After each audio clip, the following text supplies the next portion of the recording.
The day shuts down. The games light up. This is BetMGM Tonight with Brad Evans and Pat Boyle on Westwood One Sports. Hey, welcome on in to a Tuesday night edition of BetMGM Tonight here on Westwood One Sports. He's Brad Evans. I'm Pat Boyle. And we are brought to you by BetMGM. Make it legendary. Download the app today. Please gamble responsibly.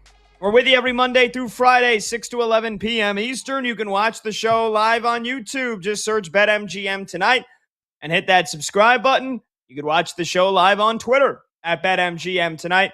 And you can listen to the program on the Westwood One Sports app, the Odyssey app, SiriusXM Channel 375, and hundreds of local affiliates throughout North America.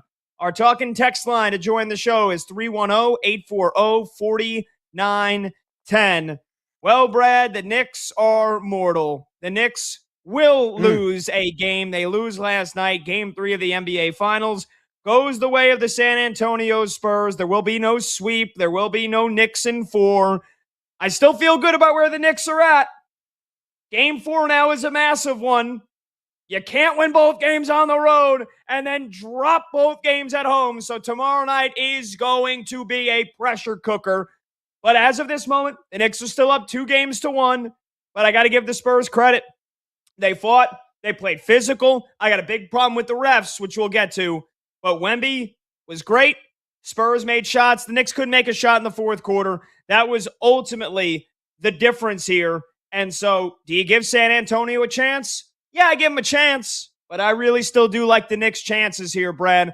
They got to win game 4 tomorrow night, and then I am all but certain the Knicks are not blowing a 3-1 lead. They will be NBA champions if they win tomorrow night's game, but had a great opportunity last night, didn't play that well. They still haven't played a great game in these finals, but San Antonio was the better team in the fourth quarter, and they made the shots when it counted. And they did not collapse this time. Wemby did not collapse. The Knicks just did not hit enough shots. And we've got ourselves a series here in the finals.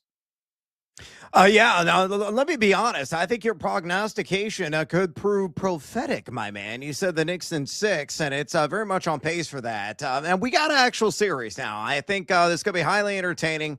It's going to be a compelling watch moving forward. And you're right. I think it's absolutely critical that the Knicks, take a stand at home and get that victory in game 4, because if you go back deadlocked, and our outstanding producer Brandon Combs believes it is indeed going to be deadlocked heading back to the Alamo City, then you just hit the reset button and you start from scratch, and it's anyone's game moving forward. Obviously, the theme so far this NBA Finals, the Road Warriors, man. They have been lethal. They have been gnarly. They have been nasty. And the San Antonio Spurs proved their mettle in one of the most hostile and most deafening environments that I've ever seen in any game of basketball, whether at the collegiate level or whether at the NBA level. I mean, that place was rowdy. It was raucous. It was outstanding. Certain people were falling asleep. I'm not going to name names, but they were taking a little cat nap. Others were feeding off of that. Fans were on their feet for much of the game. It was infectious, man. Just watching it, I did not have a dog in this fight at all. I just wanted to be entertained, and I certainly was. I look at the specifics in this game. The Spurs, they were -1 in terms of three-pointers made. Compare to the Knicks, they were -9 in rebounding. So they were at a deficit there, but they made up the ground with +5 in turnovers, +7 in free throws made. We're going to get to the free throw discussion here in a second. And +10, most importantly, in assists. I thought they ran their action. They ran their offense, not nearly flawlessly, but they ran it well and efficiently for much of the game. I think they were dedicated on defense. And the biggest key for San Antonio, they just weren't making those miscues like we saw in game 1 and especially in game 2 at the end with a Wemby pass off Castle's back. We didn't have any of those instances. So the Spurs, I think they set the tone immediately in the first quarter. Like, we are here. We're not going to be swept. We're not going to be blown out. We're going to be highly competitive in this game. And of course, this entire series has been a statement of runs. And you saw it again last night. Again, the Spurs had 11-point advantage after quarter number 1. They give it up in quarter number 2 as the Knicks go on an incredible run. I have the siesta. Spurs come out. They reset. They rededicate to what was working early in the game, and they got the lead back, and it was nip and tuck all the way down the bitter end, and San Antonio proved to have a steely resolve. So, outstanding game, to say the least. And, man, I just love the energy inside Madison Square Garden. It was something watching that, just ear-piercing, and all the celebrities there. I was laughing and thoroughly enjoying every single moment. Highly entertained, and that's exactly what this NBA Finals should be from beginning to end. And dare I say, I think my prediction of the Spurs in 7, oh, baby, we got a pulse. Yeah, that's what I was going to ask you, Brad. You picked Spurs in 7 before the series. Do you think the Spurs are back? You still feel confident they can win this series? Yeah. I mean, at this point, I think I have to be. I was extremely reluctant going to the game last night, and look, I felt game 2 was a must-win scenario for San Antonio. And they spoiled that opportunity for that perplexing play at the very end with Wemby shooting, an elbow jumper, which still just mystifying that was the call. But they rose the occasion and kind of got that game back last night. So, yeah, man, I don't think it's extraordinary odds. I think odds are definitely on your side. But if I were to assign a random, pull it out of your ass, arbitrary percentage chance that San Antonio can roar back and indeed make me actually look like a genius and win this thing in 7, I'm going to set it at exactly 37.9%. So indeed, Lloyd Christmas, we got more than a chance. 310-840-4910. Are the Spurs back? Do you give them a chance? Here's the thing, Brad. I don't. I still think this series is done because I'm not a guy that hedges off or budges off my position very often. Rarely do I, unless I get unfallible and, basically unprovable circumstances or evidence otherwise. If there's injuries, if there's something where I just say, all right, you know what? I'm changing my opinion. I was dead wrong, and here's why. Because I said going into game 2, it was a must-win game for the Spurs. I said on our show, BetMGM tonight, Brad Evans, Pat Boyle, Pat Boyle said the Spurs do not have a chance to win this series if they go down 0-2. They went down 0-2. I'm sticking to it. I said Knicks in 6 before the series. It's still Knicks in 6. They will win tomorrow. Maybe San Antonio gets another game. Maybe they give you the backs against the wall. Game 5 performance at home. They ain't seen a game 7. This series is still over. This series is toast. It was toast the minute the Knicks won 2 games on the road. Hey, congratulations to the Spurs. They didn't fall in an 0-3 hole and get, basically on the verge of getting swept in the NBA Finals as a more than 2-1 favorite to win. Congrats to San Antonio. They got one. They'll be lucky to get another. This is still Knicks in 6 because the Spurs are going to rue not winning either of those first 2 games at home. And I don't think they have a chance. But let's hear from Jalen Brunson, by the way. This is credit to SNY. Here is Jalen Brunson on the first Knicks loss, not only of the finals, but the first Knicks loss in the last 14 games. I think win or lose as a team, our mindset is always getting better the next day. And so we've done our best to try and learn from wins over the past couple of weeks. But now we have to learn from a loss. But I think the most important thing is that we are going to learn regardless, because we know there were things that we were going to have to improve on going into next game. So mindset stays the same. And you know what, Brett? The last time they had to learn from a loss was April 26th. And you know how they learned? By winning 13 in a row. And that's why I'm still supremely confident that the Knicks win this series and they win it in 6 games or less, but probably 6, because this team didn't play well in the fourth quarter. And you could just chalk it up to, well, the Knicks couldn't hit a 3. That can't be an excuse. That can't be an excuse as to why you lose a game. We just didn't. It's a make or miss league. No, that doesn't fly in the NBA Finals. The Knicks got out-physicaled by the Spurs. That's the main thing they need to learn. That's lesson number 1 for Mike Brown and the Knicks to write on the chalkboard. We'll get to the officials still, by the way. You want to make that excuse? Coaches do it all the time. I get it. Lesson number 1 for the Knicks to learn. Bring your freaking Timbs, your Timberlands. bring your boxing gloves and bring some physicality to another level in game 4. Because the way the Spurs came into Madison Square Garden down 0-2, that was the game that had to play like their lives depended on it. That was the team that had to play like it, and they did. And the Knicks needed to rise above that and squash them like a bug and say, not in our house. And they let San Antonio be the more physical team. Did the Spurs get away with way more physicality than they should have? Yes, but they were still the more physical team. I've got to give San Antonio credit for that. That's the lesson that the Knicks need to learn. I think they will learn it, and I think that's why the Knicks are still going to win this one in 6. Well, shout out to you, and I got to credit is due. You proved prophetic last night because you said with the refereeing crew that was going to be calling the game, it was going to be a physical matchup. And it certainly delivered on that front. It had a 1990s kind of feel to it.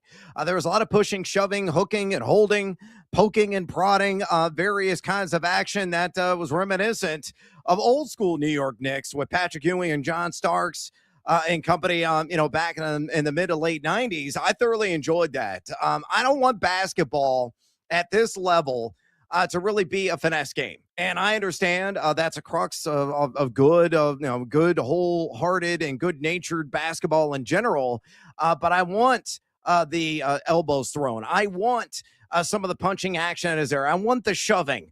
I want the drama to rise as a result. Everybody on pins and needles, and they all just want to go out there and throw hands on the court. I think it's great for the game. And it doesn't have to become a full-blown blood sport by any stretch. But, yeah, I mean, a little bit of shoving, a little bit of jawing, that's what basketball is all about. And that's what draws in an audience and draws in a lot of those casual fans who are going to watch a full 3.5 hours of action as a result. So that game certainly delivered on that. And the Spurs definitely, they shoved, they pushed. But they endured in the bitter end. And, I think for them, it was a growing opportunity to boost their confidence overall. This is a young team, very green team, and experienced at this kind of level, to a certain extent, and so were the New York Knicks. But San Antonio needed this game under the belt. And because of the physical nature and the hard-fought overall play from beginning to end, I think it's only going to benefit them in the end. So, I'm with you, though. Again, the odds-on favorites at this juncture has to be your New York Knicks. But you're right. The pressure cooker, man, is cranked to high right now. It's almost at a max volume. That dial is for the Knicks to win this next contest. If they go back to San Antonio all locked up with those horns at 2-2, again, brand new ball game, my man. At 310-840-4910. Are you giving San Antonio a chance to come back from 0-2 down and win this series now that they won Game 3 at the Garden? I said they were toast if they lost Game 2. They did. I don't care that they won last night. They'll be lucky to win another one. Brad still thinks that the Spurs can win in 7. What do you think? 310-840-4910. 2 other quick things we got to get to. I do think you mentioned the physicality. I think the officiating was absolutely brutal. I thought it was downright ridiculous. And I'm not going to be a fan that after the Knicks lose for the first time in over a month, come on and complain about the officials. You notice it's been 13 minutes of our show. I haven't mentioned it other than in passing. It was ridiculous, though. Knicks and Knicks fans absolutely have a right to complain about the officiating last night, including Mike Brown, who in his post-game press conference mentioned the free throw disparity in the second half, 24-8. 24-8 in the second half. That's ridiculous. I mean, Wemby took Jalen Brunson by the back of his neck and shoved him down. No call. Stephon Castle trucks through Jalen Brunson, elbow into the neck. No technical, no flagrant. Yeah. Josh Hart gets knocked to the ground by Luke Cornett, gets up and shoves him. He gets a technical. And again, Stephon Castle was very aggressive getting the rim, and there was a lot of physicality. He was getting pinballed around, and I thought there were some fouls the Spurs should have gotten more in the first half. Yes, but in the second half to have a 16 free throw disparity when both teams are playing a very similar physical brand of basketball, that's completely unacceptable. Completely unacceptable. So, Mike Brown, Combs, our producer Brandon Combs, sent it in the show this morning, our show chat saying, oh, stop whining. Rick Carlisle did the same thing to the Knicks last year, and Indiana got some calls. All the great Phil Jackson did it for years. All the great coaches, they postured. They say, this is unacceptable. My star player is getting crushed. They need to get more calls. Mike Brown, absolutely right to do that. I thought the officiating in that second half was terrible. Yeah, and I think it's a fair assessment, quite honestly. I mean, it was very physical on both ends of the floor, but I could see why, San Antonio might have got the benefit of the doubt. Going back to the Castle arm bar that you mentioned around the neck area, I think in that instance, I was watching with my sons, and we're like, yeah, man, that was kind of a brutal play, and there was nothing really called. But if he would have extended the arm ever so slightly, because he kept it in place, that was the only justifiable reason why the whistle wasn't blown. Now, it probably should have been, but if he would have extended that wing ever so slightly, I think it would have been a foul, and it could have been a flagrant as a result, and instead it was an O call. So, yeah, I mean, look, there were some perplexing moments, to say the least, and some of those missed calls were indeed egregious. So, you have a strong debate, mi amigo, and sadly, the referees, they swallow the whistle. But again, I'm kind of thrilled that physicality reigns supreme. I thoroughly enjoyed it. Are you crying? There's no crying. I'm not crying. I'm just pointing out a 3-1 free throw disparity in the second half, which is utterly absurd. Utterly absurd. You're listening to BetMGM tonight with Brad Evans and Pat Boyle. We're sponsored by Progressive Commercial Insurance, protecting your business vehicles 24/7. See if you could save at ProgressiveCommercial.com. So 2 questions for you, the listener, the viewer, right out of the gate. Are the Spurs back? Do you still give them a chance to come back and win this series despite losing the first 2 games at home? I say no. The fact that they went down 0-2, that's going to end up being the death blow. Brad thinks they're still going to win in 7. What do you think? 310-840-4910. And was this game fairly officiated? Do you have a problem with the referees? Do you have a problem with Mike Brown taking issue with the referees last night? 310-840-4910. We've got more to get to from this game, including the very disturbing videos of Spurs fans getting assaulted on the streets of New York City, and why that cannot and should not represent the good, passionate New York sports fans. We'll talk about that in a little bit, but when we come back, we're going to talk Stanley Cup Final with Game 4 coming up tonight, and we're going to do so with our guy Chris Meany from NHL.com. He's Brad Evans. I'm Pat Boyle. This is BetMGM tonight on Westwood One Sports.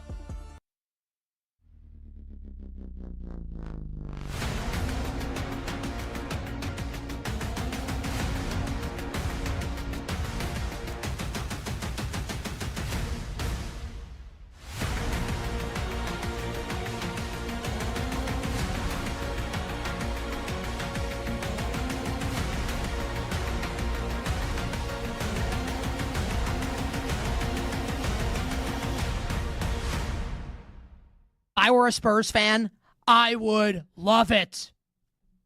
So that needs to be said. If I were a Spurs fan, I would love it. And yes, he does get mugged by the Knicks.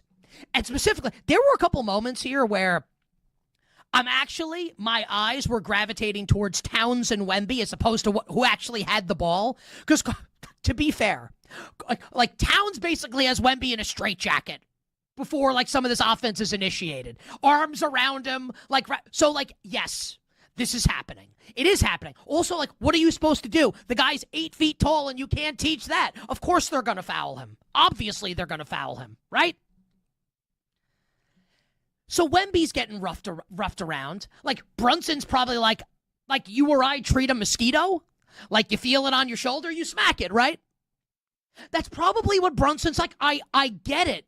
I mean that. From a human perspective, I understand it. I get it. Also, you can't do that, what Wemby did. Now, again, if I'm a Spurs fan, I love it.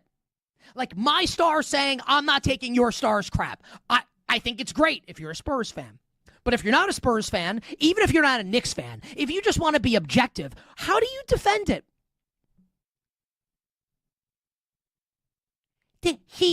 He elbowed Naz Reid in the throat. Think about that sentence. And it's correct. None of it's BS. He elbowed Naz Reid in the throat. And yes, I'm sure that this is I don't think Victor Wembanyama, like, he doesn't strike me as the type of guy. Like, he's sketching things in the park. He meditates. I'm not insulting him. These are statements. He plays chess. These are statements of fact. He doesn't strike me as the type of guy, maybe I'm wrong, that wakes up in the morning and says, man, I can't wait to elbow someone in the throat tonight. And there are absolutely athletes that I'm sure get up and are thinking, please let someone mess with me so I can put my elbow right in their larynx, right? Wemby doesn't strike me as that type. Maybe I'm wrong. He doesn't strike me as that type of guy. So I'm sure this is retaliation, and he's had it, and he's pissed. Also, like, you can't do that. You can't do it. You can't do it. You can't do it, period. You can't defend it. And I see people defending it. There's no defense. There's no defense of it. You can't elbow people in the throat. You can't hit Jalen Brunson, who's like a foot and a half shorter than you, in the back of the head with your forearm and send him to the ground. You can't do it. Well, I guess you can do it. But if you do it, I don't want to hear one word from Victor Wembanyama about ethical basketball and lecturing everybody about what's good and what's not. Doing his philosopher routine, right? And I do think he's smart beyond. I think he's brilliant. I think he's the best. I love him. He's so interesting, right? The juxtaposition between the ferocious competitor on the court and how good he is and how smart he is off of it. Like, he's fascinating. Also, he's kind of a hypocrite at this point. Now, he's 22. I can be a hypocrite and I'm 43. What excuse do I have? I'm 21 years. I'm drinking age older than him. So I'm not saying he can't turn it around, like he can't stop doing this. He's a kid. And I don't mean that disrespectfully. He's 22. But I mean, come on. Like, A, you can't do it. And B, if you're going to do it, own it. And leave the holier than thou nonsense at the door. With all this being said, again, if I'm a Spurs fan, I'm in ecstasy watching it. He's awesome off the court. He's spectacular on the court. Just like, can we not elbow guys in the throat and hit them in the back of the head? Even if they're fouling you. Because if, like, Shaquille O'Neal acted like that, people would have been dead on the court. Like, he would have killed people. Right? You better bet on this Tuesday. Nick Costos and you on Westwood One Sports.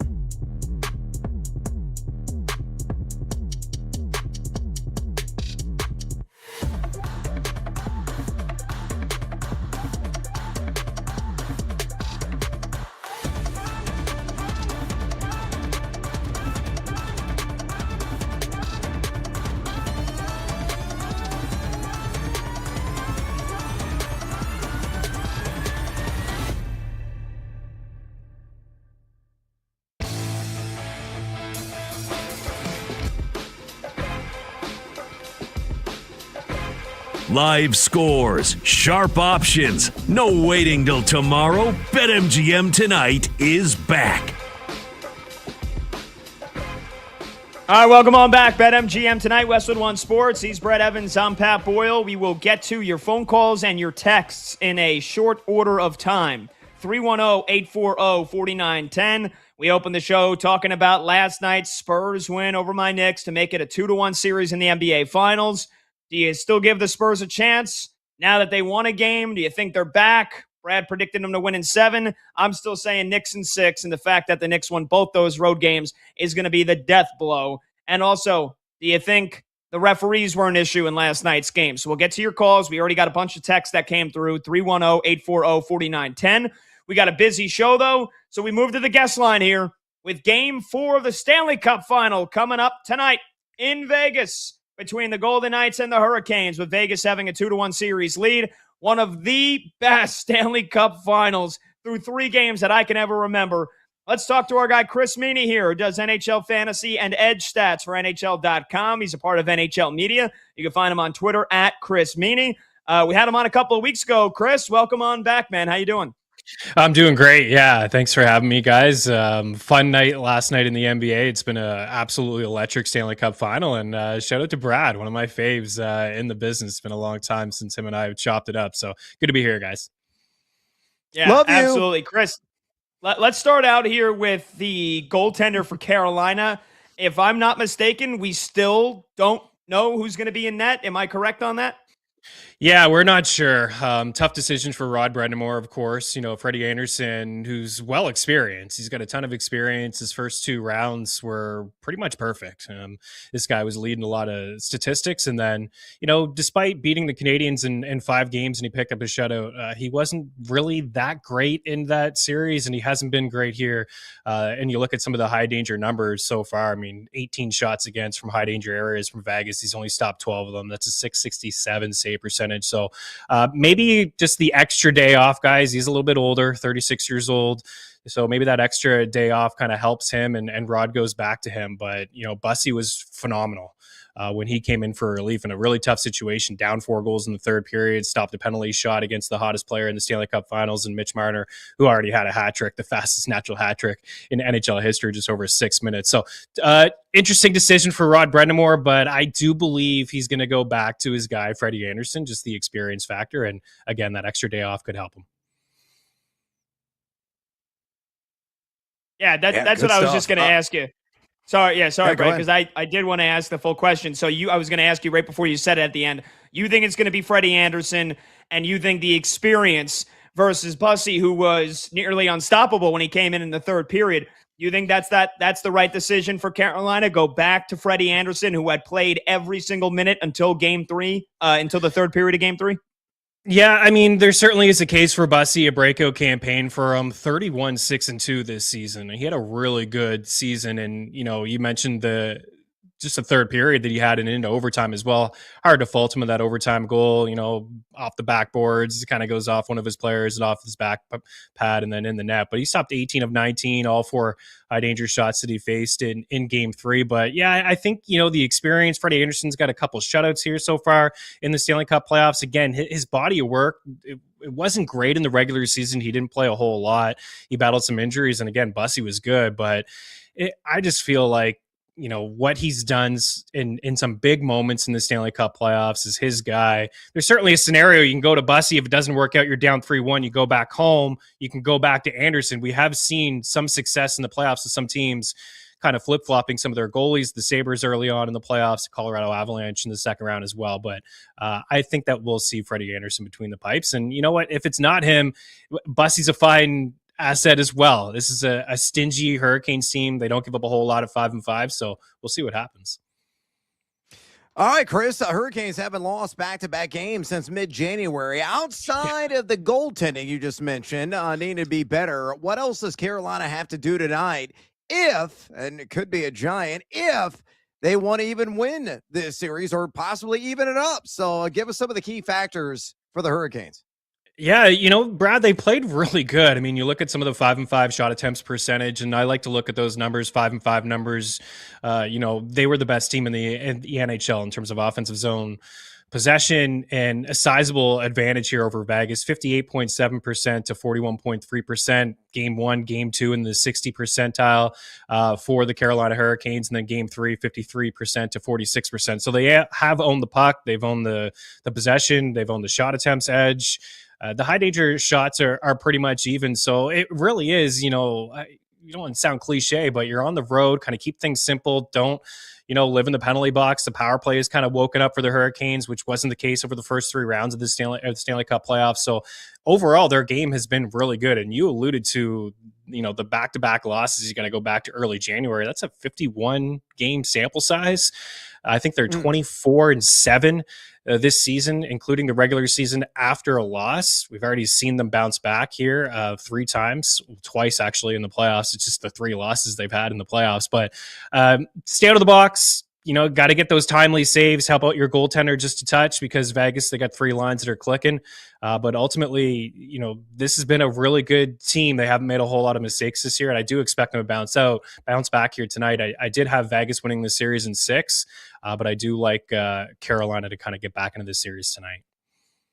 Oh, Minnie, I love it when you talk dirty to me with advanced analytics. Greatly appreciated all the statistical goodness that you bring to the table. Continuing on, Chris, these games have been so unpredictably chaotic and wild that no lead, even a 4-goal lead, is safe. Do you think all the twists and turns that we've seen so far in all three games favors one team or another? Is Vegas or Carolina better suited if tonight's game ends up being boring compared to the first three? What are your thoughts on that? Yeah, that's a great question because I think I would have answered that with Carolina maybe better suited for that quote unquote boring low event style of hockey because they are a stingy hockey team. But man, Vegas has been extremely impressive in the playoffs to sweep the Colorado Avalanche, a team that generates a whole lot of pressure as well. They had their way with the Avs, and there were, lengthy moments where Colorado kind of lived in Vegas's end. But the reason I picked Vegas to represent the West in the Stanley Cup Finals before the playoffs started was the experience factor. They're just a couple years remove from winning a Stanley Cup. You have guys up and down that lineup that have won the Stanley Cup before: Jack Eichel, Mark Stone, Shea Theodore on the back end. All of these guys have made big time contributions in the playoffs, and certainly Shea Theodore with the OT winner in Game 3. You bring in a guy, Mitch Marner, who hasn't had a whole lot of success in the postseason, but has at least has the resume in playing in some big time moments, and then you just branch out into Tortorella when they brought him as a guy that's won a Stanley Cup before. It's a guy that you talked about. I mentioned beating Colorado in 4 and sweeping them as a 1 seed, and a lot of people were surprised at that. He was a coach for the Columbus Blue Jackets, played the Tampa Bay Lightning in the first round. The Lightning hardly lost all year and got bounced in 4. So he's got a ton of experience behind the bench. So I think that, the longer this series goes on and the Hurricanes getting over that Eastern Conference Final, it's been an issue for them over the past couple of years. Playing in the Eastern Conference Final, we're used to seeing that, getting over that hump. They finally got over, but I really do like where this Vegas team is at, and overall, I do expect them to win the final, and it's really just because of the experience that they have in these pressure moments. Oh, good stuff. We're talking to Chris Meany here on BetMGM tonight, Westwood One Sports. Brad Evans, Pat Boyle. Chris does NHL fantasy and edge stats for NHL.com. Part of NHL Media. You can find him on Twitter at Chris Meany. Of course, we're talking about Game 4 of the Stanley Cup Final coming up tonight in about 90 minutes from now. Chris, teams that take a 3-1 lead in the Stanley Cup Final are 38-1 all time. Is this, simply put, a must-win game for the Hurricanes tonight? I know you said you think Vegas is going to win in 6, but so I guess the answer is probably going to be no. But could you, with how wild this series has been, could you see Carolina erasing a 3-1 deficit because they have home ice advantage? Is it a must-win game tonight for Carolina? Yeah, no question. I think we've seen just about everything. I mentioned the hat trick, beating Maurice Richard, Mitch Marner in just over 6 minutes, natural hat trick. We've such a high-scoring series, 9 goals in Game 1, 7 in Game 2, 9 in Game 3. That's 25 through 3 games, and it's the most through 3 games in a Stanley Cup Final since 1981. The Islanders and the Minnesota North Stars, right? And then you look just overall at what has happened in the 2 overtime games and all the games decided by 1 goal, and there's only been 4 now Stanley Cup Finals, actually 3 that have started with 4 straight 1-goal games. So like this is like a historic Stanley Cup Final that we've seen. 2015, Lightning and Blackhawks, 5 straight 1-goal games. 1951, the Leafs and Canadiens, 5 straight 1-goal games. 1968, Habs and Blues. So this is something we're not used to seeing. You guys alluded to it earlier. A 4-0 lead, not safe at all. 3-0 lead we've seen, also not safe. And we've seen both teams throughout the playoffs come back. The Avs were up 3-0 in one game, and Vegas was able to come back and win that hockey game. So I don't view it as a must-win. Those numbers are certainly alarming, as you mentioned. But going back home, if they were able to get that Game 6 at home and kind of, Game 5 at home and kind of force a 6, certainly wouldn't count out this Hurricanes team. But yeah, you don't want to go down 3-1. And again, given the experience factor that Vegas does have. But guys, I expect it to continue to be wild. Again, no lead is safe, and we've seen some back and forth play between both of these teams. It's been highly entertaining. All right, well, I tell you what, Chris, that leads me perfectly into my next question. Again, we keep harping on the atrocious goaltending in this game. Again, we don't know who's going to be between the pipes for the Hurricanes. So naturally, my head automatically goes to our friends at BetMGM. Give me maybe a bet or 3 or a dozen. Who scores a goal tonight in the cup? Who do you got? Yeah, again with the over 5.5, which is, I think it was plus money early on in the series.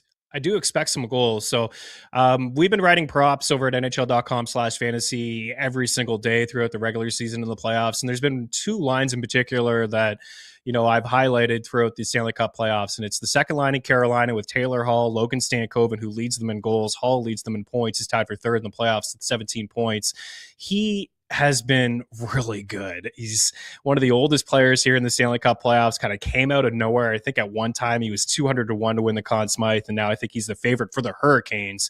So take a look at maybe his shot prop over 2.5. It's plus money. He does lead all Carolina forwards in shot attempts in the finals with 9.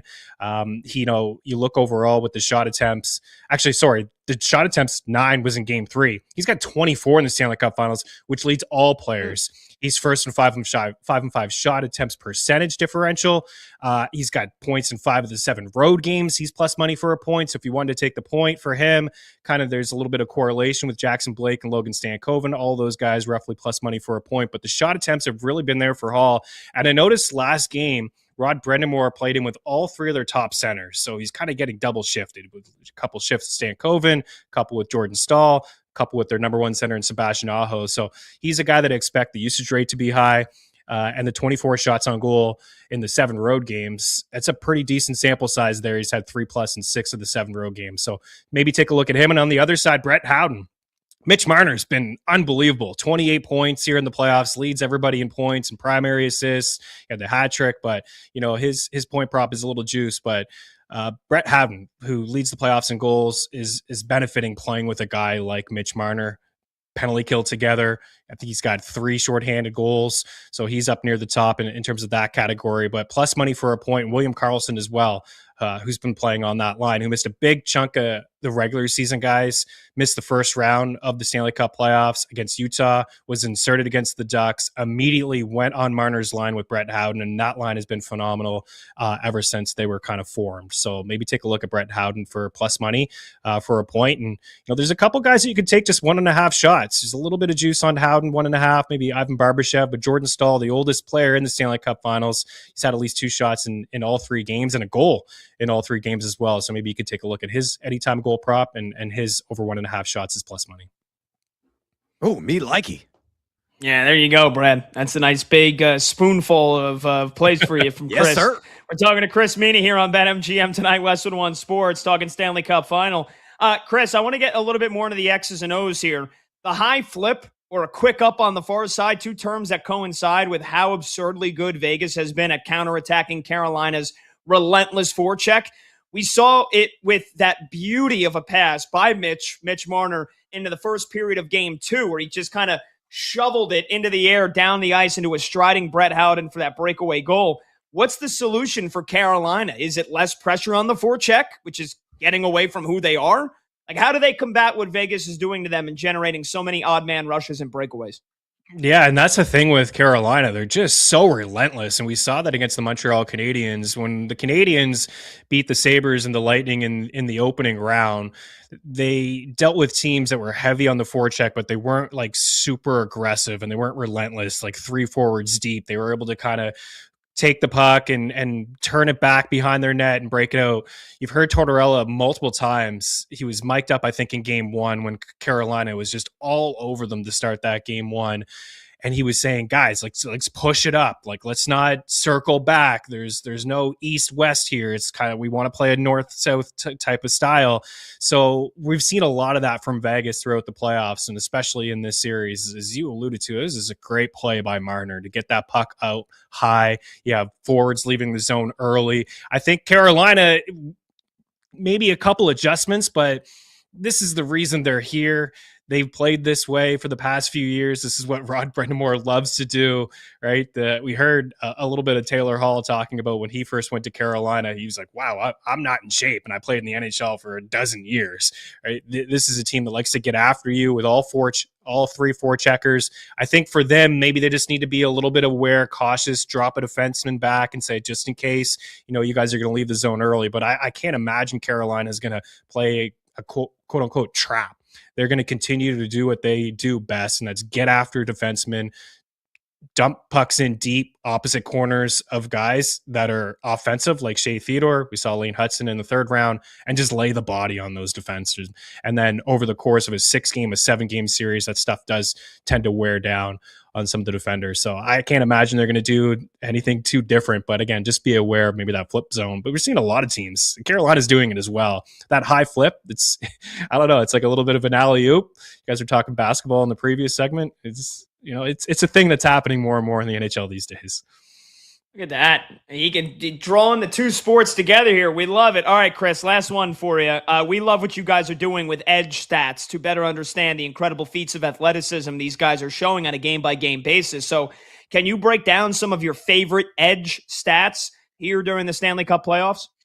Yeah, I mean, I'm a nerd when it comes to numbers. I know you guys are as well. I'm always tracking these things on a nightly basis. Take a look at, who are the top 10 skaters in 20 plus mile an hour speed bursts, or, shot velocity or max skating speed. There's a lot of really unique edge stats that you can check out, in terms of high danger shots, mid-range shots. One of my favorite statistics, and you can track all this stuff throughout the regular season. It can help you with props or just learn the game in general. We know Connor McDavid and Nathan McKinnon are fast. They're up at the top of 20 and 22 mile an hour speed bursts over the past couple of years, but who else is up near the top? And max skating speed and offensive zone percentage is one that I really love. Who lives in the offensive zone? Who are the teams that are generating the high danger shots right in front of the net in the slot where a majority of the goals happen in the NHL? And one of my favorite statistics that we added this year is 5-5 save percentage in close situations. It's kind of like a clutch factor, right? Like it's essentially tracking goaltenders' save efficiency in high pressure, even strength situations when the game is tied in the first or the second period, or within one goal in the third period. One of the better goalies in that situation this season, in the playoffs rather, had been Frederik Andersen. He was pretty much perfect in 5-5 save percentage in close situations up until this final. So that's one of the reasons I think maybe Rod Brind'Amour could go back to him. The clutch goaltending. So there's a lot of cool, as I mentioned, NHL edge stats to bring up the regular season here. You'll see 20 to 22 plus mile an hour speed burst. Connor McDavid 530. Brad, your boy Nathan McKinnon is second with 410. A sizable gap between two of the best players in the NHL. But you can kind of get lost for days with some of these statistics. You take a look at defenders. Darren Radish had a breakout campaign, the most 90 plus mile an hour shots this season. There's no surprise he's among the leaders in power play goals this year with just a bomb from the point. So we're continuing to, evaluate some of the analytics, from a team standpoint, a player standpoint, and, pretty proud of some of the things we've done over at NHL.com/edge over the past couple of years. Well, we love it, man. We're big fans, and we love having you on. So we'll see if we get 7 games, which I think Brad and I, neutral fans, are rooting for. Then we hope to have you on one more time before the cup gets lifted by one of these two squads. But Chris, appreciate the time so much, man. Enjoy the game tonight. Yeah, absolutely. Pleasure, guys. Thanks for having me. And hopefully we do see 7 games, and I'll be back for sure. There's no question, Brad. See you, Chris. Later, bye. There you go. Chris See you guys. See you, Chris. NHL Fantasy and Edge Stats for NHL.com. Follow him on Twitter at Chris Meany. Great stuff. We got to take a break, though. I would love to unpack some of what he said, but we got to get a break because we got to go streaking. When we come back, we'll also get to some of your calls and your texts, 310-840-4910. He's Brad Evans. I'm Pat Boyle. This is BetMGM tonight on Westwood One Sports.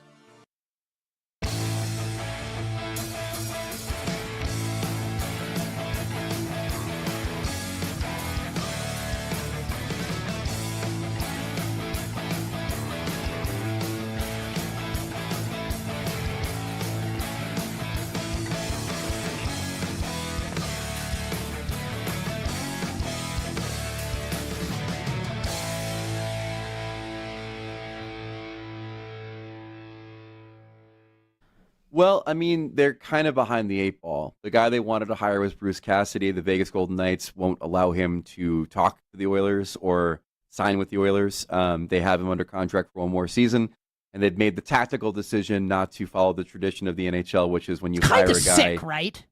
It's sick, but it's great tactically. Like, the Oilers are their biggest division rival, and Cassidy would fix 60% of the problems that they have on their team. So this was very smart on their part, and it forced the Oilers, who are, of course, are facing a time crunch, having Connor McDavid on a 2-year contract extension, and that basically is their runway with him to try to win a cup, to find the coach that the players want, which is a hard-ass taskmaster that has had success. And that list is very short. Peter Laviolette was probably one of them. He's now in LA. And so they turned to Babcock. I'm a little bit more pessimistic than you on this. I actually think Babcock's a fraud.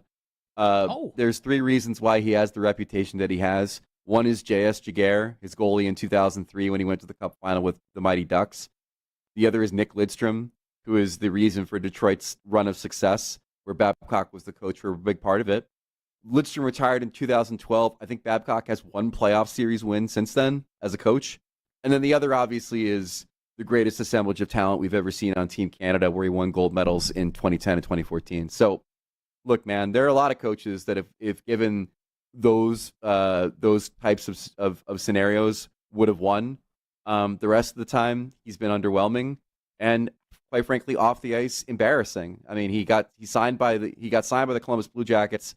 Never coached a game for the franchise after it came out that he was, breaking the privacy of players by looking at their phones.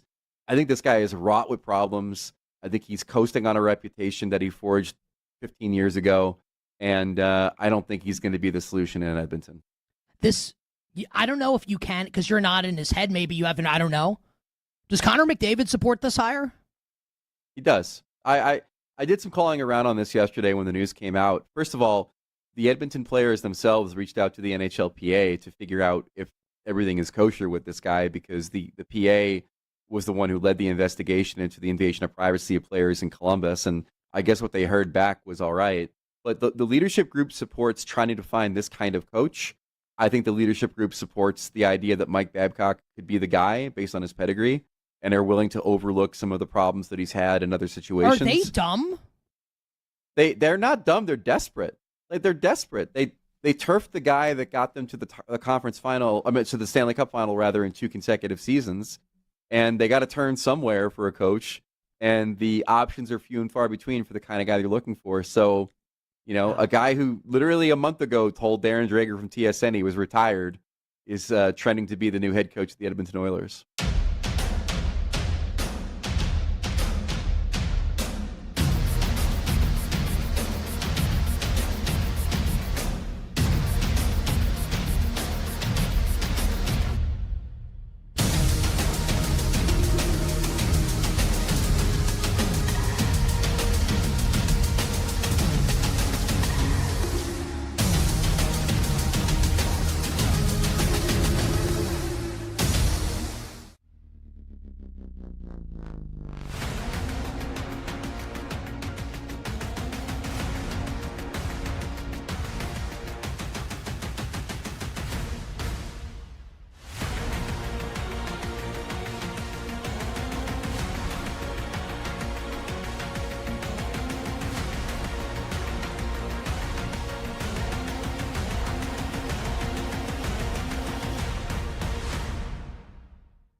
But the other thing that can be true, and it is true, the Spurs were the better team last night.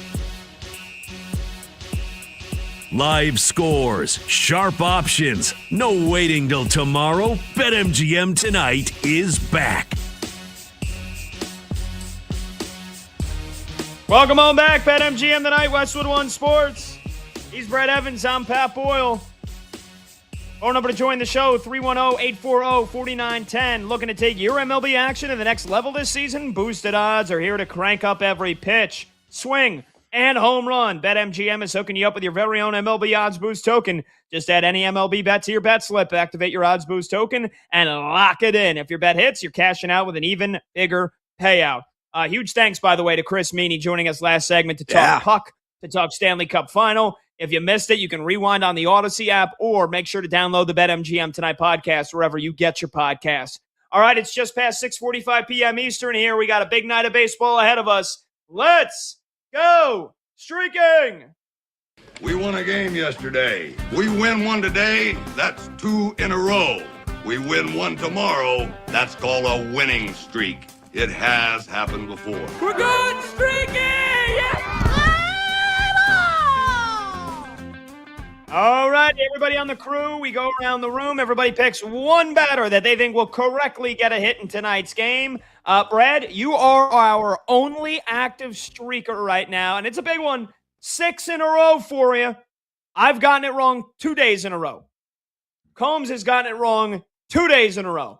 And even the great Monty could not get a hit last night with Yordan Alvarez, so we are all looking to start a new streak. Brad, you're looking to make that extra point, make it 7 in a row. Kick us off, brother. Who are you going with tonight? All right, gentlemen, let's get hot tonight. I got to go out to Vegas because the ball is going to be hopping and jumping all over the yard. 29 runs scored last night. So naturally, I'm going to go with Shea Langeliers against the Milwaukee Brewers. And he's a guy who should be able to easily get a crooked number of the box score. He has got hit in 5 of his last 6, batting .354 against the LHPs. He's going to be facing southpaw.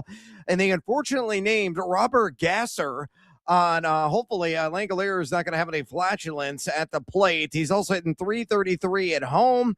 Gasser with a 4.73 ERA this season. 4.5 is that ERA mark on the road in the bandbox in Vegas. Langeliers gets a hit, and I'm getting to a magical lucky number 7. All righty, I'm going with a guy that I feel like is a very popular pick anytime there's a lefty on the mound. Give me Ozzie Albies of the Atlanta Braves batting cleanup tonight as the Braves are playing the White Sox in Chi-Town on the south side. Brandon Eisert, young lefty on the mound, having a decent year. But, again, this is more so about Ozzie Albies. Brandon Eisert, by the way, a .258 batting average against right-handed hitters. Ozzie Albies hitting .303 this year against left-handers. And Albies had a hit in their last game against the Pirates. A couple of weeks ago, he was on a nice, hefty, long hitting streak of 8 straight games. So, again, this is just a lefty on the mound. I'm going to one of the best Braves hitters, if not the best in the lineup at hitting lefties. Give me Ozzie Albies. And Monty, by the way, doing a great job telling me that Eisert is expected to be an opener. So, hopefully, Ozzie Albies faces him in the first inning. But if not, I'm sticking with him either way. Ozzie Albies to get a hit tonight for the Braves. Combs, who are you rocking with? I'm going to the same game Brad went to. 15-14 last night, 29 runs scored. This ballpark is just conducive to hits, and a guy that's conducive to hits is Nick Kurtz. I love this kid, man. 12 hits in his last 10 games. 8 of those are in his last 5. 3 of those hits are home runs in his last 5. Give me Nick Kurtz to get me back off the damn schneid. Let's go to Monty, owner of batters-box-box.com. I love that goatee. Whoa. Love that. That was an aggressive throw. Yeah, I'm gonna go to Coors, Colorado. Other great hitting environment tonight. Give me Ian Happ, 5th highest rated hitter on my board tonight, and that does not include park factors. So kind of give him a little manual bump there for that. Plus matchup, I have his WOBA, ISO, and hard contact all increasing by at least 14% against Sugano. 2 trends I like. Not a huge sample, but 39 games with an elite rating for Happ, getting a hit 69% of the time. On the other side, Sugano has faced 68 elite-rated hitters. Same trend there, 69% getting a hit. And then I have a 4-star pitch arsenal coverage for Happ tonight, hitting well against 79% of Sugano's pitches. So hopefully it can get on the board and back to 1. All right, we're taking some established hitters, though, here, Brad. So those 4 guys, Albies, Langeliers, Kurtz, and Happ to get a hit. What are those odds on BetMGM? A cool +214. As always, fade or follow. That is up to you. Our Odyssey NBA insider Nick Friedel joins us next on BetMGM Tonight. But the other thing that can be true, and it is true, the Spurs were the better team last night. And the Knicks didn't lose because of the officiating. I wouldn't even say the Knicks lost. The Knicks did lose the game, right? But if we're going to do, did a team win or did the other team lose? The San Antonio Spurs won the game last night. And they were so super duper, incredibly, uber impressive with how they were able to bounce back and respond from the heartbreak in game 2, with the way it ended. And I think we can all, even Knicks fans, if you're going to be a sports fan also, can appreciate, the synergy and even the potential irony, right, of the end of game 2, Victor Wembanyama throwing the ball off of Steph Castle's back, leading to the Brunson steal, and then the Wemby foul, and then the eventual game-winning free throw from Jalen Brunson. So you had Wemby to Castle, resulting in a loss at the end of game 2. And then last night, 108-104 Spurs, little under 2 minutes to play. Victor Wembanyama is dribbling the ball out by the three-point line like he's Steph Curry, with Karl Anthony Towns on him. Realizes with like a couple seconds in the shot clock, oh bleep, I've got nothing. Hands it to Castle, and Castle drains the three-pointer that basically ends the game. Puts them up 111-104. Final score would be 115-111 in favor of the San Antonio Spurs. It is incredible stuff from San Antonio. Think about how easy it would have been for this group of young men. Now, I'm 43, so basically everyone that's playing in the NBA for the most part is a young man compared to me. But these Spurs are babies in the grand scheme of things. And obviously, they're men, right? And obviously, they are wonderful basketball players capable of winning a championship. It just strikes me how crazy it is to watch what they're doing at this age, to meet the moment in this way, to produce these thrilling, exhilarating basketball games that keep you up until midnight, that keep you juiced and keep you energized, keep you rolling, keep you ready to go, keep the eyes open. Unless you're the president of the United States.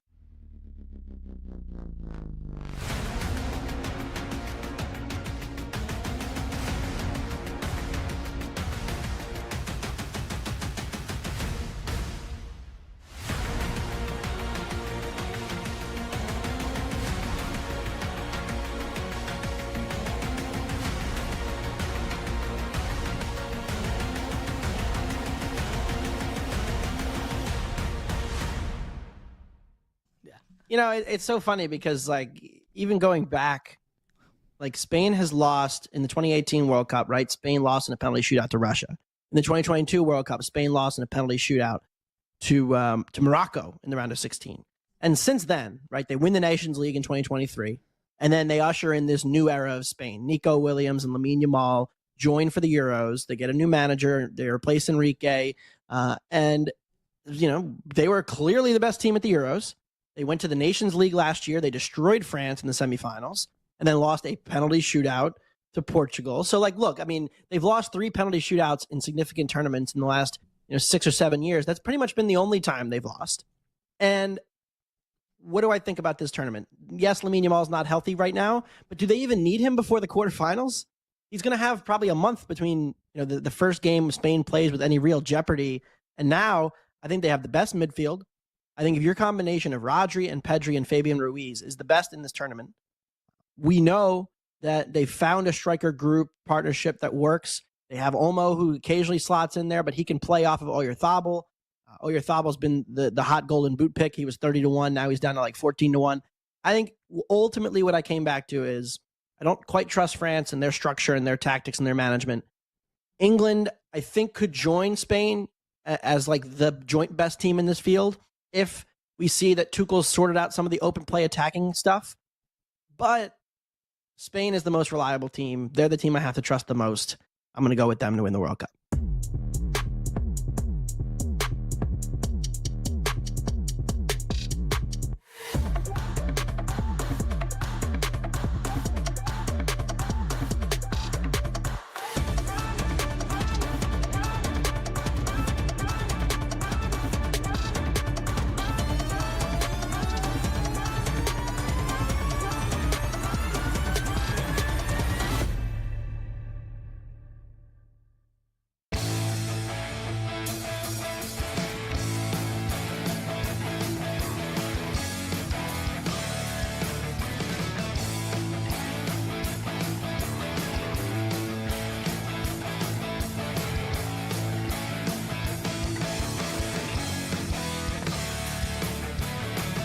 The day shuts down. The games light up.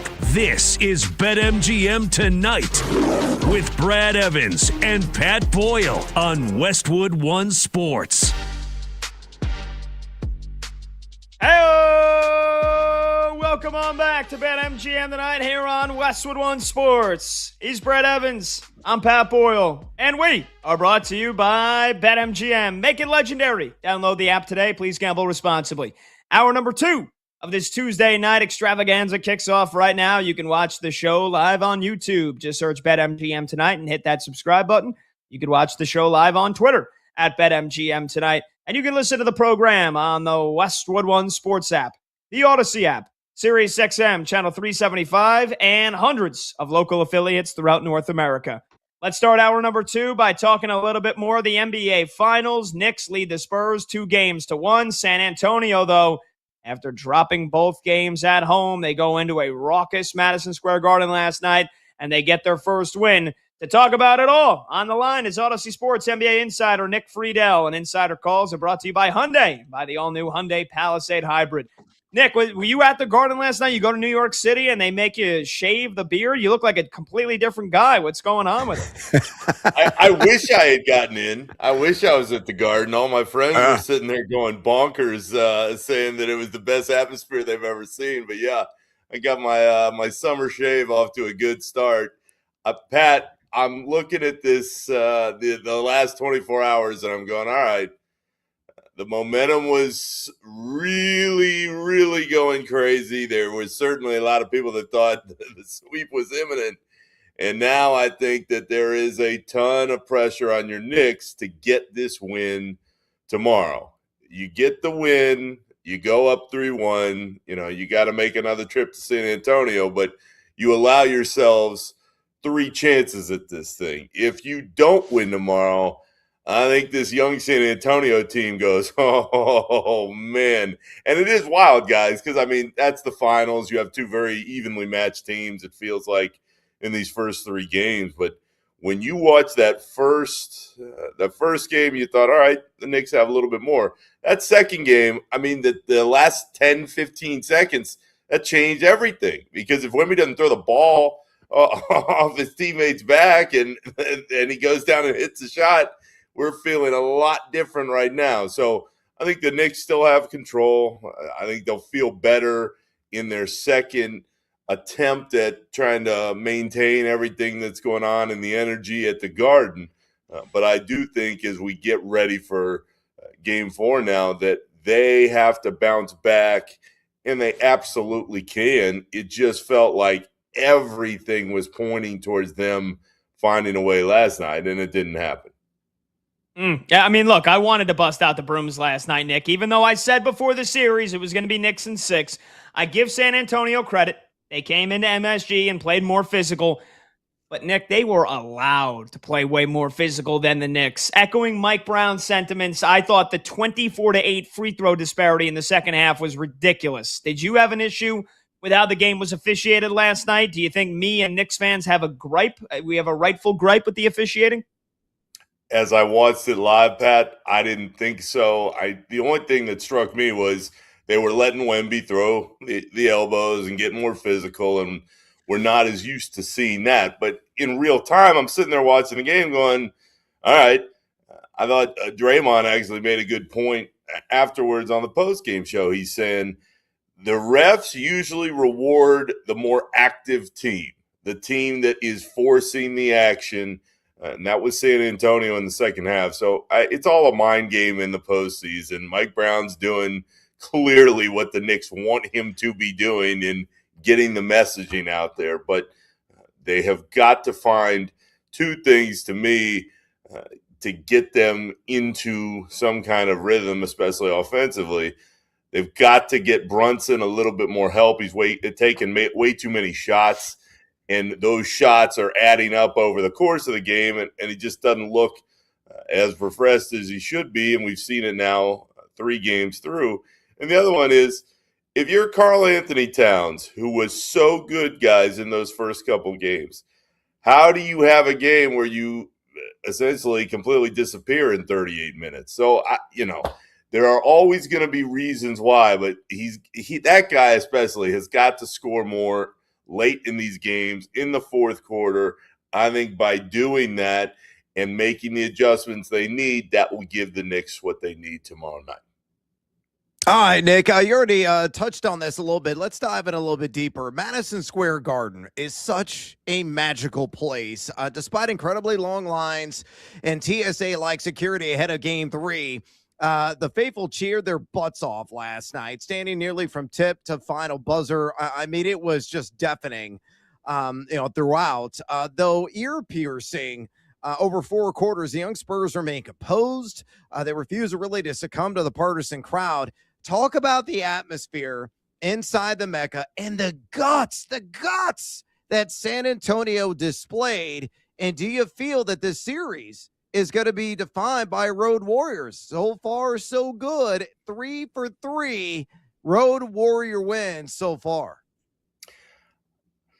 Brad, I'm still hesitant to say the Spurs can go do it again because the Knicks have so much juice behind them right now.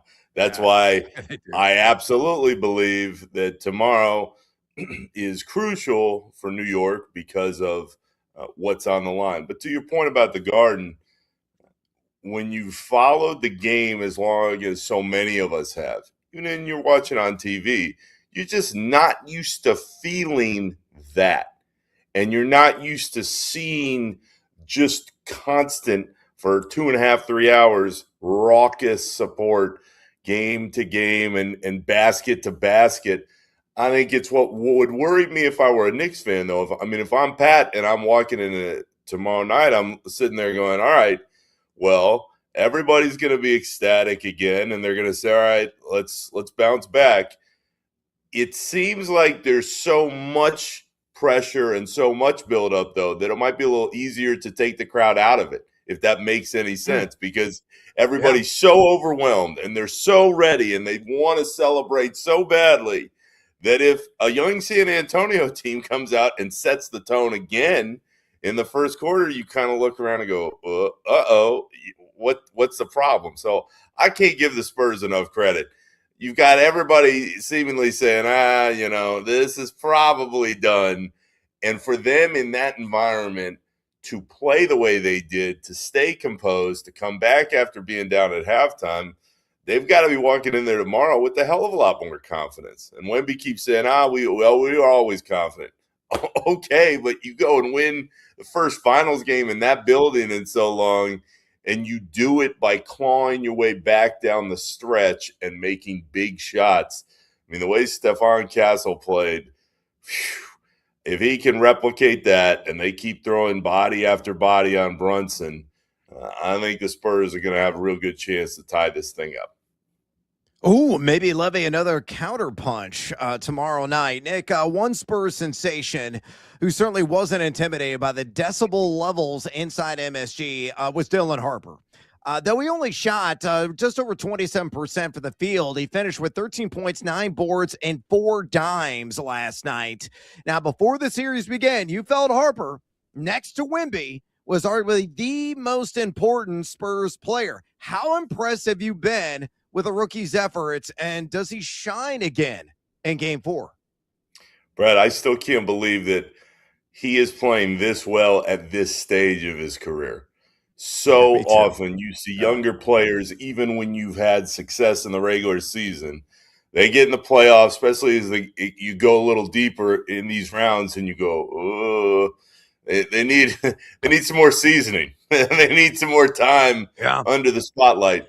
Dylan Harper keeps making big plays. And when you're that young and you're able to do it, it's either one of two things or probably a combination of both. One, you just built for that kind of moment and you're going to get better in it through time. And two, you have no fear. And that's the way you have to play if you're San Antonio, especially if you go down in that 0-2 hole the way they did. But you and I talked about it last week. When you have a player that in that Thunder series repeatedly made bigger plays and you go, whoa, he's a rookie and he's still running like this and he's still making all these different impact moments for his team, what happens is the rest of the guys on the floor are going to go, oh, okay, he knows what to do. He can handle it. I've been really impressed with Harper, and I think it's only the tip of the iceberg with just how much better he can become through the years. Oh, totally agree. We're talking to our guy, Nick Friedel, right now here on BetMGM tonight, Westwood One Sports. He's Brad Evans. I'm Pat Boyle. Nick is our Odyssey Sports NBA insider, and insider calls are brought to you by Hyundai and by the all-new Hyundai Palisade Hybrid. Learn how it makes every day epic at HyundaiUSA.com. Talking NBA Finals with the Knicks up 2-1. Game 4 tomorrow night back at the Garden. Nick, you mentioned Wemby. What do you make of Wemby's series thus far in the Finals? The ends of Game 1 and 2 were pretty brutal, even though the majority of the second half in Game 2 was really good, and then he was great last night. He's still not grabbing many rebounds, though, averaging 2 full rebounds per game, less than he did in the regular season. So overall, how would you assess Wemby's first NBA Finals thus far, and what do you expect from him the remainder of the series? Pat, he hasn't been as great as we're used to seeing him being. And when you set the level and the standard as high as he has, when he doesn't hit that, especially right after the Thunder series, you go, all right, maybe he is human. But to see him play the way he did last night, after all the criticism and the mistakes at the end of Game 2, it only shows you that he is that talented. He's that special of a player. I don't know at this point if the Spurs are actually going to come back and win. I would put all the money I had, though, that if he stays healthy, he's going to win a couple of these at least. Because for any player, and I don't care if you're 22 like he is or somebody way further into their career, if you can have the embarrassments that have happened at various points in the first couple games, but especially at the end, and then you respond the way he did at the Garden, and you lift up the rest of your teammates in the process, that tells me a hell of a lot about what his character and what the mental makeup is all about for him. So I think he showed a ton in Game 3. Can he replicate it? We'll see. But to your point, Pat, you still don't watch Wemby right now in this series and go, oh, man, he's just dominating. And again, if you're a Knicks fan, that's what would scare me a little bit because we know he can. We know he can play better than what he has shown, even though everybody agrees he really played pretty well last night. So there's another gear in there within him. The Knicks are throwing all kinds of big bodies at him with Towns and with Big Mitch and with all the different layers that they can go after him. But any star is going to find a way. And if he finds a way, again, the Spurs are going to be set up really well. All right, Nick, maybe that is alluding to the answer. I'm going to prompt you on this next question. Through 3 games and with New York up 2-1 in the series, who is your current pick to win NBA Finals MVP? The current odds at our friends at BetMGM, Jalen Brunson at plus 110, Wembanyama at plus 165, or Cat at plus 500. Now, truth be told, before last night, I was all over Cat, right? I thought he was just incredible in games 1 and 2, but it kind of fell back to the pack a little bit. Brunson's leading because he's scoring it well, but there's that X factor with Wemby or maybe somebody else. So I'm going to give you 100 of my own dollars. Where are you going to lay the action right now to win NBA Finals MVP? I'm going to hand you back $210 because I'm going to put it on Jalen Brunson, and I'm going to say, okay, I just believe that at this stage right now, the Knicks look like they're in a much better position. But, Brad, you know me, where's the value? I wouldn't even say it's on Cat because it's the Cat experience of – I mean, we've had the quintessential Cat experience. 2 games, and you're like, oh, he's the MVP. Because absolutely, after 2 games, that was the MVP. And then he completely disappeared throughout much of last night. So that's also part of the Cat experience. The value to me in the choices that you laid out is in Wemby just because if they win tomorrow, then he's going to be the odds-on favorite again. I will always say that I don't believe I can actually see Cat doing it unless he pulls it off. And this is the problem with labels that get attached to people through the years. Karl Anthony Towns is an unbelievable player. He's going to end up in the Hall of Fame. Everybody does. All the good players in the NBA get there. But for so long, you'd watch him play and you'd go, okay, he's playing really well. He's putting up big numbers. But in the biggest of moments, is he there? And he was there in those first couple of games, although maybe not as much at the end of the game, but he played great.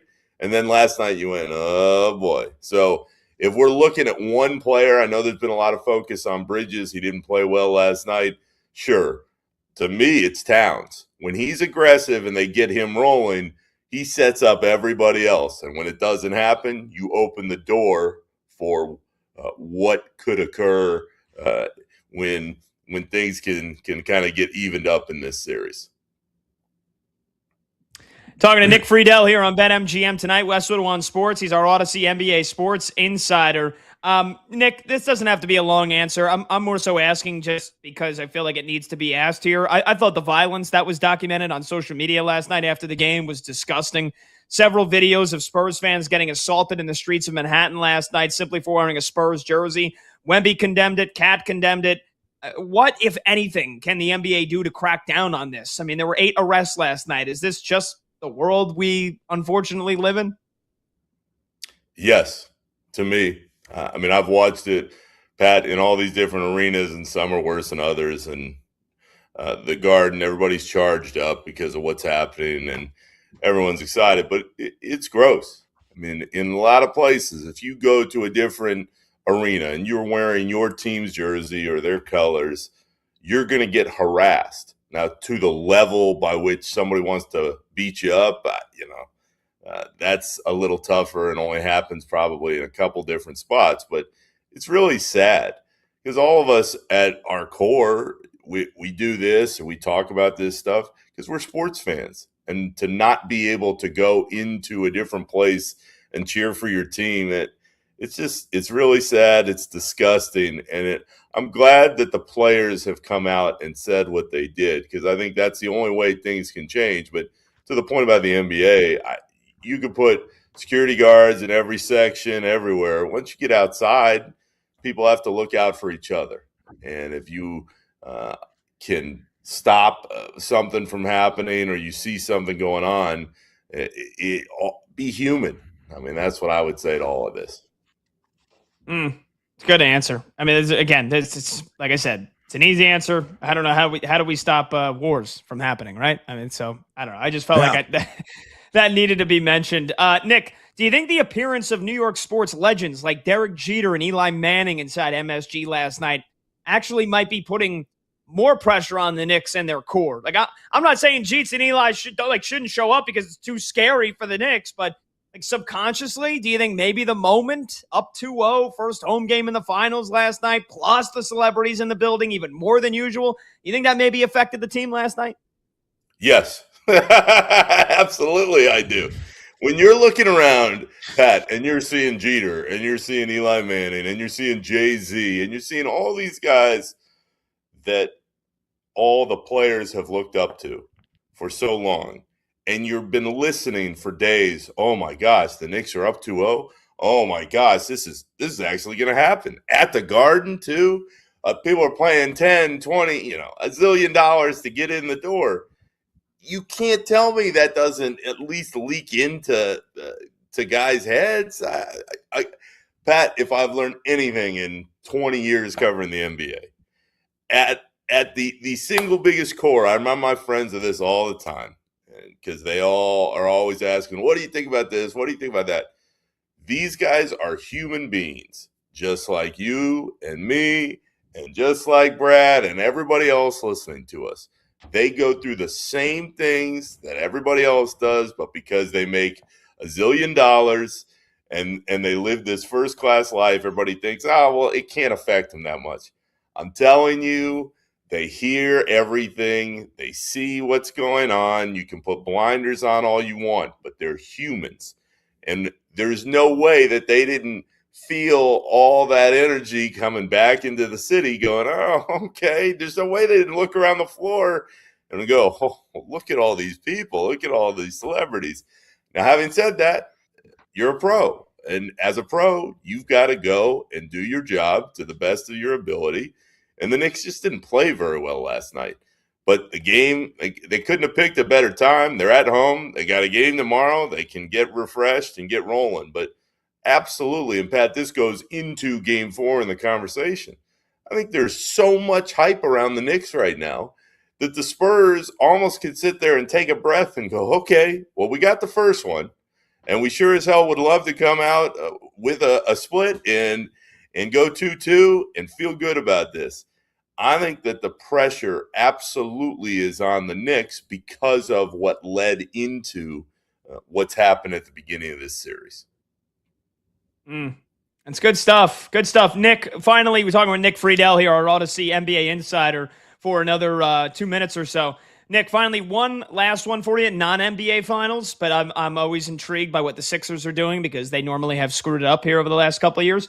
What do you think of the hire of Mike Gansey as the Sixers' new president? More specifically, like what kind of dynamic do you think it'll be in Philadelphia with Jameer Nelson now as the GM, but then Bob Myers, let's not forget, he's the president of sports for Harrison Blitzer, the group that owns the Sixers. So is Bob Myers basically calling the shots here moving forward after they axed Daryl Morey? I guess it's from whatever you know, how much can you speak on this? What do you think the dynamic's going to be like now in terms of who's calling the shots for Philly? Pat, let's start with Gansey because I can't stress you enough. In the last couple of years, I've talked to some of my friends in the league who have watched him kind of go through the steps to get to this point. He's respected as hell. So I thought it was a really good hire on a basic level. Can Gansey do the job? Yeah, I think he can, and I think he's respected by his peers. Now, you could have lots of guys that are respected and have a good pedigree, and they get to that job and it doesn't work. I think on the surface, it makes sense why he was the guy. After that, with Jameer Nelson and anybody else lined up in the organization, Nelson has a reputation as one of the nicest guys in the business. How does all that work under Bob Myers? I tell you this, having been around Myers a little bit with the Warriors before he left, I absolutely feel like he's the type of guy that will hire people and empower them to do their jobs. And he will watch over, and if some huge trade comes up or if there's a major conversation to have within the organization, sure, he's going to come in and say, all right, what do we all think? And he might have a voice. But if you're Bob Myers, even in the role that he's in with the title that he has, you want people to feel like this is their team. And the only way to let them do that is to give them the autonomy to go make the decision. So Myers is the very best I've ever seen it as an executive, guys, at connecting with players. Ego management is how I would define it, because he's unbelievable with, all right, here's the situation. Let me see how I can make all these different things happen. But I understand why he hired Gansey, because Gansey has the reputation that he does.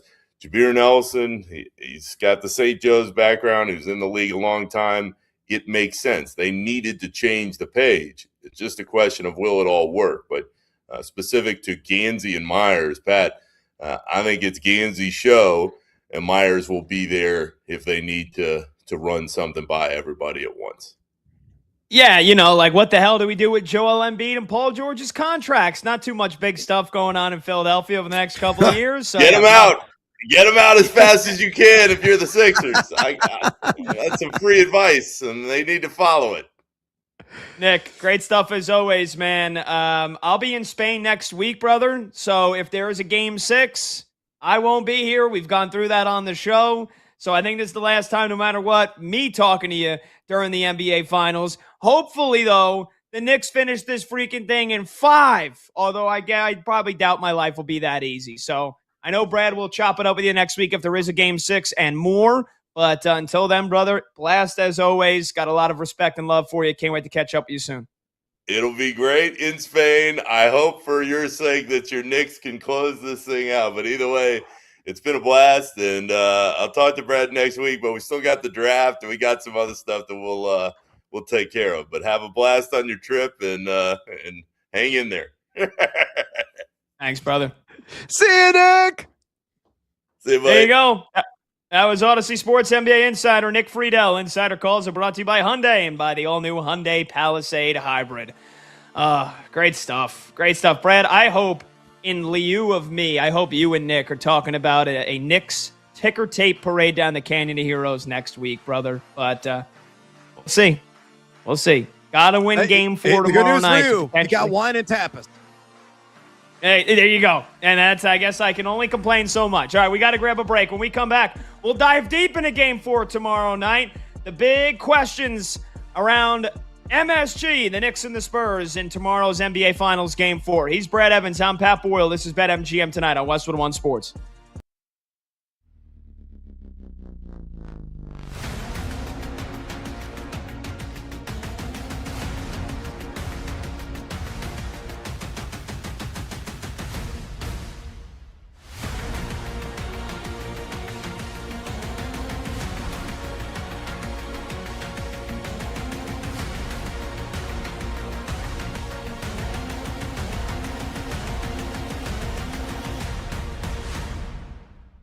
I were a Spurs fan, I would love it. So that needs to be said. If I were a Spurs fan, I would love it. And yes, like, he does get mugged by the Knicks. And specifically, there were a couple moments here where my eyes were gravitating towards Towns and Wemby as opposed to who actually had the ball. Because, to be fair, like Towns basically has Wemby in a straitjacket before, like, some of this offense is initiated. Arms around him. Yes, this is happening. It is happening. Also, like, what are you supposed to do? The guy's 8 feet tall and you can't teach that. Of course they're going to foul him. Obviously they're going to foul him, right? So Wemby's getting roughed around. Like, Brunson's probably like you or I treat a mosquito. Like, you feel it on your shoulder, you smack it, right? That's probably what Brunson's like. I get it. Like, I mean that. From a human perspective, I understand it. I get it. Also, like, you can't do that, what Wemby did. Now, again, if I'm a Spurs fan, I love it. Like, my star saying, I'm not taking your star's crap. I think it's great if you're a Spurs fan. But if you're not a Spurs fan, even if you're not a Knicks fan, if you just want to be objective, how do you defend it?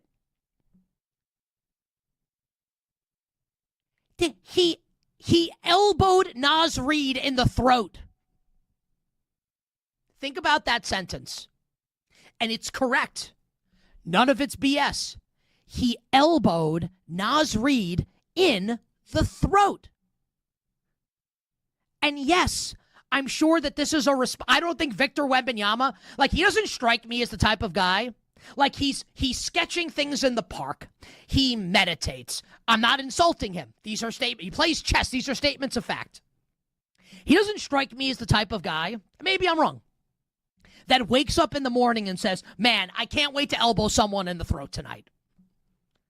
And there are absolutely athletes that I'm sure get up and are thinking, please let someone mess with me so I can put my elbow right in their larynx, right? Wemby doesn't strike me as that type. Maybe I'm wrong. He doesn't strike me as that type of guy. So I'm sure this is retaliation, and he's had it, and he's pissed. Also, like, you can't do that. You can't do it. You can't do it. You can't do it, period. You can't defend it. And I see people defending it. There's no defense. There's no defense of it. You can't elbow people in the throat. You can't hit Jalen Brunson, who's like a foot and a half shorter than you, in the back of the head with your forearm and send him to the ground. You can't do it. Well, I guess you can do it.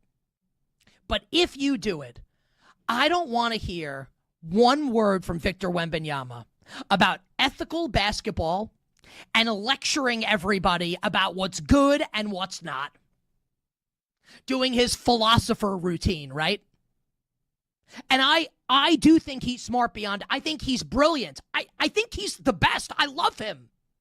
He's so interesting, right? The juxtaposition between the ferocious competitor on the court and how good he is and how smart he is off of it.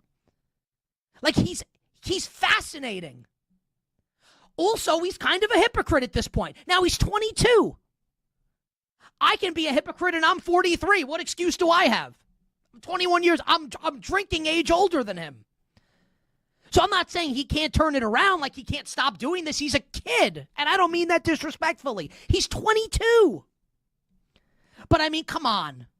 Like, A, you can't do it, and B, if you're going to do it, own it.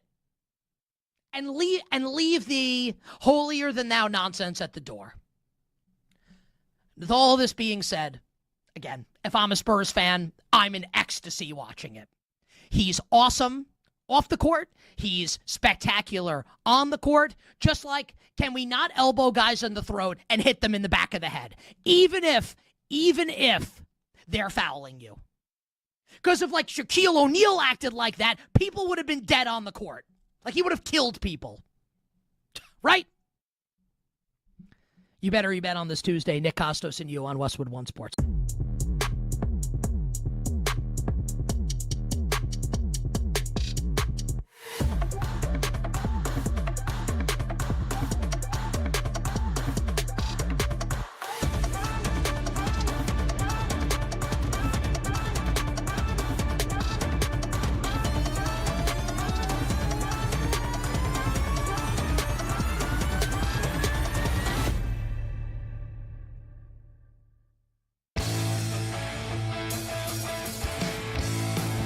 Live lines, late games, and breaking angles. BetMGM tonight with Brad Evans and Pat Boyle. Back now.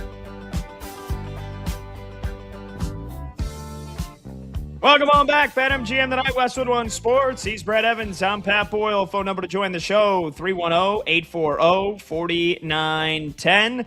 This segment is sponsored by Progressive Insurance. Save on commercial auto insurance from Progressive. Get a fast quote at progressivecommercial.com. Huge shout out, as always, to our guy, our Odyssey Sports NBA insider, Nick Friedel, for joining us last segment. Let's get to your calls and let's get to your texts here. We had a bunch of texts early on in the show about last night's game. The Spurs winning 115-11 to get on the board in the NBA Finals. Raucous environment in MSG. 2 hours to get in the line with the president at the game. Unfortunate, disturbing violence in the streets of Manhattan afterwards. 8 arrests made last night. Countless videos on social media of people in Spurs jerseys getting assaulted in New York City. So just another day in the life. Just another NBA Finals with the Knicks in it for the first time in 27 years. No shortage of controversy or chaos. Before we get to Game 4 and preview it, let's get to your calls and your texts here. Again, 310-840-4910. Ross, one of our resident Knicks fans, checks in New Jersey, next up on BetMGM tonight. Ross, how we feeling after last night, brother? What's going on, fellas? Pat, I think for the most part I'm with you that, listen, at the end of the day, when you win 13 straight, it's hard to go complete glass half empty when you finally lose one game. I always went back to the fact that it was night one of the NFL draft, was how far you had to go. And you use the perfect word, the fact that they're mortal. And we knew they were mortal. I mean, if they went, messed around and legitimately won 15 in a row, we'd have legitimate conversations about this being the best team of all time. But the one thing that does kind of worry me, and it goes back to after the Cleveland comeback, and it was kind of when we were talking about how it was eerily similar to when we were on the other side of it against Indiana the year prior. And I said, it's all about how you respond to a type of game like that.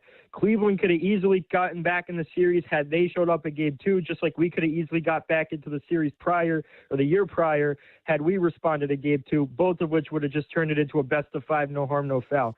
And with this Game 4 coming up, I turned back to 2 years ago, the first time we had the Pacers. It's a little different because we had home court that time around, but we went up 2-0 on that Pacer team. The Pacers won a close Game 5. I believe it was a 4-point win for Indiana.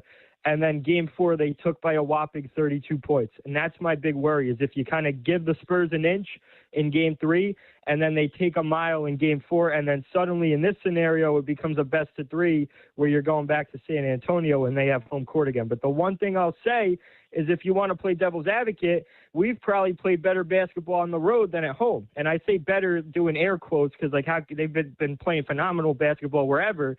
But if you look at the Hawks series, the game 1 win was shaky. Game 2, they obviously lost. The only game that was even close was the one Embiid didn't play at MSG in game 2. And the only close game against Cleveland was the all-time comeback in game 1. They've been beyond phenomenal on the road.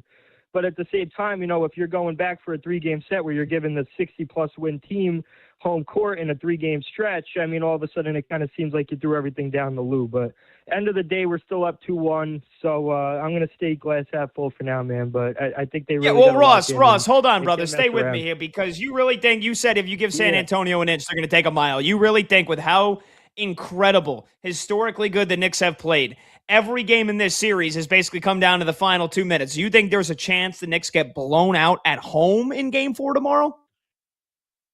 That's my worry. It's like you just said, even the first 2 wins, it's like this series could easily, as easy as it could be us up 3-0, it could easily be them up 3-0. It's like all three, even the 10-point win in game 1, that was still closer than the final score kind of resembles. And my big worry is kind of going back to that Pacers series I brought up in 24. The first 2 games where we won both went up 2-0. Those were also very close. And then the game 3 loss was close, and then Indiana took off running. Now, the thing with that team was they ran out of gas, which is a little different. But I don't want this team to be deflated off their 1 loss in a month and a half. Yeah, but I don't want them to be deflated off the first game that didn't go their way in a month and a half. And I think that's the thing having Bridges around is like he's lived through this. The fact that he's lived through a 2-0 collapse years back in 21 with Phoenix. So, like, he should have the mindset of how much it's eaten away at him all these years after the fact. So I think they have that in the back of their minds. Is like, and we've even heard it from him. We've heard it from Hart, how each game is 0-0. Like, the record's 0-0 going into each game. That's their mentality. That's their mindset. And I think they got to bring that to the floor tomorrow, man, if they want to go up 3-1. Yeah, absolutely. Ross, what the hell, man? They lose 1 game. They lose a game for the first time in 6 weeks, and you're using the words, God forbid they get beat by 30 next game. What happened, Ross? What happened to the confidence? Bro, you know me, Pat. You know me for a couple of years. You know how scarred I am with my teams. I watched my 14-win quarterback not be able to move the ball 10 yards. I hope for the best, but I expect the absolute worst, dude. You know me. All right, that's fair, and that's Ross. Ross, we appreciate the call. Brad, Thanks, that's Ross. Ross. He's talking about the Vikings a couple of years ago when they won the 14 games of Kirk Cousins, and then the Giants went in there and beat him. And he's a Mets fan, so I guess I should have known that going into that phone call that was going to be for a team that just won 13 straight games and then lose a game once again that comes down to the final 2 minutes, and the Knicks are still up 2-1 with home court advantage. That Ross would find a way to inject a little bit of pessimism in there. Talking about the possibility of the Knicks getting blown out tomorrow. There is no shot of that happening. There is an infinitesimal shot. There's a shot, but it's itsy bitsy, teeny tiny. Look, we all have that sense of doubt that creeps in as diehard fans of any franchise, no matter how dominant they've been, because you're just expecting the worst outcome and the ride to end. So, sometimes the coin flips, and it's a completely different scenario as a result. But I know you're supremely confident, but I understand the sentiment in which Ross is bringing. Doubt is now creeping into the cranium after last night, and he's right.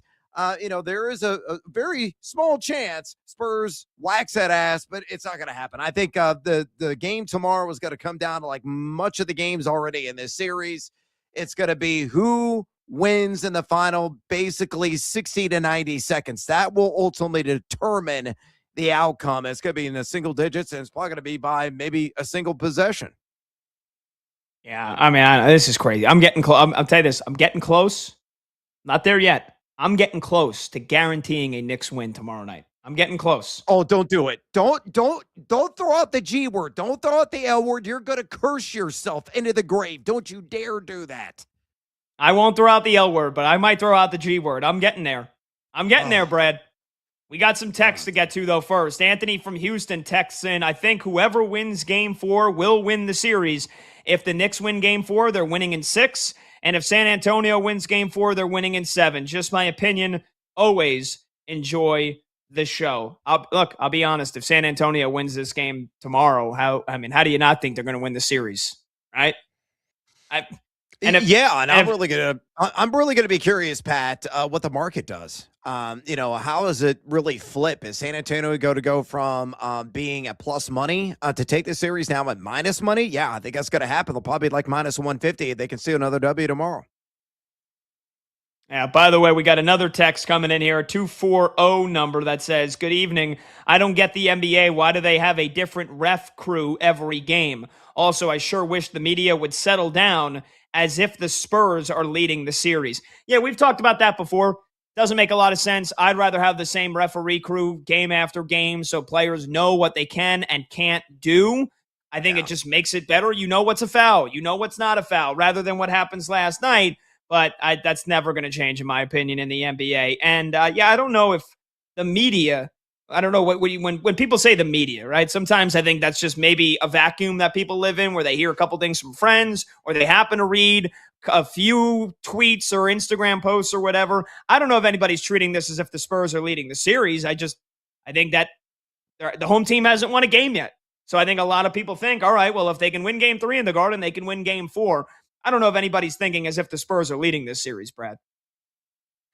Yeah, I don't get that belief at all. But going back to the referee, group game in and game out. Yes, it should be the same crew every single game. I totally back your belief that there needs to be consistency in all the calls and how the series is going to play out as a result. I mean, last night physicality reigned supreme.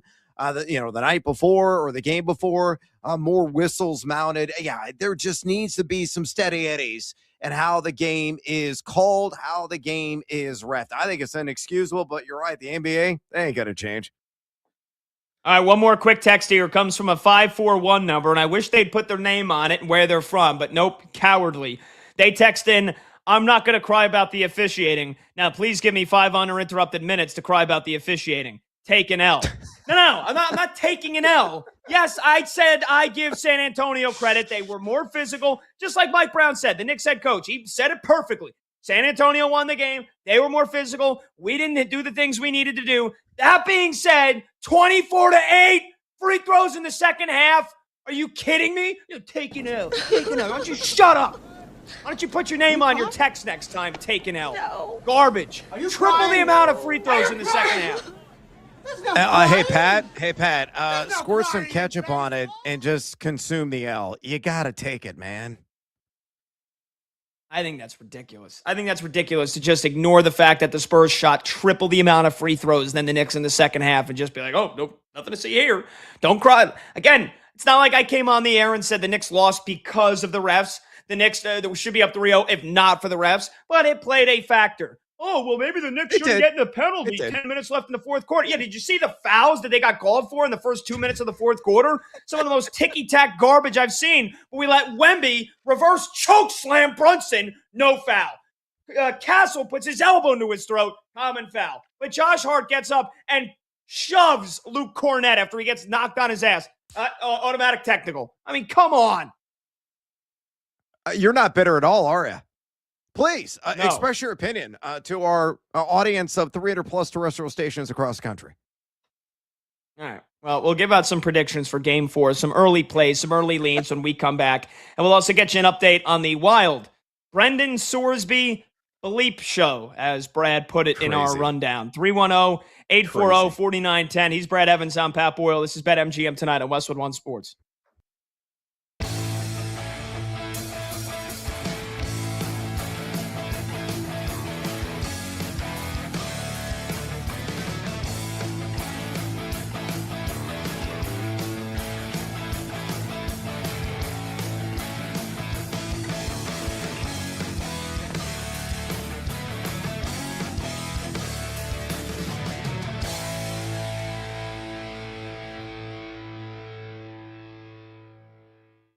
Well, I mean, they're kind of behind the eight ball. The guy they wanted to hire was Bruce Cassidy. The Vegas Golden Knights won't allow him to talk to the Oilers or sign with the Oilers. They have him under contract for one more season, and they've made the tactical decision not to follow the tradition of the NHL, which is when you hire a guy. Sick, right? It's sick, but it's great tactically. Like, the Oilers are their biggest division rival, and Cassidy would fix 60% of the problems that they have on their team. So this was very smart on their part, and it forced the Oilers, who are, of course, are facing a time crunch, having Connor McDavid on a 2-year contract extension, and that basically is their runway with him to try to win a cup, to find the coach that the players want, which is a hard-ass taskmaster that has had success. And that list is very short. Peter Laviolette was probably one of them. He's now in LA. And so they turned to Babcock. I'm a little bit more pessimistic than you on this. I actually think Babcock's a fraud. There's 3 reasons why he has the reputation that he has. One is J.S. Jaguar, his goalie in 2003 when he went to the Cup final with the Mighty Ducks. The other is Nick Lidstrom, who is the reason for Detroit's run of success, where Babcock was the coach for a big part of it. Lidstrom retired in 2012. I think Babcock has 1 playoff series win since then as a coach. And then the other, obviously, is the greatest assemblage of talent we've ever seen on Team Canada, where he won gold medals in 2010 and 2014. So, look, man, there are a lot of coaches that if given those types of scenarios would have won. The rest of the time, he's been underwhelming and, quite frankly, off the ice, embarrassing. I mean, he got signed by the Columbus Blue Jackets. Never coached a game for the franchise after it came out that he was, breaking the privacy of players by looking at their phones. I think this guy is wrought with problems. I think he's coasting on a reputation that he forged 15 years ago. And I don't think he's going to be the solution in Edmonton. I don't know if you can, because you're not in his head. Maybe you haven't. I don't know. Does Connor McDavid support this hire? He does. I did some calling around on this yesterday when the news came out. First of all, the Edmonton players themselves reached out to the NHLPA to figure out if everything is kosher with this guy, because the PA was the one who led the investigation into the invasion of privacy of players in Columbus. And I guess what they heard back was all right. But the leadership group supports trying to find this kind of coach. I think the leadership group supports the idea that Mike Babcock could be the guy based on his pedigree, and are willing to overlook some of the problems that he's had in other situations. Are they dumb? They're not dumb. They're desperate. Like, they're desperate. They turfed the guy that got them to the conference final, to the Stanley Cup final, rather, in 2 consecutive seasons. And they got to turn somewhere for a coach. And the options are few and far between for the kind of guy they're looking for. So, a guy who literally a month ago told Darren Dreger from TSN he was retired is trending to be the new head coach of the Edmonton Oilers.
Late games, loud opinions, and money time moments. BetMGM Tonight rolls on.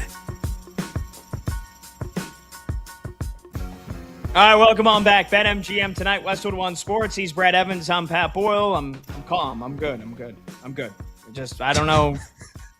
Brad, I have no promises on what kind of condition I'll be in for tomorrow. But before we get pivot to the Brendan Sorsby update here, let's just quickly wrap up the last segment we were doing, talking Spurs and Knicks.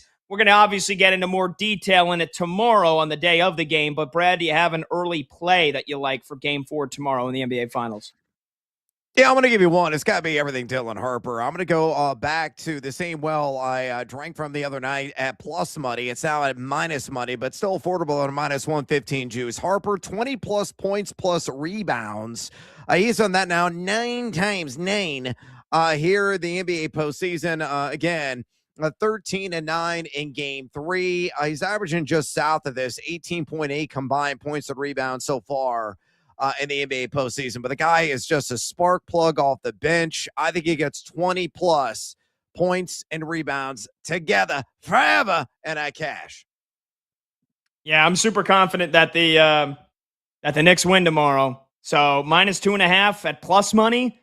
That's probably the play for me. And then OG Anunoby, just continues to score, and they keep setting his line at 15.5 points. 17 in Game 1, 17 in Game 2, nearly 30 last night.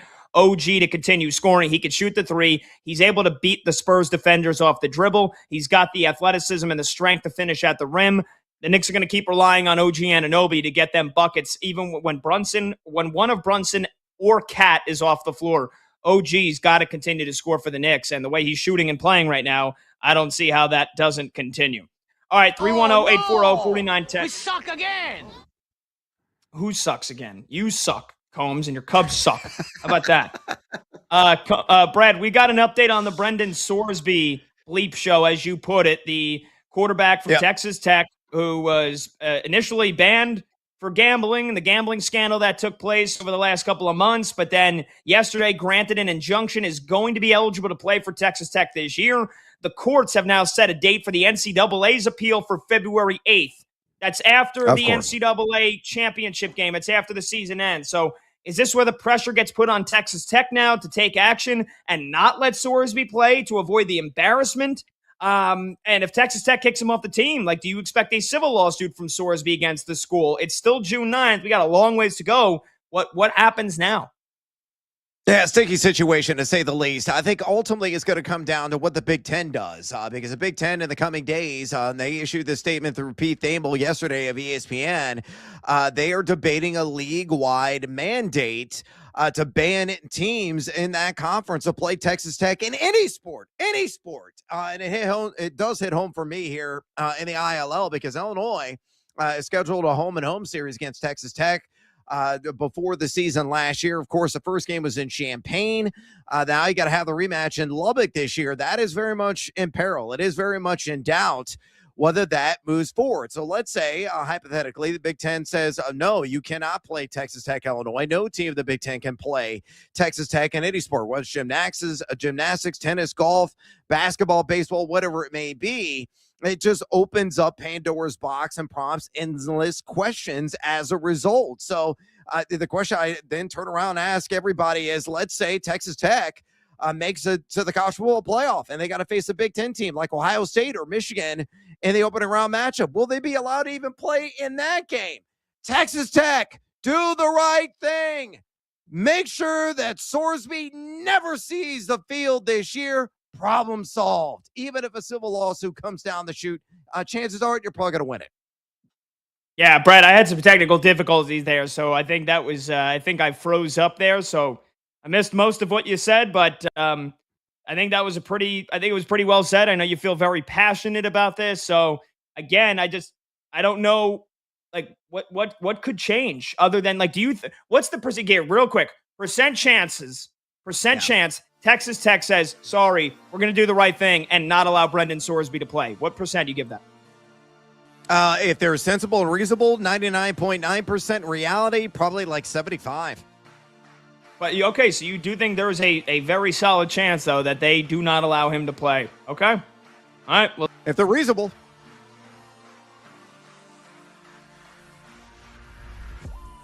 20-0 when we come back. NFL version here on BetMGM tonight.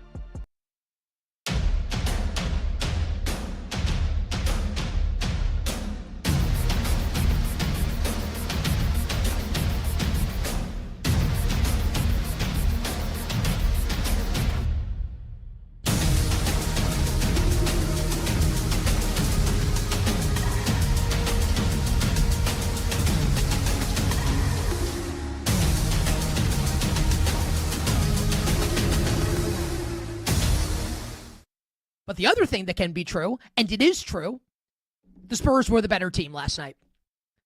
And the Knicks didn't lose because of the officiating. I wouldn't even say the Knicks lost. The Knicks did lose the game, right? But if we're going to do, did a team win or did the other team lose? The San Antonio Spurs won the game last night. And they were so super duper, incredibly, uber impressive with how they were able to bounce back and respond from the heartbreak in Game 2, with the way it ended. And I think we can all, even Knicks fans, if you're going to be a sports fan also, can appreciate, the synergy and even the potential irony, right, of the end of Game 2, Victor Wembanyama throwing the ball off of Steph Castle's back, leading to the Brunson steal, and then the Wemby foul, and then the eventual game-winning free throw from Jalen Brunson. So you had Wemby to Castle, resulting in a loss at the end of Game 2. And then last night, 108-104 Spurs, little under 2 minutes to play.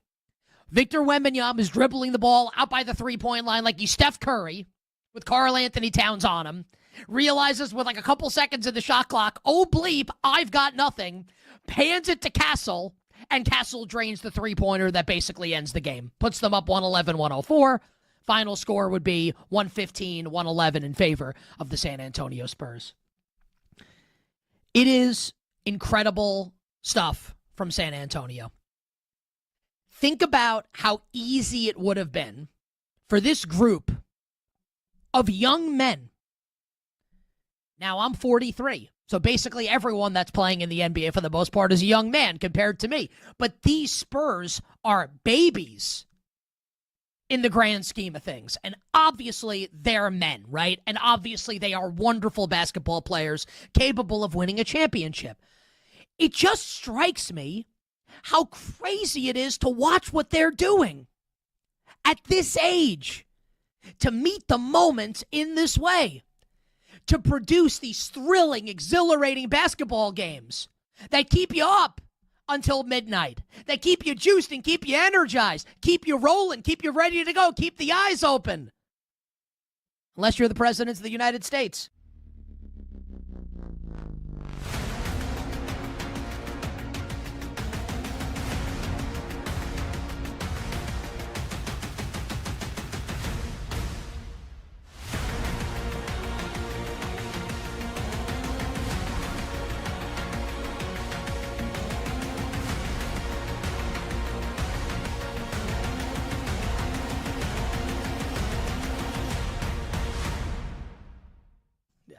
It's so funny because, even going back, Spain has lost in the 2018 World Cup, right? Spain lost in a penalty shootout to Russia. In the 2022 World Cup, Spain lost in a penalty shootout to Morocco in the round of 16. And since then, right, they win the Nations League in 2023, and then they usher in this new era of Spain. Nico Williams and Lamine Yamal join for the Euros. They get a new manager. They replace Enrique. And they were clearly the best team at the Euros. They went to the Nations League last year. They destroyed France in the semifinals and then lost a penalty shootout to Portugal. So, they've lost 3 penalty shootouts in significant tournaments in the last 6 or 7 years. That's pretty much been the only time they've lost. And what do I think about this tournament? Yes, Lamine Yamal is not healthy right now, but do they even need him before the quarterfinals? He's going to have probably a month between the first game Spain plays with any real jeopardy. And now I think they have the best midfield. I think if your combination of Rodri and Pedri and Fabian Ruiz is the best in this tournament, we know that they found a striker group partnership that works. They have Olmo, who occasionally slots in there, but he can play off of Oyarzabal. Oyarzabal's been the hot golden boot pick. He was 30-1. Now he's down to 14-1. I think ultimately what I came back to is I don't quite trust France and their structure and their tactics and their management. England, I think, could join Spain as like the joint best team in this field if we see that Tuchel's sorted out some of the open play attacking stuff. But Spain is the most reliable team. They're the team I have to trust the most. I'm going to go with them to win the World Cup.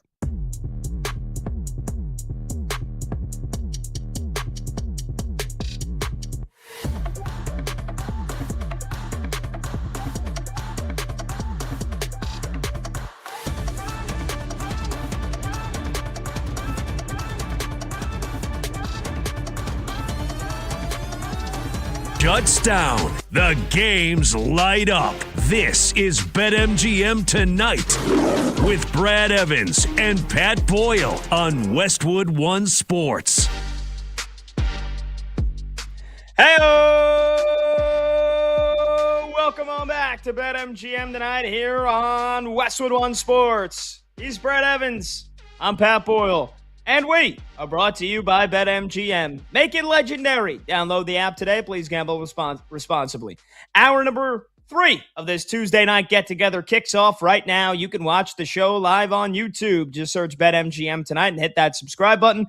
You can watch the show live on Twitter at BetMGM Tonight. And you can listen to the program on the Westwood One Sports app, the Odyssey app, SiriusXM Channel 375, and hundreds of local affiliates throughout North America. We'll get to your phone calls here in just a couple of minutes. If you're on hold, please hang patiently. If you want to join the show, our talk and text line is 310-840-4910. The two big topics so far, Game 3 last night of the NBA Finals, the Spurs getting on the board and beating the Knicks 115-111.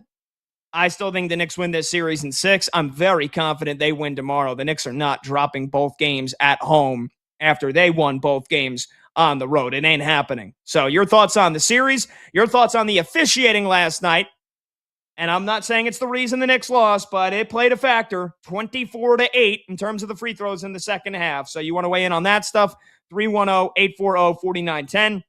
And then just last segment, Brad and I talking about the update on the Brendan Sorsby scandal situation, whatever you may have it as of this moment. Saga. Saga.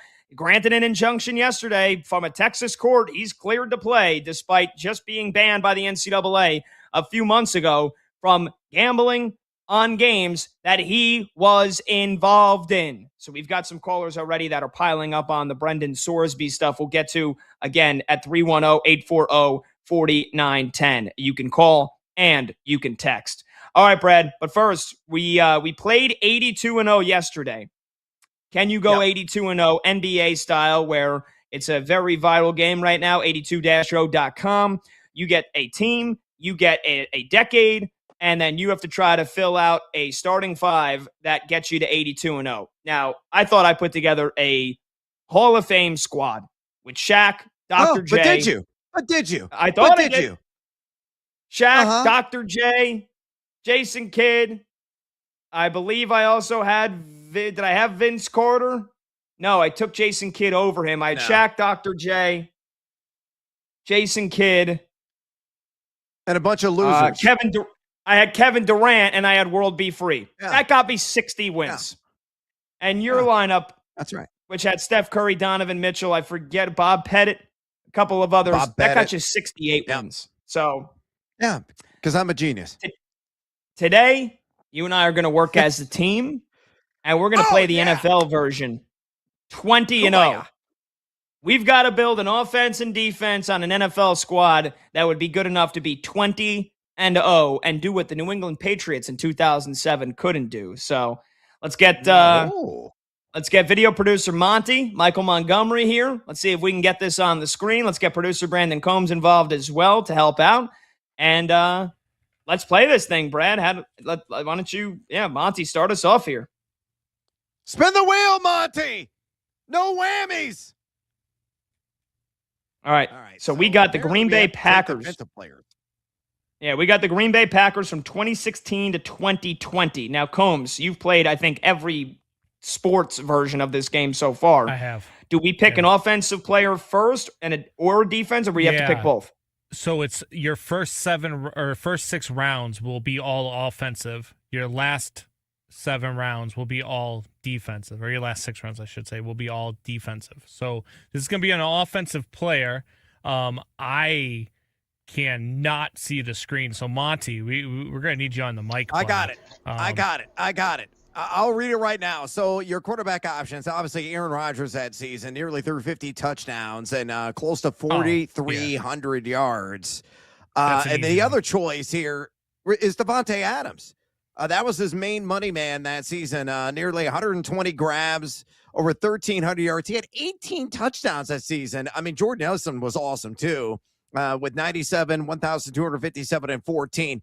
My vote, boys, Aaron Rodgers, 48-5 touchdown interception split. You can't pass that up. I agree. I mean, I think Rodgers is. I mean, you can make a good case. He's the 5th, 6th best quarterback of all time. So, like, unless we're getting Brady. Oh, wow. I mean, am I wrong? Yeah, I think he's top 3 all time. Oh, okay. I think top 5 or 6 is sliding him. Yeah. I was being a little bit. The ayahuasca is on me, gentlemen, just so you know, by the way. I hate Aaron Rodgers as a Bears fan, but I think he's a top 3 quarterback all time. Easy. All right. I think that makes it easy then. Let's go with Rodgers as our quarterback. Next up, bang. Spin it. All right. Colts from 99 to 2005. Yeah. This is probably wide receiver, right? Yeah. Who are we looking at here, Brad? Can you clearly make these names out? This is a no-brainer, gentlemen. An absolute layup. Yeah. The legend himself, Marvin Harrison. Sr. That season, 145 grabs, over 1,700 yards, double-digit scores as well. I mean, that is clear as day. Brandon Stokely, who is a friend of mine, I love you, but you went over 1,000 yards that season, but you pale in comparison to the great Marvin Harrison. Reggie Wayne was also on that roster too, but I would say Marvin Harrison is the one. Yeah, man, the era matters here because, again, basically from what we've discerned, these games, this one, 20-0.com, 20-0.com, it's the era matters. So it's the stats they put up during this era is the player that we're putting on the team. So, yeah, I would tend to agree here. And if you're watching, by the way, live on Twitter, YouTube, or Twitch, you can see, you can watch us play this game. I would say Marvin Harrison is. Do you want him as your starting wide receiver? Or do you want him at one of the flex positions just in case wide you receiver. Get a better option? We'll figure out flex later because it gives us options. Okay. I was going to say, can you switch positions like you can in the NBA one? No, you can't. No. All right, so we have to lock this in. I think Marvin Harrison should be locked in a receiver either way. I agree. Okay. Spin it! So we got Aaron Rodgers, Marvin Harrison. Chiefs from 2011 to 2015. So no. Well, we already have a quarterback, so we don't need Mahomes anyway. Is this gentlemen. Kelsey no, on it's here? not Kelsey. What were Kelsey's numbers? Yeah, that was not the greatest year for Kelsey. I mean, I got a vote here immediately of where I'm going to go, and it's a position we have to fill. Yep, that's right. Jamal Charles. That season was a killer season. He was a fantasy beast. He had dozen touchdowns, caught a bleep ton of balls that year, over 1,200 rushing yards as well. He was a do-it-all back, and he was so damn explosive. Jamal Charles, my vote and final answer. Well, yeah, these are this is the average for the era, though. This isn't just one season. This is the average for that run of seasons from 2010 to 2015. But I still say, Jamal Charles was a beast throughout most of those seasons between 2011 and 2015. Here's my question. You can change the team ones and you can change the era ones for the NBA, 82and0.com. Can you do that in this game? You can. Once on defense, but it respins both. So you get one respin on offense, one respin on defense. All right. I mean, I think we bank it, Pat, because tight end I think is going to be tough to fill. Yeah, and I would vote that you put Jamal Charles at flex because I think there's going to be other running backs that are there that could be your starting running back. Dude, the flex, doesn't a running back, wide receiver, tight end qualify there? Yeah, but the algorithm will read them as a backup, and your starter will have more weight. Oh, Well, that's an interesting twist. Okay. You could sell me on a flex. Pat, you're the tiebreaker here. I'm still running back. Brando says flex. What do we do with Jamal Charles? Oh man. So they're saying that if we put Jamal Charles as our backup, it just depends on the spin. It still weights it in. Like his numbers still weigh in, but your starting running back will have more weight when you go to okay, so if we put him as the flex, then we're basically betting on getting a better running back than Jamal Charles. Correct. Yeah, correct. I say put him as the flex. Yeah, gamble. Roll the dice. Clack it, clack. Let's go. All right. Spin it. Niners from 99 to 2005. Ooh. What are the top names we're looking at here? I'm blind. Who's their Finding tight Illini ends? great, and Brandon Lloyd, Terrell Owens. He had a couple of monster seasons at this juncture in his career. The tight ends.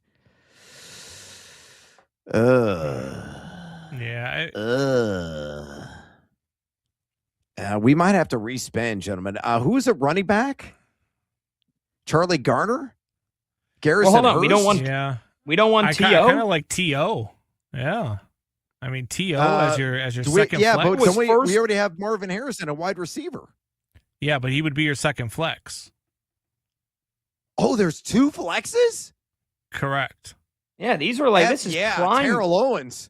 This is prime T.O. We gotta have T.O. Yeah, you have to go T.O. Yes. Have to go T.O. Get your popcorn All ready, right, T.O.'s fools. the second flex. Oh, Dallas, there you go. 99 Cowboys to 05. 99 to 2005. Who's that? I mean, running back. There's some not great running backs in that era. What about tight end? What about Jason Witten? Jason Witten that's a rock solid tight end, gentlemen. Hall of Fame caliber tight end playing at the peak of his career. Either that or you respin. I mean, his average was 87 catches, 980 yards, and 6 touchdowns in that era for Jason Witten. It was damn good. He was consistent. We need a tight end and a running back. So it's either we use the respin here or we use it for the last one. I go tight end. Smith. That's my vote. I mean, we have Emmitt Smith. Yeah, this seems like that's toward the end of Emmett's career. Yeah, but he was though. averaging 1,300 yards a season with 11 touchdowns. Dude, I think we can do better at running back. I really do. All right. It's 99 to 05. Then, or do you go with Jason Witten? So hold on. I go Jason Witten at tight end, and then we're going to gamble on the running back position next. That's my vote. Man, I'm torn. I almost feel like maybe we just respin here. Oh, don't be cowards. All right, Brad is very vindictive. Brad's very vindictive on Witten, so we'll grab Jason Witten. Convicted, not vindictive. Convicted. He's right. Yeah, that's right. You're right. Convicted. Right. Yeah. I'm not convicted of anything. I'm convinced. Did you guys graduate We'll find out college? we'll find out if he's vindicated in a short order. Yeah, there you go. Yeah. All right, spell it next. All right, let's grab Spin Jason the damn Witten. wheel. Let's go. Jason Witten selected. All right. Let's come on. So here's our running back, 2006 to 2010 Arizona Cardinals. Is that also Emmitt Smith? That's Edge. Edger and James. I mean, I think Emmett might have been in the conversation. Respin? I respin. We got to respin? Respin. Yeah, we have the one respin. It was Barry Sanders. Jets from 99 to 2005. Curtis Martin. Yeah. Curtis Martin. All right. Those are rock solid Jets years. It's a solid choice. It's a solid choice. We could have got better. We'll take Curtis Martin. Yeah. So we're on the defense now, right? Yep. Oh my God, we got Baltimore 99. 2000. Oh, let's go Lewis. linebacker. Ray Lewis. Yeah, Ray Lewis all day. You also have Terrell Suggs. Bart Scott too is on that team. Ray Lewis for sure. It's got to be Ray Lewis, right? Automatic layup. I mean, he was murdering people in that era. Ooh. Also, Yeah, Ed Reed. was it one of the We greatest do have defenses safety ever. with Ed Reed, guys. Oh, true. Safety with Ed Reed. Oh, average okay, I'll 9 let you guys interceptions a decide. season. I mean, That's a that's the tough thing one. about safety.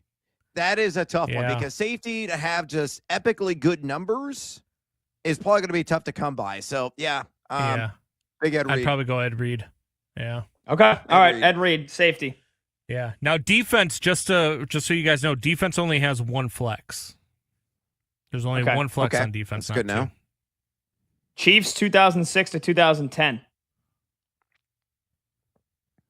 Oof. Who are we looking at here? Jared Allen? Did they have? Yeah, Jared Allen was on the Chiefs in that time frame. 15.5 sacks was his average. Well, that's tremendous. Probably be my vote. That's probably going to be your best option, in my opinion. I mean, it's not a terrible option. That's for sure. Coming off the edge. No, Jared Allen. I'd for put me. him at He flex. gets my vote. To be honest with you. Okay, yeah, do that. Yeah. Pat's game. Pat's getting bets right now, anyway.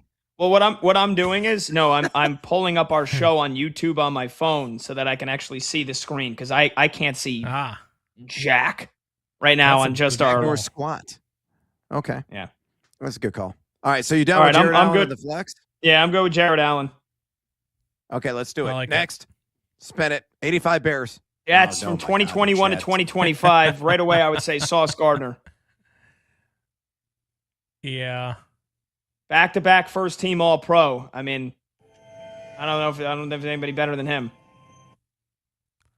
Yeah, I can't think of another single Jet that would be remotely close. Either It's either him, that or Quinnen Respin. Williams, or C.J. Mosley, but I would say Sauce Gardner. You said Respin, Combs? He was back-to-back first-team All-Pro his first 2 years. I said Sauce Gardner or Respin. That's what I said. No, I think Sauce is the play here. We got to bank that Yeah. respin so we don't get I like screwed. that. Sauce has no numbers in that era? Really? What's his numbers? Wait, what?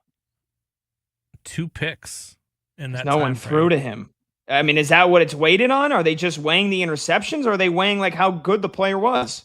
20 passes defended per year.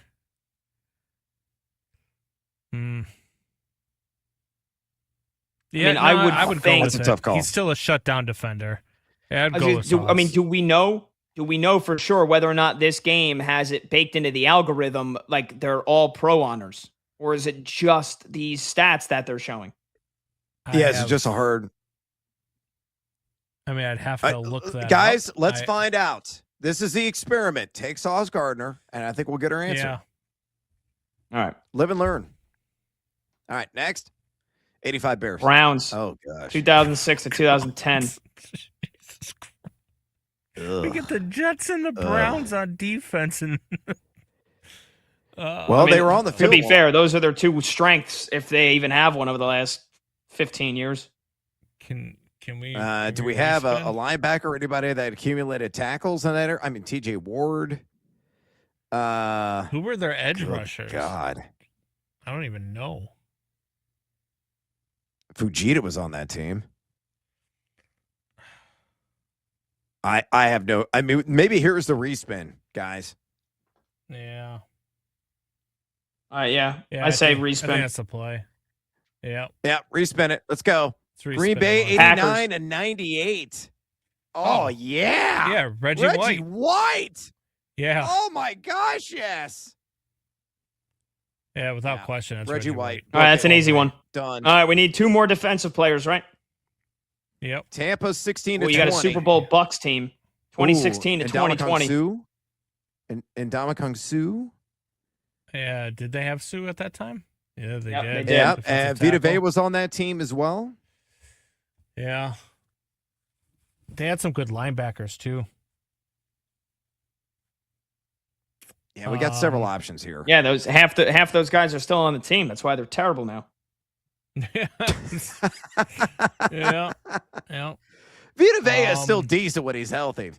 Yes, Vita Vea is. I was more so talking about the linebackers and the secondary.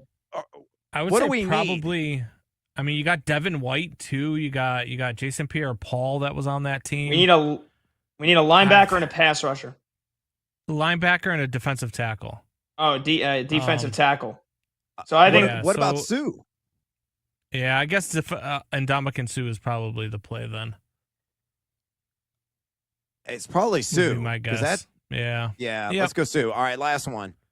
God, why do we keep getting the Colts? From 2016 to 2020.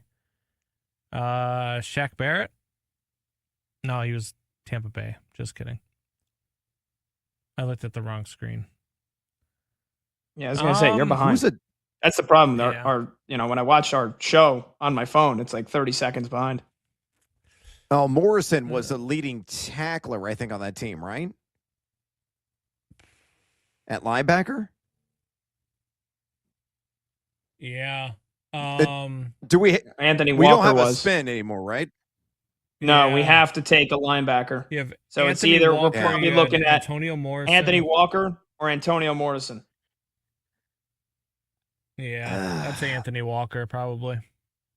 Yeah, it's Anthony probably Walker had slight edge to get my vote. more sacks, more tackles for loss, an interception, forced fumble. It's Yeah. got to be all right. Walker. Before we lock in Anthony Walker, do we remember who we had on offense?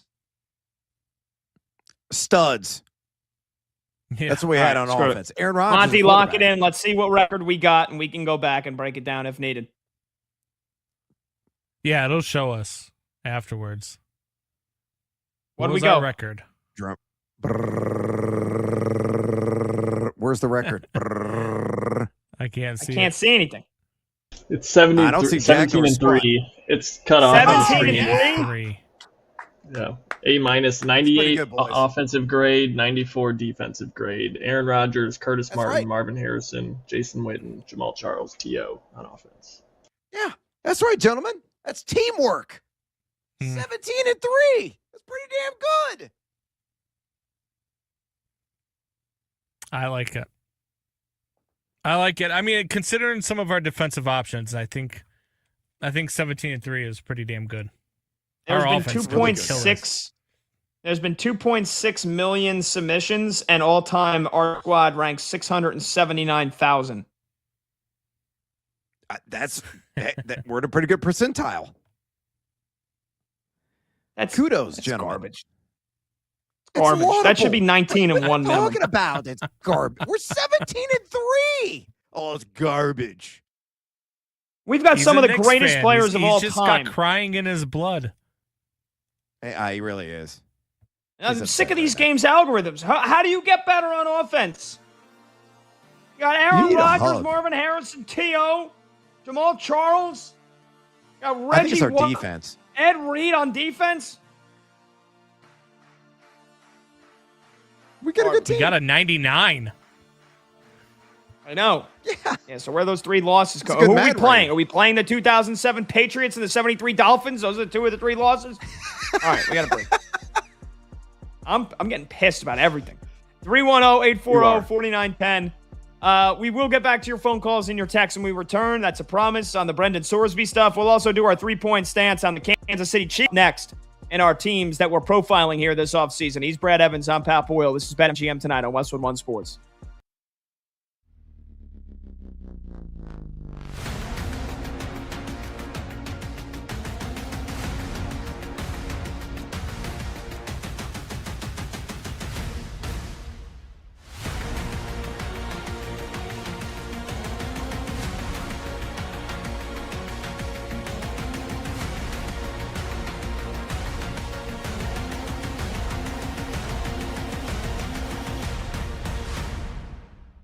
I were a Spurs fan, I would love it.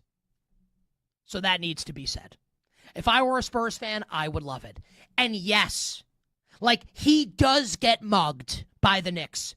And specifically, there were a couple moments here where my eyes were gravitating towards Towns and Wemby as opposed to who actually had the ball. Because, to be fair, like Towns basically has Wemby in a straitjacket before, like, some of this offense is initiated. Arms around him.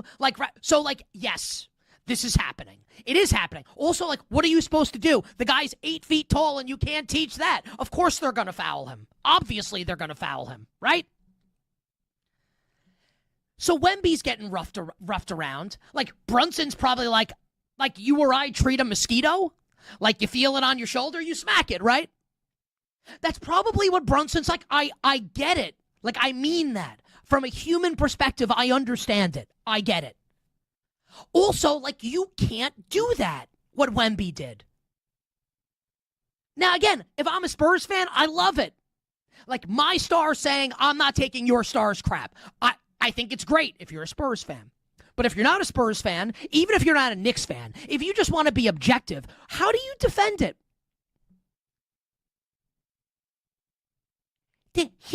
He elbowed Naz Reid in the throat.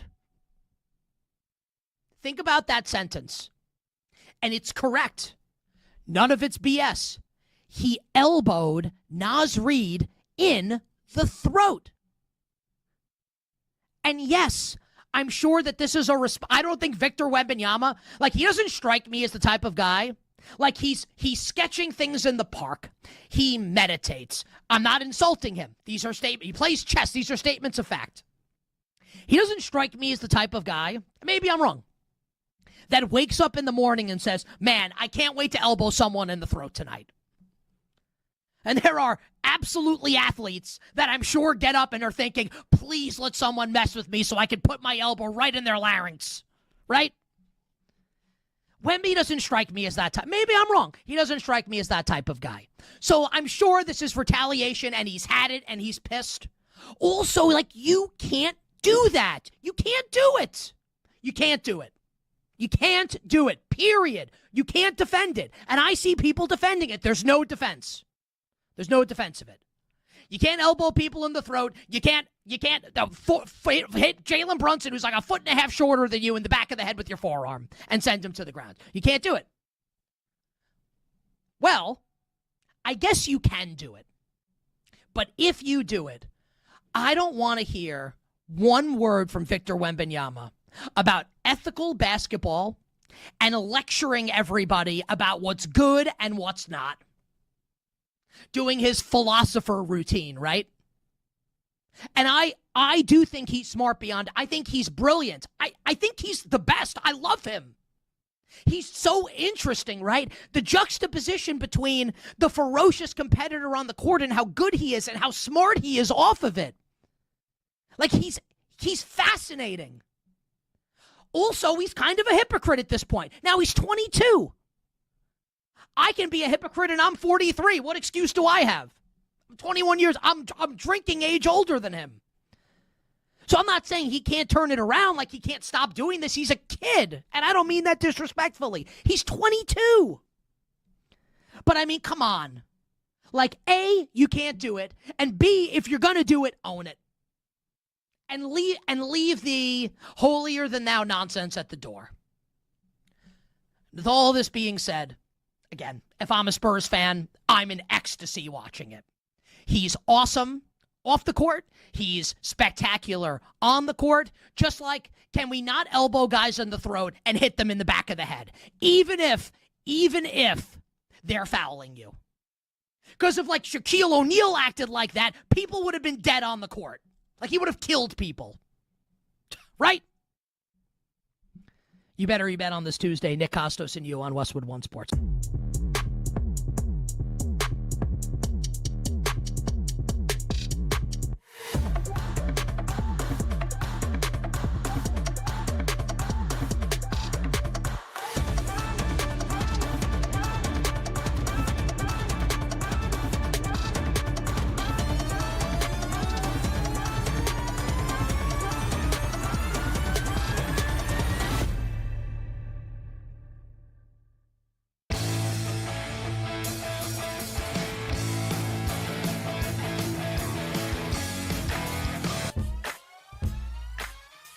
When the game goes live, the conversation turns up. BetMGM Tonight continues now.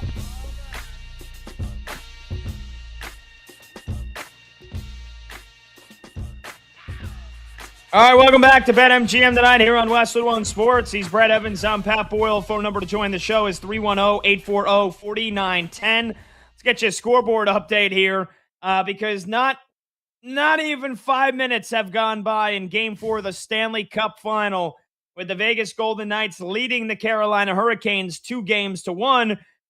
This series just continues to deliver. We've got 2 goals on the board, and both of them from Carolina. Logan Stankoven with his 11th goal of the postseason, just a minute and 6 seconds into the game. And then just moments ago, Jackson Blake, his 6th goal of the playoffs. And the Hurricanes are already up 2-0 on Vegas. And by the way, it is Brandon Bussey in goal for Carolina. There's just no right way to pronounce that name. Brandon Bussey is in the game for Carolina. And it's not Freddie Anderson, so it's the first career playoff start for Bussey. And Carolina leads it 2-0. Talk about giving them some cushion for the pushing. Yeah, I mean, look, that's a tough last name to have. I'm sorry. There's no Bussey. other way around it. Yeah, a lot of picking on the playground, I think, Pat, with that last name. Yeah. Okay. Brett, we can get to our Chiefs 3-point stance. We've also got some callers on the Brendan Sorsby saga. So I'll go dealer's choice here for you. You want to get to some phone calls? Yeah, let's get to the callers. They've been waiting patiently. All right, 310-840-4910 is the number to join. You can call, you can text. We talked about Brendan Sorsby. Granted an injunction yesterday by a Texas court after the NCAA banned him for his gambling scandal, betting on games that he was involved in. And now he's going to be eligible to play this year. We've got a court date set for the NCAA appeal. It's not till February. So as it stands, Brendan Sorsby, after serving a 2-game suspension, will be eligible to play this year for Texas Tech. Let's get to Chance, who's in Alabama, next up on line 1 on BetMGM tonight. Chance, go ahead. Hey, during these NBA Finals, anytime y'all talk football, which is my go-to, I try and get a call in. So I appreciate you taking it. I love college football, man. It is my favorite thing to watch on TV next to the Buffalo Bills. And this kid, and the Texas Tech is a joke. The NCAA is more of a joke for allowing this to happen. He spent over $90,000, 40 bets on his own team, and not to mention it's just illegal to gamble in Texas. I mean, Calvin Ridley did this in the NFL, right? He got a year suspension. If the Texas Tech changes its mind and they do decide to suspend him and he goes to the supplemental draft, he should be suspended in the NFL for a year. He should not escape punishment on this. And that judge, whoever ruled on this, he must be a huge Texas Tech fan because what a joke. And the NCAA has never been in more need of a commissioner. And I say, bring on the GOAT, Nick Saban.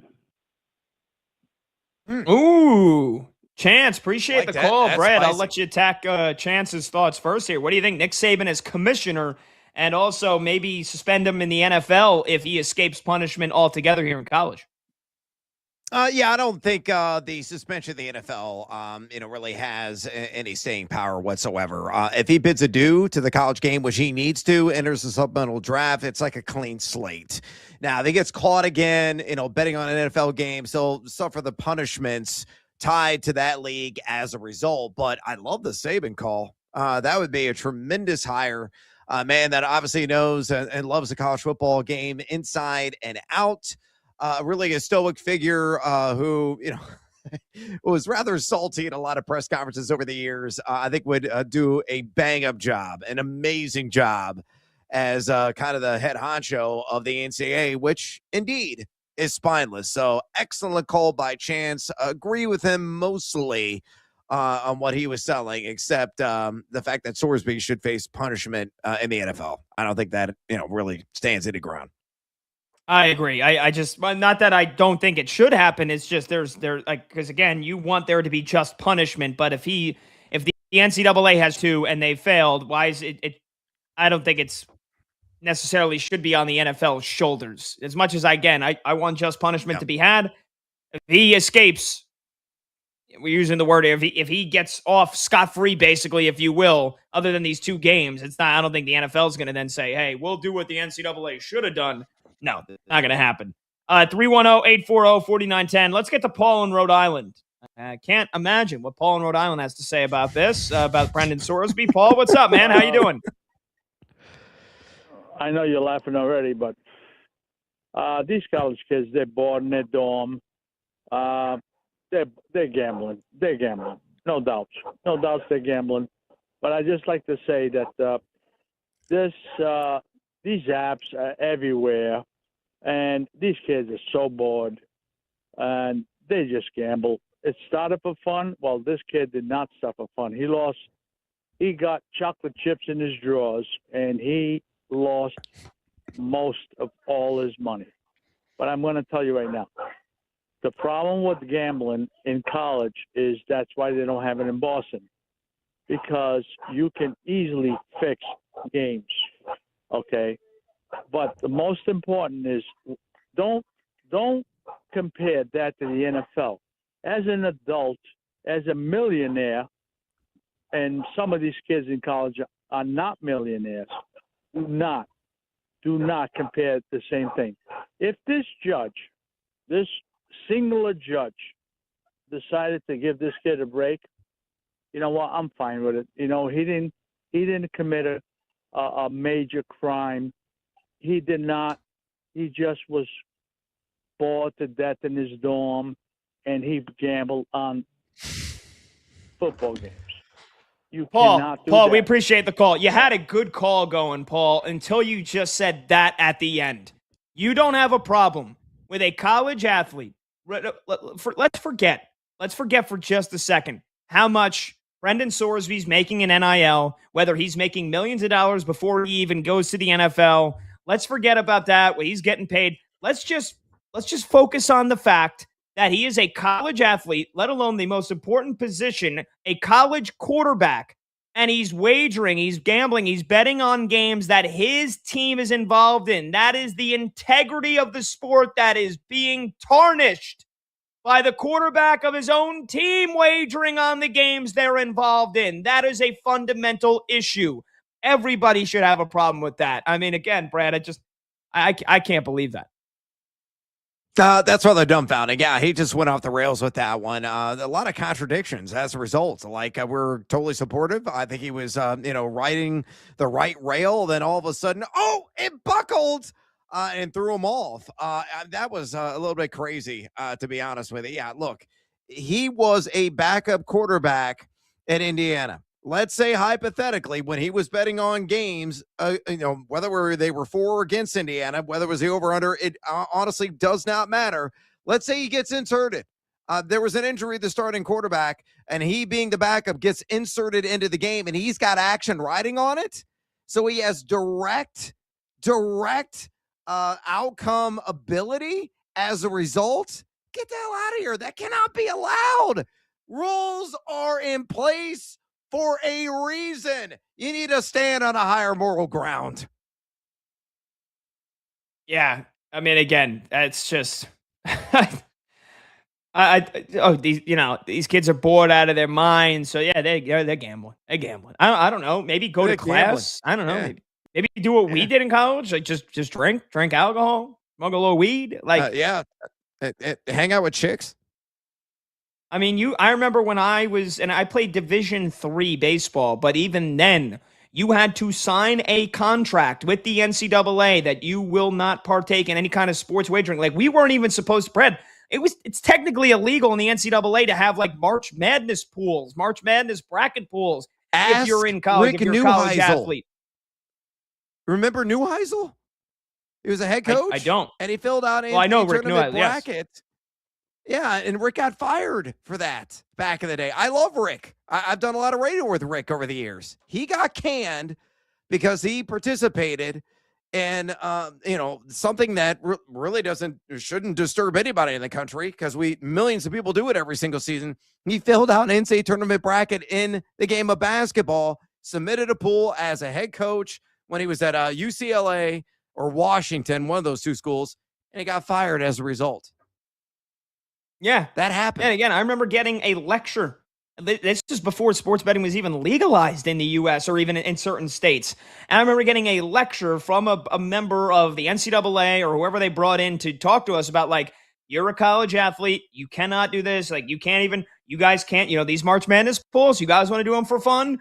That's great. You guys cannot legally put money on other college athletics, no matter what the sport, no matter what it is. Now, flash forward 8, 9 years, and now sports betting is legal in certain states. You've got prediction markets that are technically legal throughout the U.S. that are federally unregulated. And again, Brendan Sorsby is making money. He is making NIL money. He is the quarterback of a team. Backup starter does not matter. Wagering on games that his team is involved in. That is an issue. This should have never been allowed. He should never have been granted an injunction by a court. That is why this is going to be a huge story throughout the rest of the summer whenever we do get an update on it. Yeah, exactly right. I mean, this is going to play out. It's going to get deeper into the weeds. And again, we just hope that Texas Tech, the school, the institution itself, the administrators there, the chancellor of the university, whoever has got power can sway that around. And it's not the mega boosters who, of course, want Sorsby on the field because they want to win football games. That's a motivation for them. But the decision makers of that university need to intervene, step in, and do what's right. Brendan, you had a great career here, but sorry, you committed crimes, you did wrongdoings. You are not allowed to put on a uniform ever again here in the city of Lubbock for Texas Tech University, and save your hide, save your ass as a result. Will that play out? That is TBD, but that's the right thing to do, and it's yet to occur. At 310-840-4910, we'll take more of your calls, more of your texts on this when we return. We'll also get to our Kansas City Chiefs 3-point stance as we continue to work our way through the draft and profile all 32 NFL teams this offseason leading up to training camp. He's Brad Evans. I'm Pat Boyle. We'll also get you another goal and a scoring update in the Stanley Cup Finals, so don't go anywhere. We'll be right back. Seriously? This is BetMGM tonight on Westwood One Sports.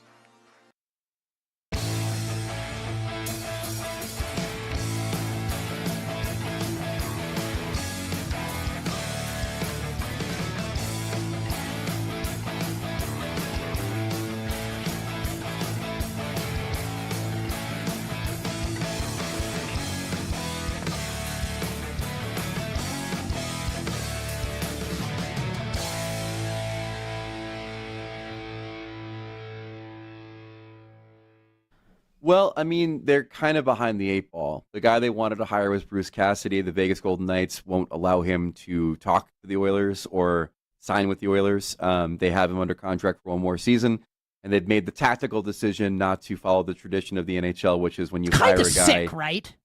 It's sick, but it's great tactically. Like, the Oilers are their biggest division rival, and Cassidy would fix 60% of the problems that they have on their team. So this was very smart on their part, and it forced the Oilers, who are, of course, are facing a time crunch, having Connor McDavid on a 2-year contract extension, and that basically is their runway with him to try to win a cup, to find the coach that the players want, which is a hard-ass taskmaster that has had success. And that list is very short. Peter Laviolette was probably one of them. He's now in LA. And so they turned to Babcock. I'm a little bit more pessimistic than you on this. I actually think Babcock's a fraud. There's 3 reasons why he has the reputation that he has. One is J.S. Jaguar, his goalie in 2003 when he went to the Cup final with the Mighty Ducks. The other is Nick Lidstrom, who is the reason for Detroit's run of success, where Babcock was the coach for a big part of it. Lidstrom retired in 2012. I think Babcock has 1 playoff series win since then as a coach. And then the other, obviously, is the greatest assemblage of talent we've ever seen on Team Canada, where he won gold medals in 2010 and 2014. So, look, man, there are a lot of coaches that, if given those types of scenarios, would have won. The rest of the time, he's been underwhelming and, quite frankly, off the ice, embarrassing. I mean, he got signed by the Columbus Blue Jackets. Never coached a game for the franchise after it came out that he was, breaking the privacy of players by looking at their phones. I think this guy is wrought with problems. I think he's coasting on a reputation that he forged 15 years ago, and I don't think he's going to be the solution in Edmonton. this, I don't know if you can, because you're not in his head. Maybe you haven't. I don't know. Does Connor McDavid support this hire? He does. I did some calling around on this yesterday when the news came out. First of all, the Edmonton players themselves reached out to the NHLPA to figure out if everything is kosher with this guy, because the PA was the one who led the investigation into the invasion of privacy of players in Columbus. And I guess what they heard back was all right. But the leadership group supports trying to find this kind of coach. I think the leadership group supports the idea that Mike Babcock could be the guy based on his pedigree, and are willing to overlook some of the problems that he's had in other situations. Are they dumb? They're not dumb. They're desperate. Like, they're desperate. They turfed the guy that got them to the conference final. I mean, to the Stanley Cup final rather, in 2 consecutive seasons, and they got to turn somewhere for a coach.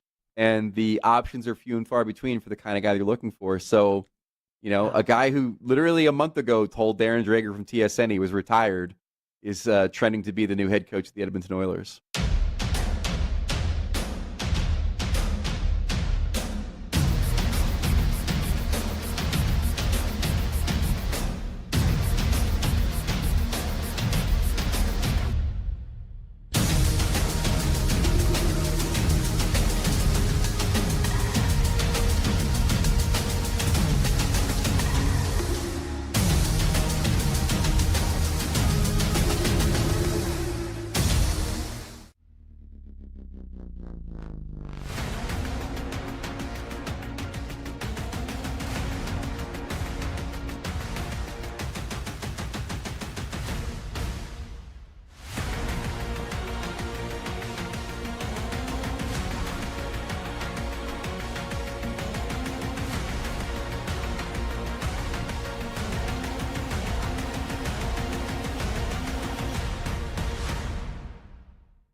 Late games, loud opinions, and money time moments. BetMGM Tonight rolls on.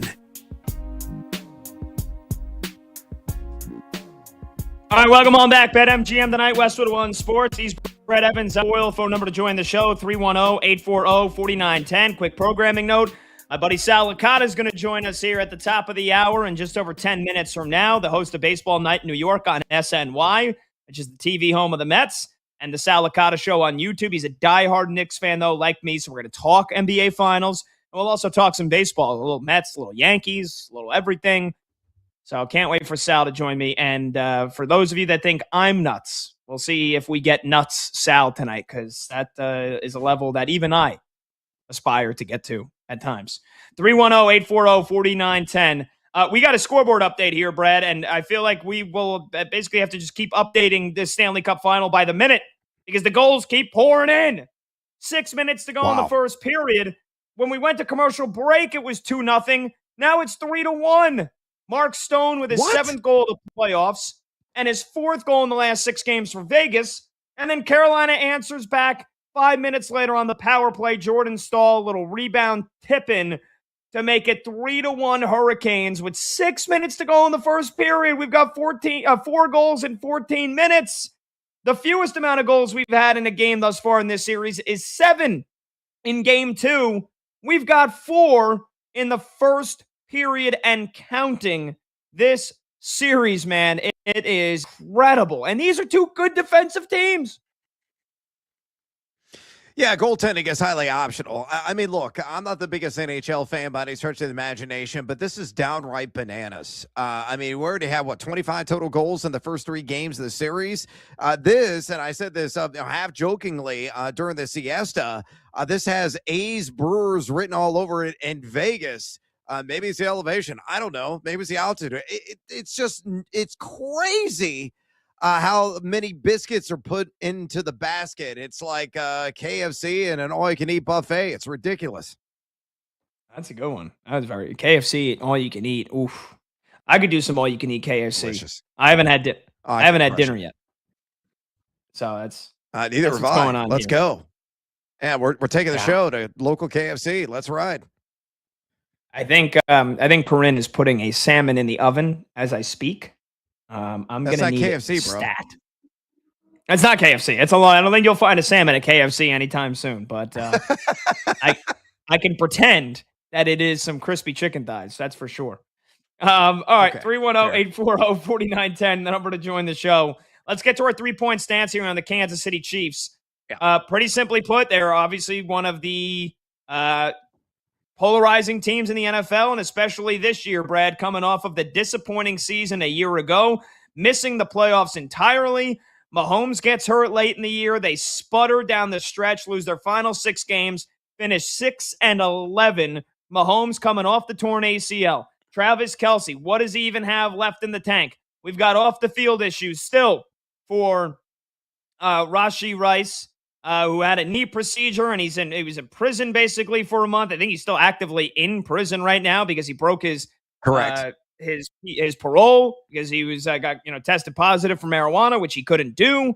They've got the Super Bowl MVP Kenneth Walker, an offensive line that is suspect, and then a defense that maybe is lost its luster here. What do we expect? And how many more years does Andy Reid have left? What do we expect from the Kansas City Chiefs? But the first and foremost question this year for Kansas City is, what does Patrick Mahomes look like coming back from the torn ACL? What are you expecting from Mahomes going into this year, Brad? Well, all the vibes are really positive for him to be available and ready in week 1. I mean, he's got like Wolverine blood pumping through the veins. He is a fast healer, but can he step up? Can he maybe even get back to being that 30 touchdown passer that we've seen from yesteryear? A guy that's had over 50 passing touchdowns in a season, over 40 a couple of times in his career, but really a shell of what he used to be. Travis Kelce, much longer in the tooth, but not having Rice potentially healthy and on the field to begin the season is a major knock to this offense because Kelce is maybe 60, 70% of what he used to be. I do like Xavier Worthy. A lot of people have written him off. A guy that can be a multi-dimensional weapon, whether taking handoffs directly out of the backfield, some of the jet sweep action, utilizing him in the screen game, working outside the numbers. I think he's got a high ceiling, and I think he's got some breakout appeal, especially if Rice is not available.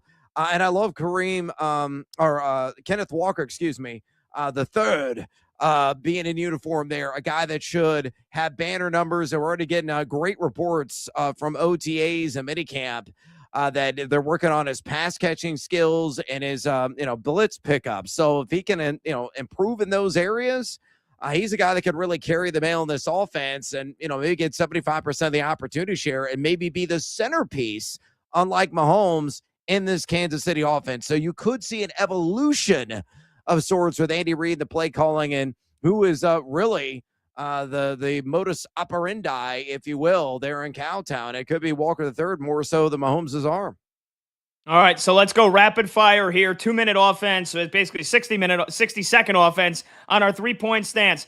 Best fantasy value, player prop play for the year, over under team wins. I'm going to start here. Best fantasy value for me with all the question marks on the receiving core. How about Tyquan Thornton? Wide receiver number 150 going into your fantasy football season. ADP of 259. He's a downfield threat. He had 438 yards and 3 touchdowns. I think he could step up big in this Kansas City offense this year. Yeah, I'm going to go back to the Xavier Worthy. I like some of the advanced analytics and air yards, ADOT, and a guy that has some of that breakout appeal if Rice is indeed not healthy. Wide receiver 52, right around pick 135 overall value. Yeah, all right. Best player prop for the season, Brad. Patrick Mahomes, comeback player of the year, plus 185 right now. on BetMGM? Say no more. That's an easy one for me. Mahomes is going to win Comeback Player of the Year. I agree with that. Walker the third. Give me the over 925.5 rushing yards there at BetMGM. Only saw 51% of the opportunity share in Seattle last year. Again, I think it's going to be greater than 75%. He was a yak and missed tackle beast. Easily 1,100 yards. All right, Brad. Final words in 10 seconds. Over or under 10.5 wins for the Chiefs?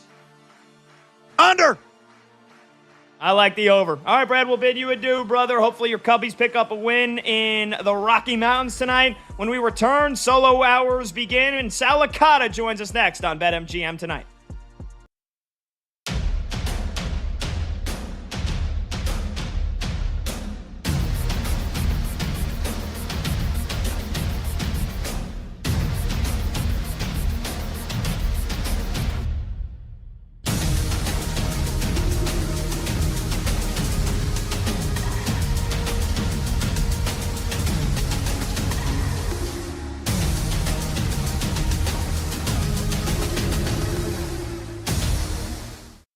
But the other thing that can be true, and it is true, the Spurs were the better team last night.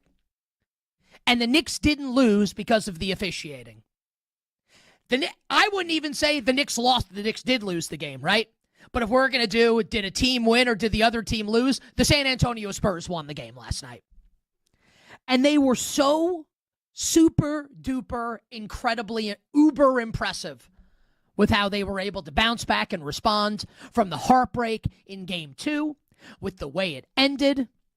And I think we can all, even Knicks fans, if you're going to be a sports fan also, can appreciate, the synergy and even the potential irony, right, of the end of Game 2, Victor Wembanyama throwing the ball off of Steph Castle's back, leading to the Brunson steal, and then the Wemby foul, and then the eventual game-winning free throw from Jalen Brunson. So you had Wemby to Castle, resulting in a loss at the end of Game 2. And then last night, 108-104 Spurs, little under 2 minutes to play. Victor Wembanyama is dribbling the ball out by the three-point line like he's Steph Curry with Karl Anthony Towns on him. Realizes with like a couple seconds in the shot clock, oh bleep, I've got nothing. Hands it to Castle, and Castle drains the three-pointer that basically ends the game. Puts them up 111-104.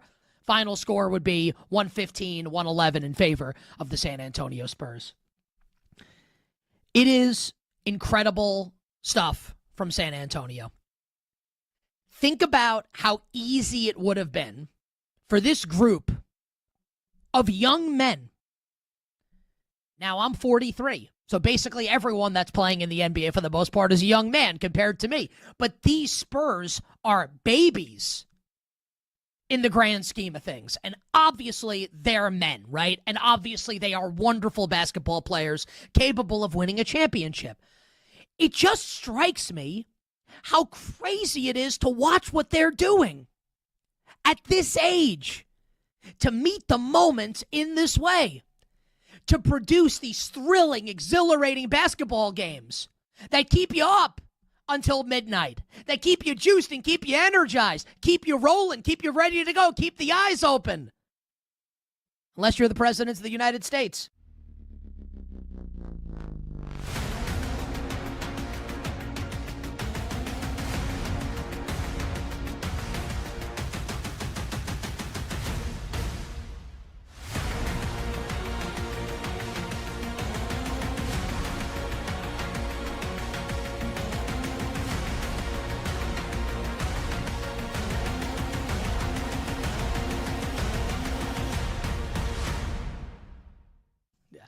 It's so funny because, even going back, Spain has lost in the 2018 World Cup, right? Spain lost in a penalty shootout to Russia. In the 2022 World Cup, Spain lost in a penalty shootout to Morocco in the round of 16. And since then, right, they win the Nations League in 2023, and then they usher in this new era of Spain. Nico Williams and Lamine Yamal join for the Euros. They get a new manager. They replace Enrique. And they were clearly the best team at the Euros. They went to the Nations League last year. They destroyed France in the semifinals and then lost a penalty shootout to Portugal. So, they've lost 3 penalty shootouts in significant tournaments in the last 6 or 7 years. That's pretty much been the only time they've lost. And what do I think about this tournament? Yes, Lamine Yamal's not healthy right now, but do they even need him before the quarterfinals? he's going to have probably a month between the first game Spain plays with any real jeopardy. And now I think they have the best midfield. I think if your combination of Rodri and Pedri and Fabian Ruiz is the best in this tournament, we know that they found a striker group partnership that works. They have Olmo, who occasionally slots in there, but he can play off of Oyarzabal. Oyarzabal's been the hot golden boot pick. He was 30-1. Now he's down to like 14-1. I think ultimately what I came back to is I don't quite trust France and their structure and their tactics and their management. England, I think, could join Spain as like the joint best team in this field if we see that Tuchel's sorted out some of the open play attacking stuff. But Spain is the most reliable team. They're the team I have to trust the most. I'm going to go with them to win the World Cup.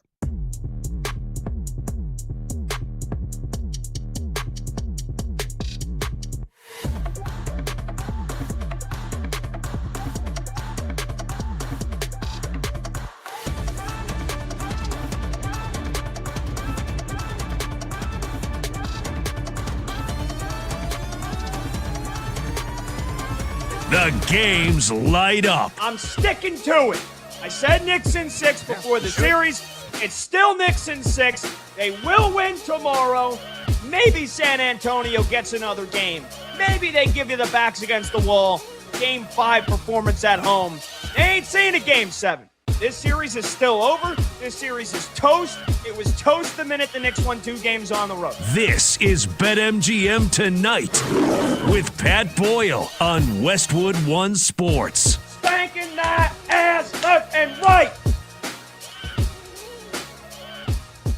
Hey, welcome on back to BetMGM Tonight here on Westwood One Sports. We bid adieu to Brad Evans, and that means we've got 2 solo hours coming your way here, as we do every Monday through Friday until 11 p.m. Eastern. I'm Pat Boyle, and we are brought to you by BetMGM. Make it legendary. Download the app today. Please gamble responsibly. You can watch the show live on YouTube. Just search BetMGM Tonight and hit that subscribe button. You can watch the show live on Twitter at BetMGM Tonight, and you can listen to the program on the Westwood One Sports app, the Odyssey app, SiriusXM, Channel 375, and hundreds of local throughout North America. Before we get to our guest line, we've got this from our friends at BetMGM. BetMGM players will receive an NBA Finals odds boost token. To use the token, add a wager made up of NBA playoffs bets to your bet slip and activate the token. If you win your wager that was made with the token, you will receive extra winnings and unrestricted bonus dollars. All right, the Knicks are up 2-1 in the NBA Finals. Last night, didn't for sure. You heard the great open produced there by producer Brandon Combs. That was awesome. And so we're going to talk some NBA Finals, but a guy that is one of the biggest diehard baseball fans that I've ever met, and I've had the pleasure of producing of his shows. I'm a huge fan of his growing up from his time at WFAN, doing his own thing now with his show on YouTube, The Sal Licata Show, but also the host of Baseball Night New York on SNY, which is the TV home of the Mets. He's one of my favorites of all time. And again, I said it earlier. For those of you that think I'm nuts, I've seen this man take it to levels that even I can't get to. Let's bring in Sal Licata here, who joins the show now. Sally, what's up, baby? How you been, man? I taught you how it's done. You know what I'm saying? I taught you how it's done, and now you're taking it to another level. I got to say, as I'm on here, holding on, hearing the intro, I genuinely feel so proud for you that you have your own show. I remember when you first started and you were an annoying intern and they gave you crap on Boomer and Geo, but my God, you worked your rear end off. You've earned every bit of it, and I truly am.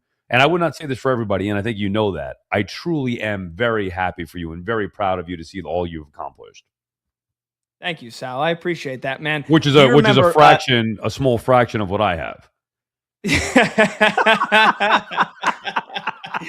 Do you remember the first show I ever produced for you? Was this is before you got the full-time overnight, and then obviously before you got the full-time midday with BT on WFAN. So you were doing weekends on the Fan, and this was like one of my first ever board op / producer shifts. This was like September of 2019. And the way that it worked was that we would switch studios. There was 2 studios at WFAN. And so when the clock struck midnight, especially from one show going into another, you had to switch studios. You had to turn the one studio on and then go back and turn the other studio off. I never I never set the commercials to play all the way through. And so the other studio just is silent. And there must have been about 45 seconds of dead air before I realized you're walking into the studio for your show. And I'm sprinting past you. Haven't even introduced myself to you yet to go and fix the issue that I just created. And I just blow by you. And you had the look in your eyes of like, who is this idiot? Who is this jackass? Come a long way since. Here we go. No, you've done a nice job, and you always worked hard. I'm sure in that moment I was thinking, Jesus, I got to go on the air again till midnight, starting, go on the air till 5 a.m., and then I got this knucklehead who doesn't know what he's doing here. But no, you always were very good, especially once you figured it out a little bit. A for effort all the time, so I'm very proud of you. All right, you didn't have me on to talk about your career or certainly mine. What do you want to get into here? Let's get into it. What do you think I want to get into? I want to get into the Knicks, man. I mean, you heard the open there. I think this series is over. I think the Knicks are going to win this series, but I want to start first with last night because I thought the officiating was atrocious. I mean, just like Mike Brown, I'll give the Spurs credit. They hit some big shots in the fourth, Sal. They didn't collapse. They were the more physical team, but they were allowed to play more physical. I mean, come on, 24-8 free throw disparity in the second half. The Knicks got screwed last night, didn't they? Do you want the Knicks to win badly because you're a Knicks fan or because you don't want Becky Hammond to have the last laugh on you? Partially because of that as well. I'm sure that one has been archived by some Spurs fans. Maybe Becky got a chance to see that.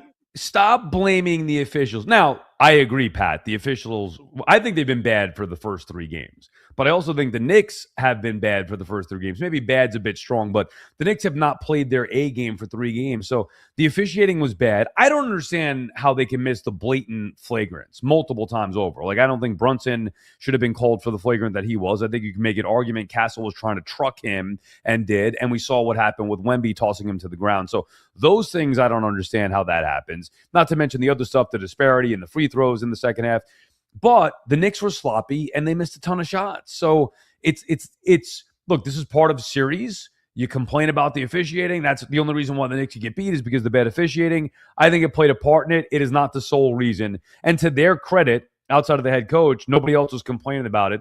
They took accountability. They were sloppy. They didn't play the unselfish style that they normally play with the ball movement, and they didn't make shots. Period. End of story. It's a series against a very good team. You're not going to get away with that. They were fortunate to win the first 2 games, not fortunate in game 3. Okay. All right. I guess that's fair. Sal, what else were you disappointed in last night from a Knicks perspective? For me, points off turnovers, 21 of them. That can't happen. And then 2 players. And look, they have been phenomenal since game 3 of the Atlanta series, and they've risen to their ultimate ceiling. But the Knicks cannot afford Mikal Bridges and Cat to revert to how they were playing in the first few games of the playoffs. And I thought that's what happened last night. Both were invisible for most of the game. What players or facets of the game were you disappointed in last night from a Knicks fan perspective? But were they invisible because Bridges wasn't missing a ton of shots. He just wasn't taking anything. So then to me, that's... He got in foul trouble. Well, okay, that can't happen, obviously, to get in foul trouble early on. But even with that, Shamet's supposed to come in. Everybody loves Landry Shamet, and he wasn't doing it. They didn't have the crisp ball movement that would lead to good open looks. They were not able to get up and down the floor quickly. Wemby's presence clearly is screwing them up. It's not just physically what he's doing on the floor. He is clearly in their head. I've never seen anything like this. I watched basketball a long time, and I get that he's a freak, 7'4" with the wingspan. Dude, go at him. I don't care how many times he blocks it. Make him block it every time. Now, it's hard. It's easy for me to say that, but then when they actually do go to the rim, what does he do? He swats it away the majority of the time. But my God, they're scared to go in there because of that. And then that delays the passing on the perimeter. And then that gets delayed. And by the time it comes back around, they got to go back in and Wemby's standing there again. So, and they don't get good looks. And the Spurs have been closing on the perimeter. So I wouldn't pick any individual. I mean, Karl-Anthony Towns has to score points in the fourth quarter. He's got to be a little more selfish. I think everybody else needs to be more unselfish. Cat needs to be more aggressive. Stop being so passive. He's got to be able to score more points in the fourth quarter. So, hey, this is on Mike Brown, and it's on the Knicks to figure this out because it's been not just one game. It's been 3 games in a row that they have not been to the level that they were at against the Hawks, Sixers, or Cavs. Yeah, you know who's not afraid to go at Wemby? OG Anunoby, because he's posterized him in just about every single game so far. Talking with Sal Licata here on BetMGM tonight, Westwood One Sports. Sal is the host of Baseball Night in New York on SNY, the TV home of the New York Mets. Make sure you check out his own personal show, The Sal Licata Show, on YouTube. Speaking of Wendy, I could use some Wendy's. I'm very hungry. Speaking of Wemby, how would you grade? I wasn't sure what kind of Wendy's you were talking about there. I don't know. You married yet or what? What's going on there? No, but I live with the girlfriend now. I live in Philadelphia. I don't know if we've discussed that. I'm in Philly now, which is a whole thing, man. It's whatever. I'm with the girlfriend. She's downstairs making salmon right now. So luckily, that's good. How would you grade Wemby so far through 3 games? I kept hearing about how he's the face of the league already. He's already the best player in the NBA. Honestly, Sal, I think he's been mediocre. I do. And I picked Knicks in 6 before the series. After game 1, I said the Knicks are going to win this thing because Brunson is the best player in this series. What have been your thoughts? I know you mentioned the defensive intimidation, but overall, what's been your thoughts on Wemby through 3 games? He's kind of what I expected, which was not Shaquille O'Neal and Michael Jordan and LeBron James and Kobe Bryant rolled into one, which is what people would have you believe going into it. Oh, he's unstoppable. The league has never seen anything like him, blah, blah, blah, blah, blah. If he were that good, it wouldn't have taken him, and I'm not being facetious. If he were that great, it wouldn't have taken them 7 games to beat the Thunder. So he can be beat. Shaq's dominance at his peak was literally unstoppable. You could not stop Shaquille O'Neal. Wemby can be stopped, as you saw in the first 2 games. However, defensively, he's far better than I thought. And again, I watch from afar. I know Defensive Player of the Year, all that stuff. Defensively, he's far more impactful than I ever thought he would be. Just his presence alone has the Knicks frightened outside of OG, to your point. And offensively, the appealing thing or the unique thing is that he's 7'4", but plays like a guard. Okay, great. That's cool, right? A guy that is that big can pull up from midcourt and hit Steph Curry shots and knock down some threes. So he's an excellent shooter. But really, where I think that he's lacking is that if I had a 7'4" player on my team, I'd be feeding him the ball every time down low. Or figuring out a way to make him get the. However, it's not like the old school back up and get in the post type stuff like Shaq or Ewing, but take advantage of your size. And they do that a bunch with the alley-oops. They did that well in game 3, but I think he's got room to be even better, which is scary, which is why the Knicks need to get there too now. So he's clearly 2 more wins, get the championship now. He's clearly a dominant player and clearly going to be the face of the league and all that stuff. But he's also still young and still learning, and I think he can be beat at this stage in his career. All right, so I'll ask you, Sal, is tomorrow a must-win for the Knicks? I'm supremely confident they win tomorrow. I got to admit, though, if they lose, and this is 2-2 after they won both games on the road, all my confidence that they win this series, it might be back to where we were going, where we were going into the series, which is like, all right, I think they're going to win, but only because I'm a fan and they hadn't lost a game since freaking April 26th. Is tomorrow a must-win game for the Knicks? What's the line for tomorrow? I'm assuming you have that. They're a point and a half favorite, the Knicks. So okay, I don't think it's a must-win, but it's a must-win to keep the confidence and trust of the fans, and maybe even more importantly, to themselves. Because this is the first time now since the run. You could say, well, they handled adversity when they were down 2-1 to the Hawks. Yes, they did. That is an accurate statement. But since then, there has been no issues. And the idea and the feel is that, well, they turned the corner, they flipped the switch, this is a different team. And there's reason to believe that based on every game that followed. They were smoking teams throughout the course of the postseason. And then even beating the Spurs in the first 2. So there was legitimate reason to be like, wow, this might not stop. This team is that good. Now they got popped, and now they lost. Okay, so how do you respond? And I expect them to win. I'm with you. I fully expect the Knicks because I believe what we saw was real. And I think they're the better team, and I think Brunson's the best player on the floor, and he's yet to show that in this series, and he's got to do that.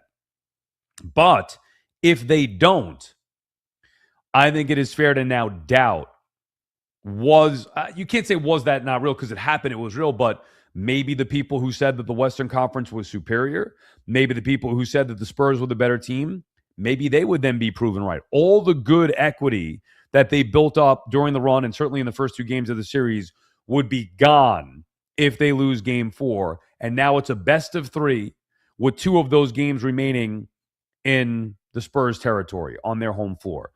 I would not say, though, that it's a must win because I still believe that there's a world where they could go into San Antonio and win Game 5 or go back and win a Game 7.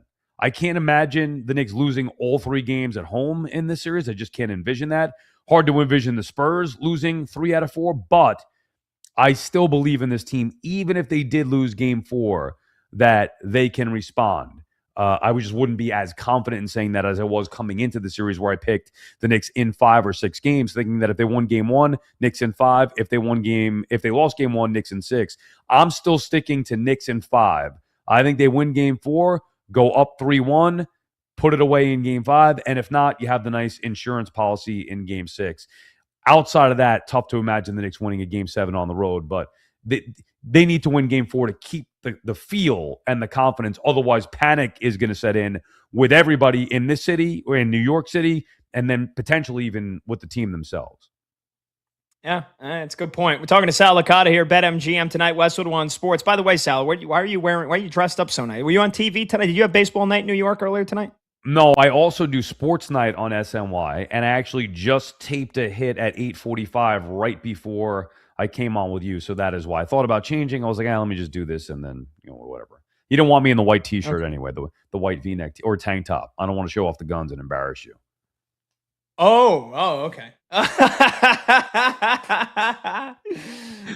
I love it. By the way, so Jeter, Eli in the building. Yeah. On top of the normal A-list of celebrities, you had the president in the building last night as well, which created a ton of inconvenience and chaos, but added to the overall gravitas of the moment. So, Sal, do you think it affected the Knicks negatively last night? Do you think playing at home in the finals might not actually be that big of a weapon for the Knicks because of the pressure? I think the pressure was enormous. The expectation shifted once the Knicks won the first 2 games. Everybody in the world, or everybody in New York at least, was expecting, and that's what it felt like the world was, New York last night, certainly at Madison Square Garden. Everybody expected the Knicks to win that game. That is a lot of pressure. And it's one thing to feel it from afar, but when you're in that building, and I was not fortunate enough to be there, but people have been there many times over, starting with Mike Breen, said that it was an unbelievable atmosphere. You see all the celebrities. I don't know how, as a human, you wouldn't let that get to you. Even if you're mentally thinking no, it's fine. Imagine doing a show with all the A-listers. You're like, yeah, treat it like any other show. But you know that everybody's listening, whoever it may be, Seinfeld, Stiller, Francesa, Russo, you name it, whoever, name all the A-listers that you could think of that would want to listen to the radio show. You'd like to treat it like any other show, but ultimately you might feel a little tight. So I definitely think it had an impact on the Knicks last night in a negative way, but they got to be big boys and be able to handle it. This is New York. It's the NBA Finals. There's going to be pressure, and I think they will. And I think the fact that they lost it, now it's kind of like, okay, well, we had the pressure on us, lost the big game. We already experienced that. We lost at home. We blew it in front of the president, whatever they're thinking. Now maybe that eases things a little bit, even though it's going to be an enormous game for them. Maybe that kind of eases that atmosphere pressure, if you will. Okay. All right. Does that make sense? What's this been like for you? You're not countering me. You're just like, okay, good point. I don't know. You feel free to counter if you disagree. I'm fine with that. No, I mean, I thought it was a good answer. I mean, look, I've got a decent amount of questions here, so okay. All right, I'll start sparring with you. The second I have the slightest bit of disagreement, I'll start sparring with you. We'll go at it. That's what you want. That's fine with me. I've put on the interviewing cap here, Sal. I mean, again, I'm teeing you up, brother. I want your expertise, but okay, all right. Appreciate you want some that. sparring? Okay. That's fine. No. I don't want sparring. I'm ready to go. Whatever you got for me, go ahead. Keep it going. I'll bring. You showed your guns. I'll bring the. I'll bring them out of here, man. Of course, you are actually wearing the tank top, as only you would do. But yeah, that's correct. That's correct. This is how things go down here on Westwood One Sports. On BetMGM tonight. This is my show. This is how I run things. What's this been like for you, by the way, as a Knicks fan? You witnessed the 90s. You saw Ewing, Starks, Houston, Harper, Oakley. You saw them get to the finals twice and lose. To see this Knicks team get close with Tibbs, and now this being, I would say, the culmination, 13 straight wins, a historic stretch that could end in a parade down the Canyon of Heroes. So maybe it's tough to say regardless, but I'll do it anyway. Regardless of how this series finishes, Sal, how does this Knicks season rank for you all time? It's a great question. There's many layers to answer this. I never thought that any Knicks team after the 90s would make me feel this again. Now, when I was going through the 90s and even the early 2000s, I never thought that the Knicks would be bad or miss the postseason. It was just, it happened so often that I always expected that. All right, they may not win the championship, but the playoffs, come on. And the first round, that's like a bye for them. And then clearly that went sideways quickly. And they were so bad for so long that I never really ever thought about this being a realistic possibility, even as recently as this year, even as recently as like going into the postseason. I just didn't, I couldn't comprehend that this team that I had some issues with and question marks with, and I hadn't seen them play the way that they had in the postseason because it didn't happen before. So I had issues believing that this was a reality while understanding it could have been because of the talent. It was always the most talented Knicks team I've ever seen. And I don't know how you can't fall in love with this group after what you saw in the postseason, just running roughshod through the Eastern Conference. And then again, winning the first two games. Brunson, his leadership, their style of play. So if I eliminate the potential result of this series, regardless of that, I would put it up there with not only any Knicks team that I watched in my life, with any team. This is one of my favorite teams ever to watch, specifically because of the postseason run, but more how they came together as a team, each individual player doing their job, and they've grown so well together. And Brunson is one of my favorite athletes ever. Nobody has embodied New York more than he would. And I would say that, or more than he has. And if they win this championship, I would have him surpassing Mark Messier, ending the 53-year drought, as opposed to Messier ending the Rangers' 54-year drought. So that's the way I would describe it. Like, I fell in love with this team in a way that I didn't think I could fall in love with a team again. They've made me feel things that I have not felt from a basketball fan standpoint in a very, very long time. Now, does Brunson surpass Ewing and Clyde and Willis and everybody else if they win this title?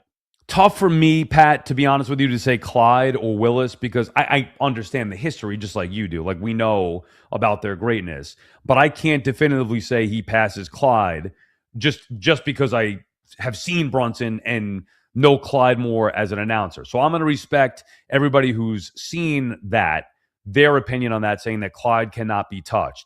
As for Ewing, I never thought Brunson would pass Ewing, or at least I didn't think he passed Ewing last year. I didn't think he passed Ewing this year. I thought he would always have to win a ring to pass Ewing. I think he's already blown by Ewing with this postseason run. Wow, blown by him. Yeah, I do. Like, this team is so good, and Brunson has been so great that now even I am tired of hearing about the 90s Knicks. And what they've done, and I love that team more than anything. What they've done in the postseason destroys anything that the 90s Knicks did. I know that there were different teams and there were things about those 90s teams to love, but this run has been incredible. And I was more hoping in the 90s. I'm expecting, even going into the series, I was expecting the Knicks to win. And I'm not changing that just because of the Game 3 loss. So, yeah, I think Brunson would surpass Messier, which to me, Messier surpassed Ewing. So, yeah, I think Brunson has already separated himself from Patrick Ewing. Whoa. Okay. All right. I think he needs to win the title. That's where I'll disagree with you. Okay. I don't think, and don't get me wrong, and I didn't watch Ewing. I was too young. I was born in 94. I didn't see the finals in 94. I don't remember the finals in 99. I don't remember much of Patrick Ewing's greatness, right? To borrow what BT would always used to do with you, Patrick Ewing. Yeah. I don't remember that. I was too young. But knowing what, watching all the highlights, watching some of the documentaries, and then hearing about it from my dad and everything else, like, I think Brunson's guy, I think they have to win the title. Now, again, if they lose this finals and Brunson, the next 5 years has great season after great season, maybe they get to another finals, then I think, yes, then he still could have the potential to pass Patrick Ewing as the greatest Knick of all time, or put himself right there with Clyde and Willis Reed as the greatest Knick of all time. I think, though, he has to win. He's got to be NBA Finals MVP. They have to win the title this year, and then we can definitively say already he's past Patrick Ewing, and he's right there with Clyde Frazier and Willis Reed. Let me just tell you one reason why I would give the nod to Brunson. I think that you could clearly make the case Ewing more talented, and Ewing was a warrior, so it's not like he didn't have the work ethic. And you could easily say Brunson has had much more talent around him. I believe Brunson is a better leader, and I believe he makes players around him better. And that is something that I don't think Ewing did. I think it was all about Ewing, and he was great. And he was a great leader and a great warrior and all that stuff. But I don't think he made everybody else around him better the way that I believe Jalen Brunson has. Yeah, I mean, Charles Oakley would agree with that. We had him. I know he kind of said a lot of it. He said some of it. He spilled the beans, man. He was on with us 2 weeks ago, and he just blowtorched everybody. Everybody, including Patrick. It's such sour grapes. I heard that you got him. You and Brad had him on? Yeah. Who booked that? You did? No, our executive producer, his name's Randy Merkin. Good job. Well, it's an excellent job getting him on. But my thing is, and I loved Oakley. Enough's enough, dude. The Knicks are in the finals. Stop it. Like, he's been doing this for years. He's obviously got an axe to grind with the Garden. And I just hate the idea. And I've said this to his face actually years ago. I was like, dude, come on, Oak. What's with the issues with you and Ewing? Like, nobody wants to hear that. We want to hear you guys being best of friends. And we know why they're not. So while you're right, I mean, obviously Oakley said it, and his word should be more than mine, being that he was on the team. I love Ewing, and I'm not taking Oakley seriously at this point. But I think even if you weren't on the team, you can tell that there is some truth to what Oakley was saying. And just even more so, less about putting down Ewing and more lifting up Jalen Brunson, who I really think is an elite level leader. Yeah. But by the way, JJ said Charles Oakley managed to make James Dolan a sympathetic figure. I would never go that far. But that's kind of in the beginning of this whole thing. I remember I went to Jingle Ball at Z100, whatever, at the Garden for Z100 years ago, and it was like right when they first banned Oakley, and I wore my Oakley jersey in like protest, like, oh yeah, you're gonna ban him? So it's not like I don't love Oakley. I love him. I love Charles Oakley, but every year it's the same thing. He just really.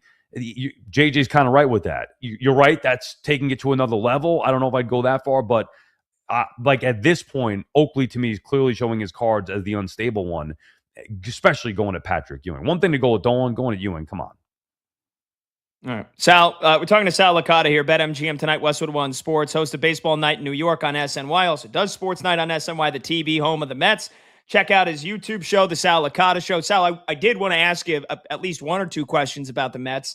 It is already 26 after the hour, and that's old school radio terms, by the way. You want to hang out for another 10 minutes or so, or do you want to? Go ahead. Go ahead. We could go. So I was going to toss the break. I was going to go to a commercial break and then come back. All right, I'll hang out. Just tell me who to invoice afterward. Go ahead. Not me, that's for sure. All right, so we'll take a quick break. We'll take any texts that you have, by the way, any text that you have for Sal, 310-840-4910, and then we'll ask him a couple questions about the New York Mets, because feels like the peak chaos of that season already happened a couple of weeks ago, but there's plenty more to dive into from the baseball standpoint with the New York Mets. We'll do that when we come back. I'm Pat Boyle. This is BetMGM tonight on Westwood One Sports.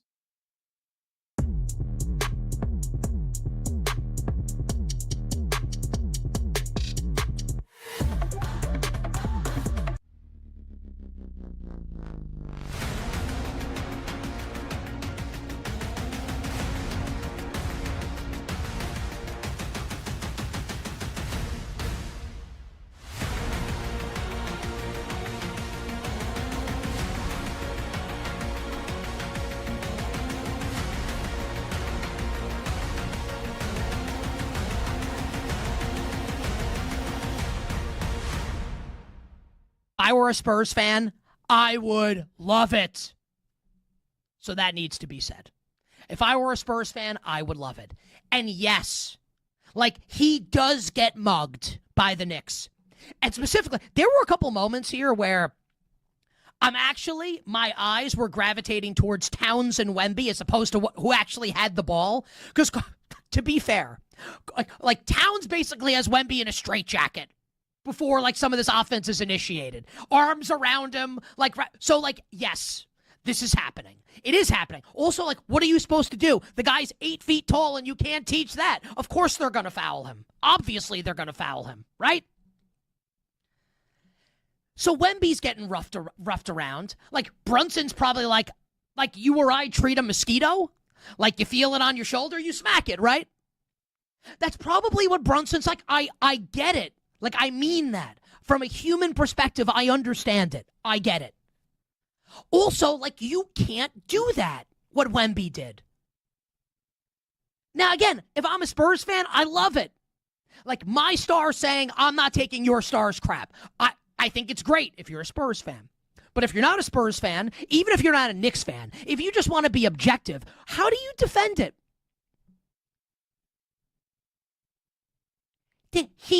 He elbowed Naz Reid in the throat. Think about that sentence. And it's correct. None of it's BS. He elbowed Naz Reid in the throat. And yes, I'm sure that this is I don't think Victor Wembanyama, like, he doesn't strike me as the type of guy. Like, he's sketching things in the park. He meditates. I'm not insulting him. These are statements. He plays chess. These are statements of fact. He doesn't strike me as the type of guy, maybe I'm wrong, that wakes up in the morning and says, man, I can't wait to elbow someone in the throat tonight. And there are absolutely athletes that I'm sure get up and are thinking, please let someone mess with me so I can put my elbow right in their larynx, right? Wemby doesn't strike me as that type. Maybe I'm wrong. He doesn't strike me as that type of guy. So I'm sure this is retaliation and he's had it and he's pissed. Also, like, you can't do that. You can't do it. You can't do it. You can't do it, period. You can't defend it. And I see people defending it. There's no defense. There's no defense of it. You can't elbow people in the throat. You can't hit Jalen Brunson, who's like a foot and a half shorter than you, in the back of the head with your forearm and send him to the ground. You can't do it. Well, I guess you can do it. But if you do it, I don't want to hear one word from Victor Wembanyama about ethical basketball and lecturing everybody about what's good and what's not. Doing his philosopher routine, right? And I do think he's smart beyond. I think he's brilliant. I think he's the best. I love him. He's so interesting, right? The juxtaposition between the ferocious competitor on the court and how good he is and how smart he is off of it. Like, he's fascinating. Also, he's kind of a hypocrite at this point. Now, he's 22. I can be a hypocrite and I'm 43. What excuse do I have? I'm 21 years. I'm drinking age older than him. So I'm not saying he can't turn it around, like he can't stop doing this. He's a kid. And I don't mean that disrespectfully. He's 22. But I mean, come on. Like, A, you can't do it. And B, if you're going to do it, own it. And leave the holier than thou nonsense at the door. With all this being said, again, if I'm a Spurs fan, I'm in ecstasy watching it. He's awesome off the court. He's spectacular on the court. Just like, can we not elbow guys in the throat and hit them in the back of the head? Even if they're fouling you. Because if, like, Shaquille O'Neal acted like that, people would have been dead on the court. Like, he would have killed people. Right? You better bet on this Tuesday. Nick Costos and you on Westwood One Sports.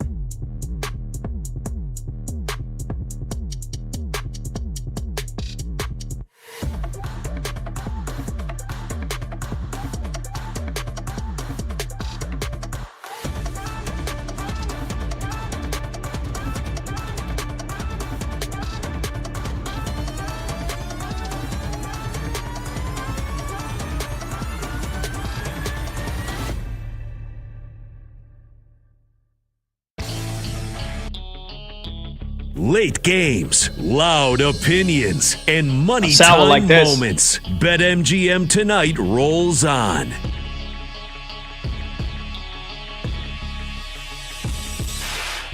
Good choice by producer Brandon Combs. I don't know if he knows that Sal Licata is a massive Eminem fan, but there you go. There you have it. either way. Welcome on back, BetMGM tonight, Westwood One Sports. I'm Pat Boyle. Sal Licata's still hanging out with us because I begged him to. 310-840-4910 if you want to shoot a text Sal's way. Ask him about the Knicks. Ask him about the New York Mets. Ask him about anything, WFAN, whatever. 310-840-4910. But we were talking all about the Knicks and the Spurs last segment. Sal, let's talk some baseball, shall we? Because, again, you are the host of Baseball Night in New York on the TV home of the New York Mets. You're on SNY 4 or 5 days a week talking all things New York sports. But, where are we at with the Mets right now, Sally? Because they've won 7 of 10 going into tonight, but they're currently getting spanked by the Cardinals. I mean, this team has just underperformed so badly. You get a little bit of good news, right, with catcher Francisco Alvarez. He gets activated just 4 weeks after a meniscus tear, and then you get the bad news, starting pitcher Kodai Senga, scratched from his rehab start. It's a never-ending mess with him and the starting pitching.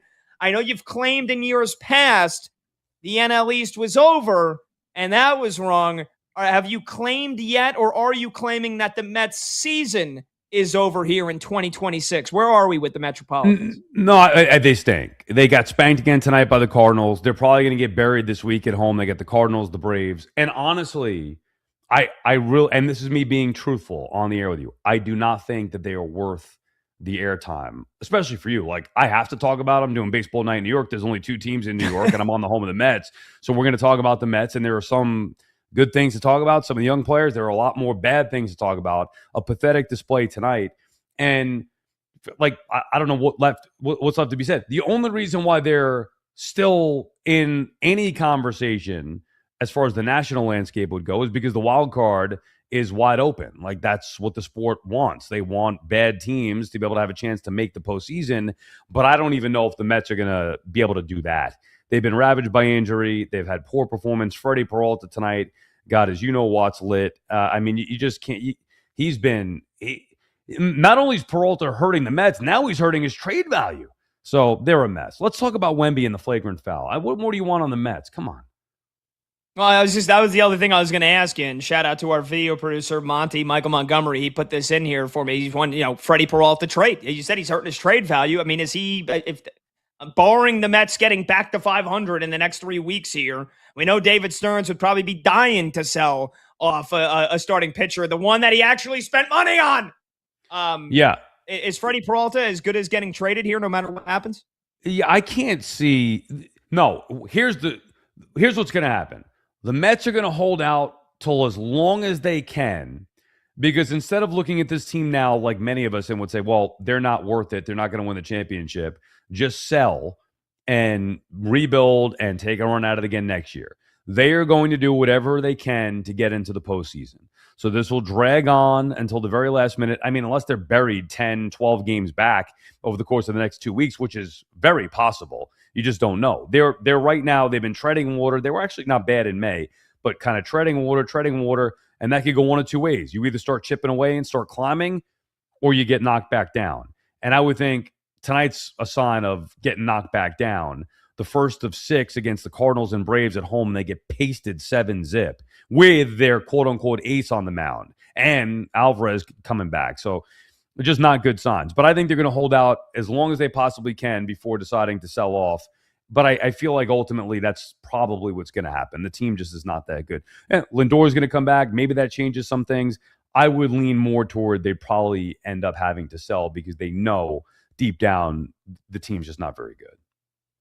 So then does Steve Cohen, as the owner of the Mets, does he make major changes this offseason, Sal? And by major, I mean, is he going to, I don't know how much you can, what you can say and what you can't say, but is he going to fire David Stearns? Is Carlos Mendoza at minimum getting replaced? Like, do you see major changes getting made this offseason if there weren't any yet this year and how last year ended? I think everything's on the table. I think it does depend on how poorly they finish. If they finish, and I don't think Cohen wants to make changes, but I would bet that they're going to move on from the manager, and which I think would be a mistake. And I would think that there is a slim chance, or a slimmer chance, that they move on from David Stearns as well. It would really have to go sideways for that to happen. If it were me, I would keep Stearns and Mendoza for one more year, and then after that year, make my decision definitively. I would bring them back. You want me to spar with you? How the hell could you justify that? How could you justify a team that has some of the biggest payrolls in the history of baseball the last 2 years just be an utter failure? I mean, at every level. I mean, David Stearns trying to bargain bin, getting guys that have been hurt. Wow, what a surprise. Luis Robert has missed a majority of the games this year. He's been hurt. The one guy he actually trades for and spends prospects on, Freddie Peralta, stinks. The guy that they signed to a big contract, they don't want to spend a lot of money. Bo Bichette stinks. I mean, their farm system. I can't. This Mets farm system. They've been building it up. Where is it? Other than Nolan McLean, for a couple of starts here and there. They can't even have Jonah Tong up on the rotation to make big league starts because he hasn't been good enough. So what has David Stearns done to justify being brought back next year, Sal? Couple of things. Number one, Carson Bench, AJ Ewing, bright spots on an otherwise lost season, some young players. But more than that, because it's like I wouldn't argue the results of the last 2 years, certainly not the results of the majority of the free agent signings. I would just ask you, do you, and you're entitled to your opinion, I'm entitled to mine, I know Met fans are entitled to theirs. I thought the right thing to do was to blow this thing up, and I wouldn't have made all the moves that he made. I would have done a little bit differently, but I also don't definitively know if Stearns is it or isn't. He had success in Milwaukee. I think there are certain things that he does that are appealing to me. And instead of just reacting to the results of a year or two, I don't think you could fully evaluate a general manager in just 3 seasons, especially when the first of which is with other general managers, players, really the first couple. So this was the first real year where he has most of his guys on this team. And it's been a disaster for many different reasons. That would be a major strike for me, which would have him on very thin ice. But I need to see it one more year because here's the counter. Great. Fire Stearns, fire Mendy, just like they've done many times over. Every losing team does the same thing. Fire the general manager who you thought was great. Fire the manager who had great success in his first year. Now you don't think he's any good. Now what? Now who do you hire? You're going to go hire the guy that you thought was David Stearns. Stearns was supposed to be that. He was one of the bright young minds in baseball. He wasn't even maybe supposed to be available. So who's that next guy? What, somebody from the Rays? Okay, it's the same thing. And then guess what that's going to do? That's going to take 2 or 3 years to develop. And most of the success they're probably going to have with Stearns players, whether it's McLean or Benj or Ewing, whatever it may be. Like the turnover, I know everybody wants results now. I understand that. It is a results-oriented business. For me, I would rather be patient than continue to have the turnover, which just doesn't work. It's going to be, oh, Stearns ain't it, so go get the next guy. When 3 years ago it was David Stearns, the greatest thing ever, especially after 2024, and now it's 2 years later, it's a disaster. I would just give them one more year together, especially Mendy, but I would think you should keep the two together. I think Mendy's better at his job than Stearns is at his. Well, that's a take. I mean, I used to listen to you and then you and BT on WFAN talk about, well, how, what is Aaron Boone? What is his job? What role does he act? Do we know what on a team by team basis, unless the manager's been there for 10 plus, 15 plus years, do we know what any manager does and doesn't do compared to 15, 20 years ago anymore in baseball? I think that would be an interesting case study if every team could tell us flat out, here's what our manager does before the game and what decisions they make independent of the front office on a game-by-game basis. That's a whole other case study. Sal, I've taken long enough of your time. I want to ask you one more question. Yeah. And then we'll get you out of here. Do you think the Mets, and do you as a Mets fan, and any Mets fans that wanted Pete Alonso gone, that just was, all right, just let him walk, who cares? Do you regret not bringing Pete Alonso back here this season? No. Now, I would have brought him back, but as a DH. And the reason why I would have looked to trade Lindor, this is before the season, I would have looked to trade Francisco Lindor and instead invest in Alonso to be the DH. The reason is because I could see Lindor declining as a defensive player and then, the slow starts, whatever. Also, there was value there with Lindor and the Soto-Lindor dynamic. There were many reasons why I would have proactively looked to make that type of move. And instead invested in Alonso as a DH because the floor to me with Alonso is he's going to hit home runs. That's just what he does. He's going to produce runs. He's going to hit with power, and he's going to drive in runs because that's what he's done his whole career. I think paying him like a superstar or the face of the franchise would have been foolish. I think having him play first base would have been foolish. So I don't know if it's regret. I would have invested in the power. And I think they did want him back. They just weren't going to pay whatever Baltimore paid. So if it got to a point where it was just about not wanting to commit long term, I was okay with letting Pete go. The bigger issue that I have was what they replaced him with. And clearly that was thin with Polanco, who doesn't want to get on the field. He's hurt. And, that's where you have the issue. I think the Mets still would have been a bad team. By the way, they had Pete Alonso a year ago. They were a bad team. So I think it was time to move on from that core. I would have just done it a little differently, investing in Pete's power and moving on from Lindor if possible, which I don't even know if that was a possibility for them. All right, great stuff. Sal, I got to get to a break, man. I got all the love and the respect in the world for you. I appreciate you jumping on the show again. Hopefully you make it like I'm holding you on. I got to get to a break. You're holding me on. 45 minutes here. Who do I invoice here? I could use the money. Well, I might demand you to come on one more time after a ticker tape parade down the Canyon of Heroes. By the way, we don't even have time, but I'll be in Spain next week for a wedding that I agreed to go to a year ago. If this goes to a game 6, I'm watching 3 o'clock in the morning in España. So that's what I got going on next week. So love you. Appreciate you, brother. Talk to you soon. All right, man. Best of luck, Patty. I'll talk to you soon. There you go. Sal Licata, host of Baseball Night New York on SNY. You see him on SNY almost every single day. Catch his YouTube show, The Sal Licata Show. Subscribe. Give it a listen. He's one of my favorites. One of my mentors. Maybe my top mentor. Don't let him hear that, though. All right, we got to get to a break. 310-840-4910. Get your scoreboard update on the Stanley Cup Final when we return, and some baseball as well. I'm Pat Boyle. This is BetMGM tonight on Westwood One Sports.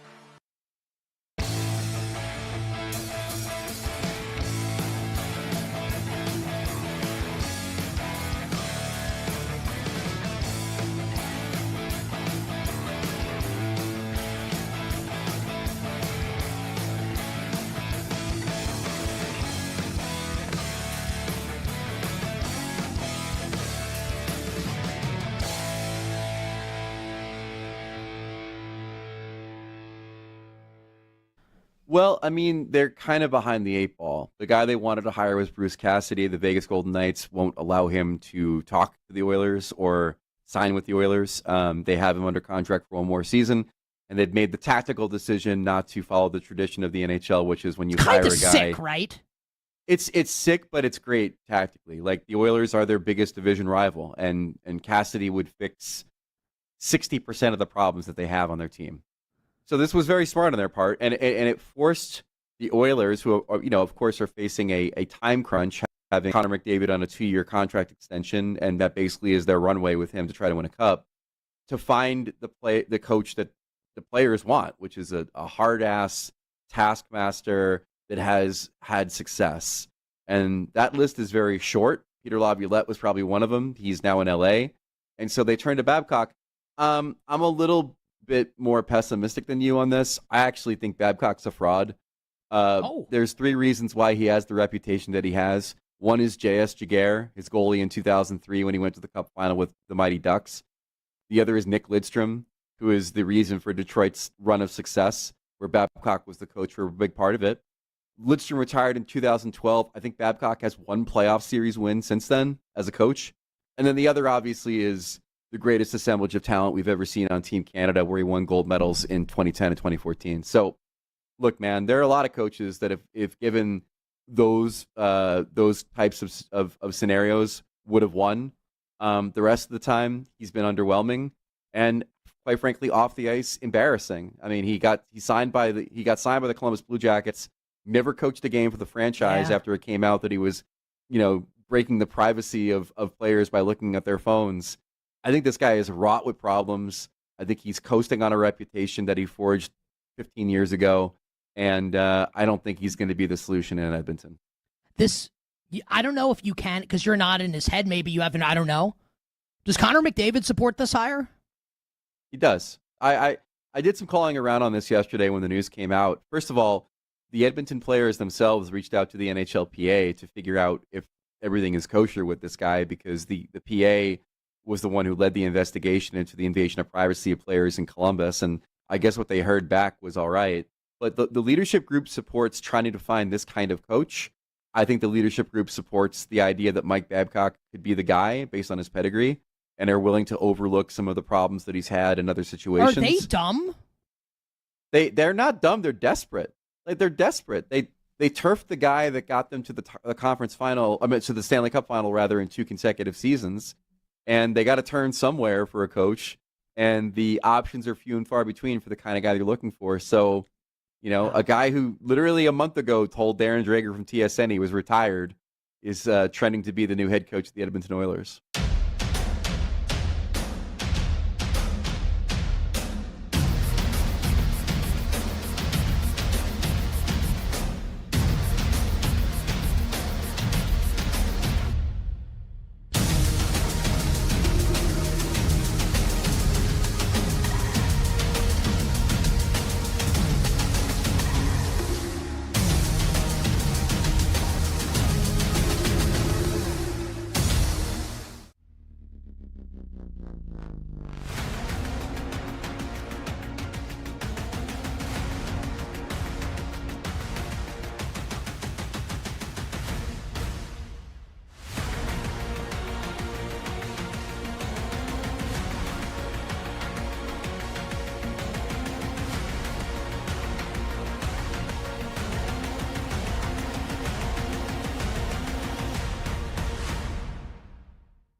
And money time moments. BetMGM Tonight rolls on.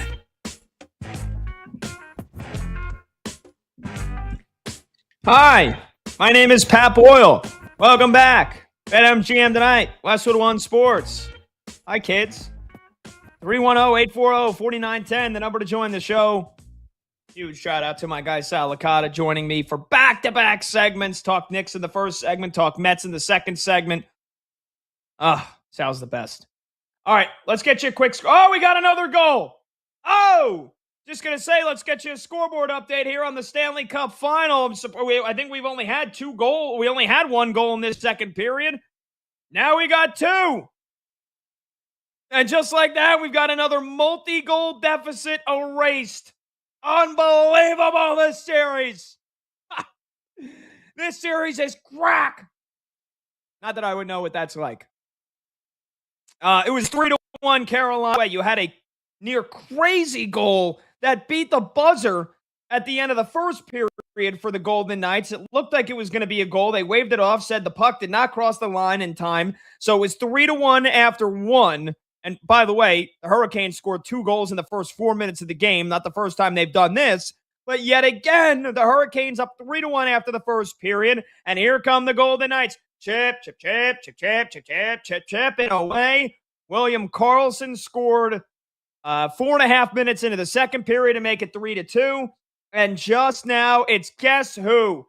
Brett Howden again with his 14th goal of the playoffs.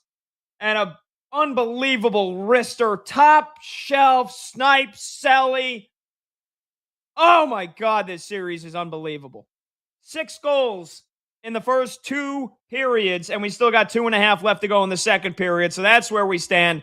3-3. Carolina, by the way, started their backup goaltender, Brandon Bussey, for his first career postseason start. He's only faced 11 shots, and he's given up 3 goals. So not faring much better than Freddie Anderson. Meanwhile, Carter Hart, 18 saves on 21 shots faced, and we are set up for a third period that could end up deciding this Stanley Cup final. Carolina's been dominating the game. Again, they've outshot Vegas 21-11. Vegas has a couple more hits. It's 27-23, but Carolina has won nearly 60% of the faceoffs. They've got a power play goal. Vegas is 0 for 2 on the power play. Vegas has more giveaways. Carolina's got more takeaways. And yet, here we go. Out of nowhere, the Golden Knights, they've got, what is it? Alligator blood? What kind of blood do you want to have? That's what the Vegas go. They've animal. They've got voodoo magic. They've got black magic. They've got the wizarding arts. They've got Harry Potter on their side. The Golden Knights, this game and this series, tremendous. And I urge you to stick right here because we're going to keep you up to date on it. Obviously, we've got a radio show to do. So don't touch that freaking dial, especially because they're about to go to intermission anyway. You sucker. 3-3, Hurricanes and the Golden Knights with a minute and a half left to go in the second period. All right, we've got some baseball scores to get you caught up on. I'm sure producer Brandon Combs would love to tell everybody how the Cubbies are currently doing in Colorado. And we'll kick off the final hour of our show with a little hot or cold. Don't go anywhere. If you want to get in on the show, 310-840-4910. I'm Pat Boyle. This is BetMGM Tonight, right here on Westwood One Sports.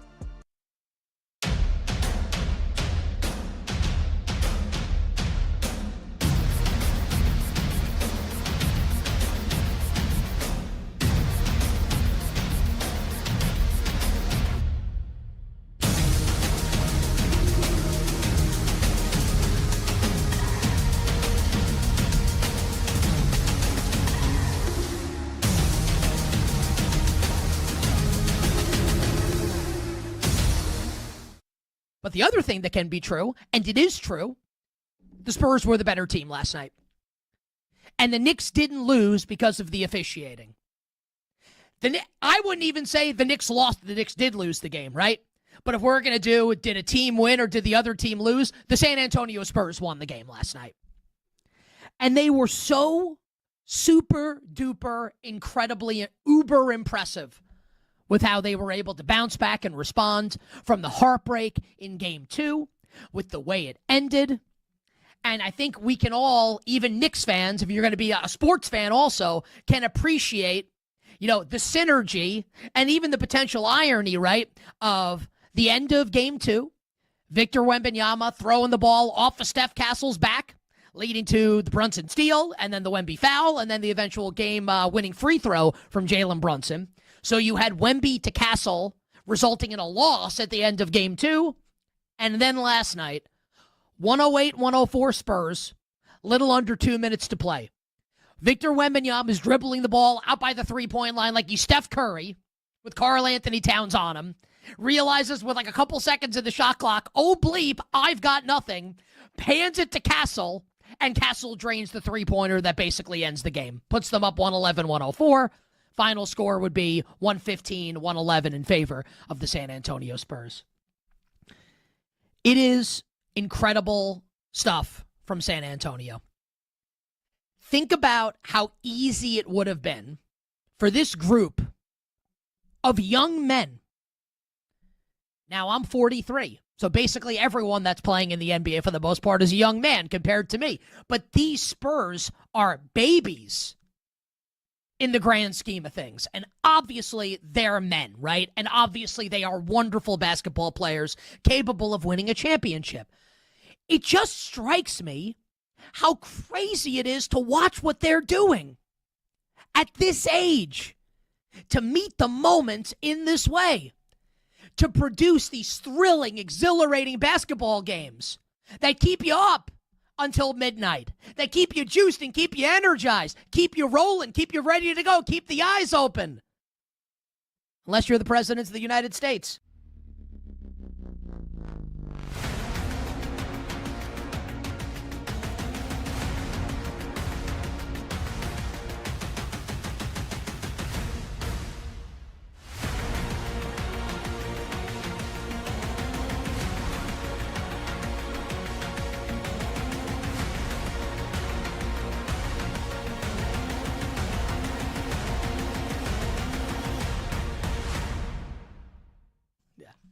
It's so funny because, even going back, Spain has lost in the 2018 World Cup, right? Spain lost in a penalty shootout to Russia. In the 2022 World Cup, Spain lost in a penalty shootout to Morocco in the round of 16. And since then, right, they win the Nations League in 2023, and then they usher in this new era of Spain. Nico Williams and Lamine Yamal join for the Euros. They get a new manager. They replace Enrique, and they were clearly the best team at the Euros. They went to the Nations League last year. They destroyed France in the semifinals, and then lost a penalty shootout to Portugal. So, look, I mean, they've lost 3 penalty shootouts in significant tournaments in the last 6 or 7 years. That's pretty much been the only time they've lost. And what do I think about this tournament? Yes, Lamine Yamal is not healthy right now, but do they even need him before the quarterfinals? He's going to have probably a month between the first game Spain plays with any real jeopardy, and now I think they have the best midfield. I think if your combination of Rodri and Pedri and Fabian Ruiz is the best in this tournament, we know that they found a striker group partnership that works. They have Olmo, who occasionally slots in there, but he can play off of Oyarzabal. Oyarzabal's been the hot golden boot pick. He was 30-1. Now he's down to 14-1. I think ultimately what I came back to is I don't quite trust France and their structure and their tactics and their management. England, I think, could join Spain as the joint best team in this field if we see that Tuchel's sorted out some of the open play attacking stuff. But Spain is the most reliable team. They're the team I have to trust the most. I'm going to go with them to win the World Cup.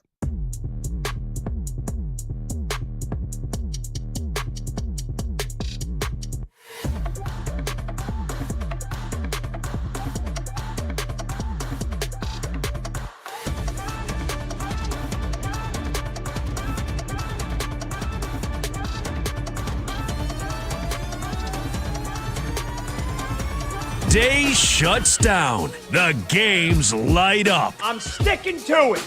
I said Knicks in 6 before the series. It's still Knicks in 6. They will win tomorrow. Maybe San Antonio gets another game. Maybe they give you the backs against the wall. Game 5 performance at home. They ain't seen a Game 7. This series is still over. This series is toast. It was toast the minute the Knicks won 2 games on the road. This is BetMGM Tonight with Pat Boyle on Westwood One Sports. Spanking that ass left and right. Hey, welcome on back to BetMGM Tonight here on Westwood One Sports. I'm Pat Boyle. And we are brought to you by BetMGM. Make it legendary. Download the app today. Please gamble responsibly. 5th and final hour. It's here already. This show has flown by. It kicks off right now on this Tuesday night. And it's a non-Knicks NBA Finals night. So I got to be honest. I was like, all right, I got to, lock in here, do some extra prep today, get some, see what's going on in the world of sports, get some takes ready. And now we're already in the 5th hour. Thanks, obviously, Sal Licata helped out. 45-minute interview. A 2-segment interview. There's a lot of juiciness to get to with the Knicks and the NBA Finals and the Spurs.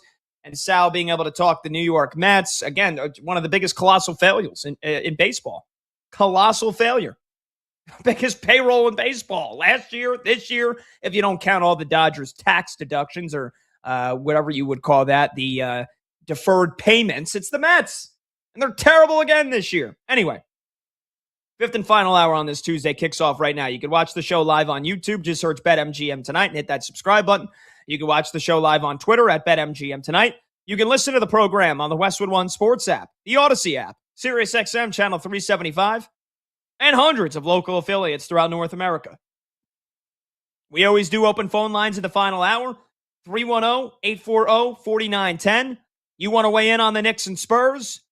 2-1 Knicks, Game 4 tomorrow night, Madison Square Garden. Do you think the Spurs are back in it after losing both games at home? They win Game 3 at the Garden last night.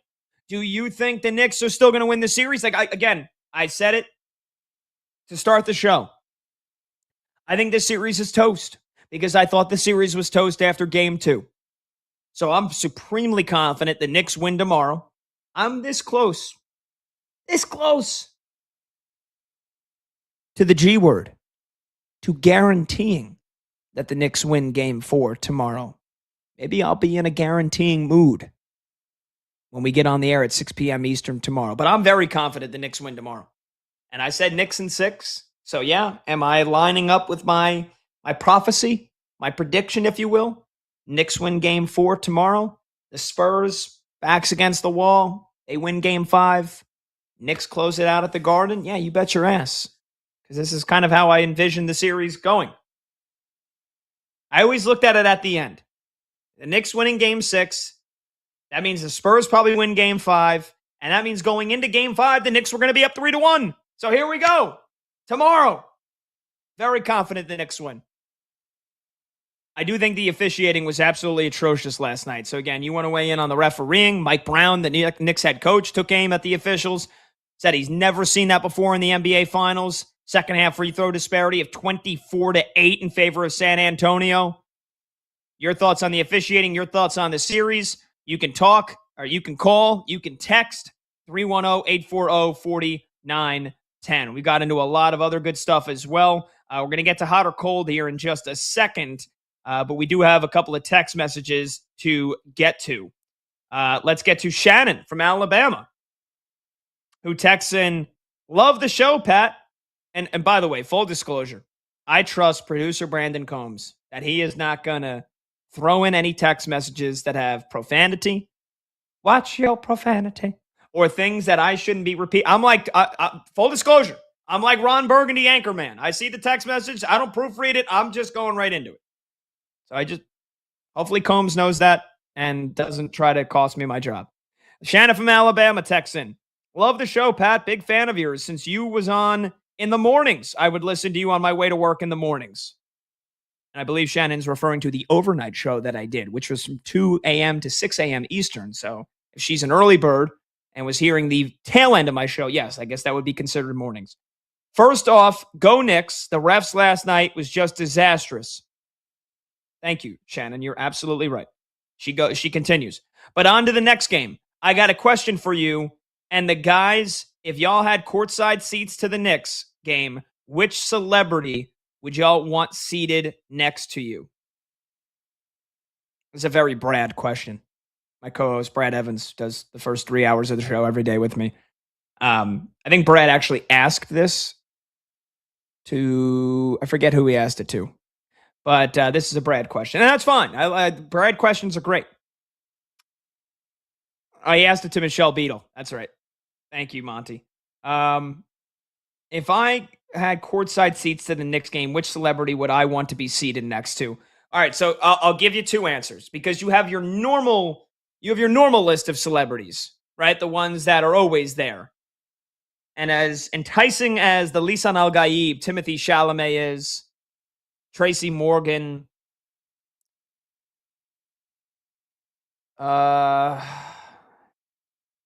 I mean, look, Larry David's not there every game. He's there a lot. I think I have to go with one of my favorite actors of all time growing up. Like, it's got to be Ben Stiller. Who might be, like, is Ben Stiller the most recognizable Knicks fan, by the way, now? Because of his presence on social media? I would probably think it's Chalamet, recency bias, all the movies he's been in. Probably put Chalamet at the most recognizable Knicks fan at the top right now. I'm actually going to commit a mortal sin. Let me actually, because I want to make sure I've got everybody included here. Let me just Google search Knicks celebrity row. And let's see who they've got listed here as the regulars. Spike Lee. Spike's annoying though. Spike's a flip-flopper. I would not want to be sitting next to Spike Lee. Tracy Morgan, Fat Joe, Timothy Chalamet, Tina Fey. Larry. They have Larry David here.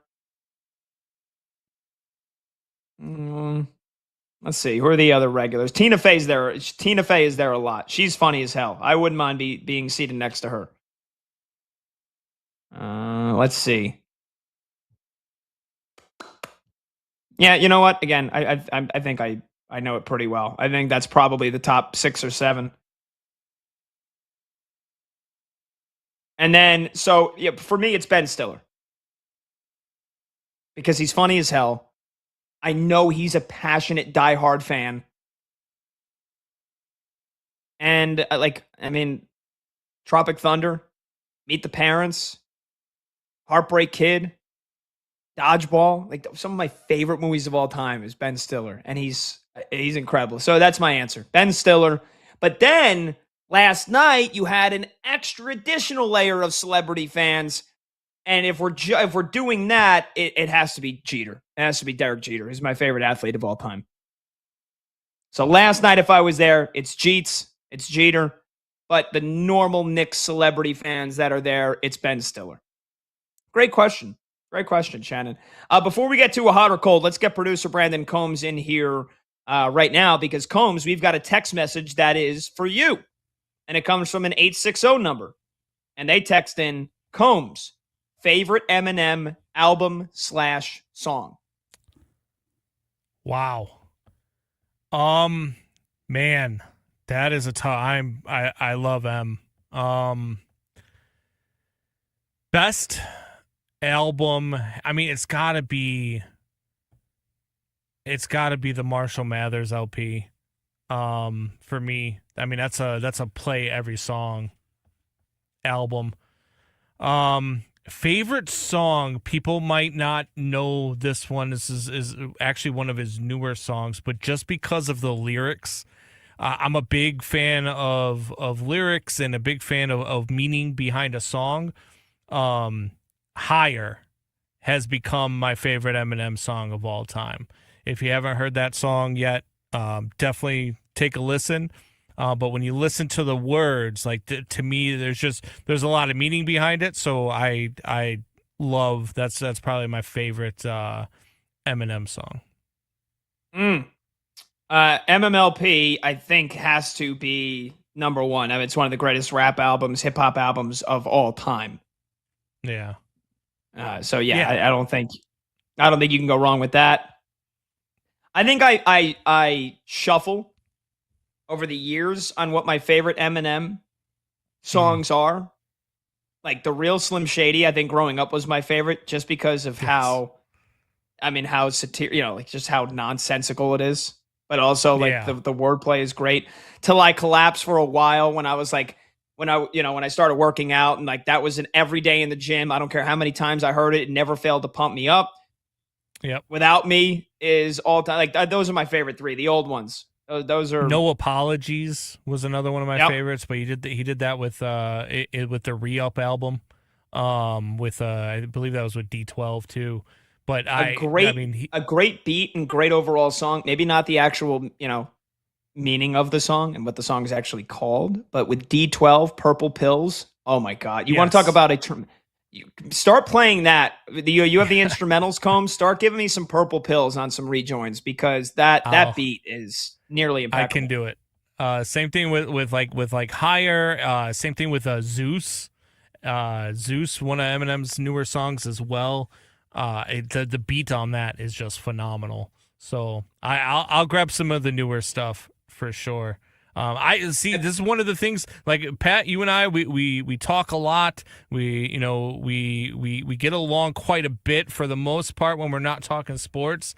But one of the things I don't know is your taste in music. So I didn't even know. Me personally, if I were to think about it, I would think that when you're at the gym, you're listening to some rock or something. I would have never known you were a Drake and Eminem guy. Yeah, I mean, I have a very eclectic taste of music. Yeah. Like my favorite bands, Arctic Monkeys, The Strokes, Red Hot Chili Peppers. Wow. Okay. Yeah. Those are probably my favorite. I'm the same way. When you look at my Spotify playlist, man, if I just play my liked songs, at one point you're going to hear country music. At another point you're going to hear you're going to hear a lot of rap and hip hop, because that's my favorite genre. But you're going to hear some rock. You're going to hear some classic rock, some newer stuff. You're going to hear a lot of that stuff. So I listen to just a little bit of everything as well. But definitely hip hop and rap are my favorite genres. I'm a big Tupac guy. I love me some Tupac. Tried getting maybe we need to work PJ in to give me that bobblehead in Baltimore. I mean, he didn't even go to the game. What did you want? But you live right there, guy. You live right there. You couldn't have gotten in line. Couldn't have offered somebody $100 or $200 for their bobblehead. I mean, I put together shows for you. Like I put together your rundowns. I clip stuff for you. I do everything I can to make you sound good on Fridays when you're on the show. And I can't even get a bobblehead guy? Come on, PJ. You're better than that. I actually have, unfortunately, started listening to some more country music now that it is now that it's summer, and there are some really good songs. There are some good ones. I'm a big, so I went to it was actually Post Malone and Jelly Roll. I went to that concert last year at, I remember you saying that. Wrigley Field. Phenomenal concert. Just phenomenal concert. Did they perform together the whole time, or did one open for the Jelly Roll open for Post Malone? So Post Malone opened for Jelly Roll at the one that we went to, but they took Really? turns on that tour. They took turns on that tour opening for one another. Okay. I was going to say, I maybe I'm wrong because I don't listen to a lot of country music. I can't imagine Jelly Roll being bigger than Post Malone, but I love Post Malone. I think Post Malone is phenomenal too. I think he's super talented. Another guy that I think is super talented, a lot of people don't like, but I think that he can go with any genre that he wants to because he's that talented, is Machine Gun Kelly. yeah, see, Machine Gun Kelly, I can't. Maybe it's because of my alliance and my allegiance to Eminem after they got into that beef. I just basically have refused to listen to Machine Gun Kelly, other than what was the one song he came out with like 2-3 years ago that was very, very popular. He did come the closest to killing Eminem, though. Rap Devil was pretty damn good. And look, he's just super talented. His song 27, like that's probably my favorite song by Machine Gun Kelly. But he can do any genre he wants. Like he is that good. He is that talented. Yeah, what was it? My Ex's Best Friend that came out like 2 years ago or whatever. Yeah. Yep. He's got a song with Jelly Roll. He does. Oh my God. Him and Jelly Roll came up together. What does that mean? Oh, I don't want to know. I don't want to know the answer to that. By the way, you remember Shabuzi last year, Bar Song, how I don't know how new this song is. I think it's only in the last couple of days because I haven't heard it yet elsewhere. Shabuzi's got a new song called Cowgirl. Yes. Yeah, I actually heard that this morning. Yeah, I was listening to that all day. Me and my girlfriend, me and Corinne, driving back from her uncle's 70th birthday party. So I got my family's golf outing Saturday. So I'll have the speaker on my golf cart, and that will absolutely probably be the first song. Once we tee off, I think I'm starting us on the second hole. That is the first song that's getting played to start the golf outing. There you go. Gotta love the family golf outings, man. I used to play in a fantasy football league where we would play golf in the morning and then go draft and then play poker after the draft. It was the greatest draft day. It was the greatest draft league I was a part of. You can't beat that. I don't, no wonder you're on your third marriage. Hey, honey, I will see you in 13 and 14 hours because I'm going to go play golf, then draft, then play poker. Like, how do you do that all in one day? It's a guy's weekend. We just that's what we do. I mean, you're right though. I now that I think about it, pretty much everybody in that fantasy league has gone through a divorce or two. So, but divorce or two. But look, if you can't get with the program, you got to go. I mean, that's it's just how it goes. That's why I tell my wife now. Right, I'm on my third marriage. She likes to tell me, "Oh, well, we're trying to figure out if third time's a charm." I said, "Yeah, you're right, babe. Third time. We just got to figure out if it's a third marriage or third divorce. Keep playing around." Yeah, because I was gonna say that's some pretty unwavering commitment. Yeah. To do a day where you're waking up and playing golf. I mean, you're teeing off at probably, 9 a.m., 10 a.m., right? This has to happen on a Saturday. So at 10 a.m. tee time, you get done maybe 2 o'clock. I mean, do you guys then go home afterwards and change, or do you go out to lunch afterwards? Nope. And then straight to the house and grill. Straight to the house for the draft. That's probably 2 to 3 hours. You're eating dinner in there as well, and then you're playing poker for like 3 hours. So that's a solid 14-hour day. Yeah, it's a long day, but it's the most fun. I mean, the laughs and everything you'll share. It's a fun day, which I'm sure everybody listening right now cares about this this draft league. This all started with somebody asking me what my favorite song in an Eminem album was, but Look, I mean, don't get me wrong. Man, we have league. Yeah, we have gotten a little bit off the rails. No, I think that don't get me wrong. We love men, women of all ages listening to our show. We had Shannon from Alabama text in, but I think for the most part, there's probably a lot of guys listening. And I think there's probably a lot of guys that heard you say that and got incredibly jealous, myself included. And I don't have kids and I'm not married yet. Yeah. So yeah, like, I think if you draw up what's an ideal day with the boys, I think it's probably that golf, draft for your fantasy league, poker. And I'm in a league now where this year we're all flying to Vegas and drafting in Vegas this summer. That's confirmed in August. Yes, it's a complete league outing. 12 teams. 13 owners heading to Vegas for an NFL draft, fantasy draft. Yeah. For a weekend. So you guys have a whole Vegas weekend planned, all centered around your fantasy league draft. That is correct. Yeah. Wow. I mean, that's some dedication, man. We're going to do a league, by the way, for our show. Yeah. But I mean, I've obviously there was a freaking TV show about fantasy football, right? That was created. But like to see real life examples like how you and your friends get that into it, that's tradition, man. That's incredible. Yeah. I wish I could be that committed to anything in my life that's not work. I wish I could be committed to any hobby like that. What'd you say?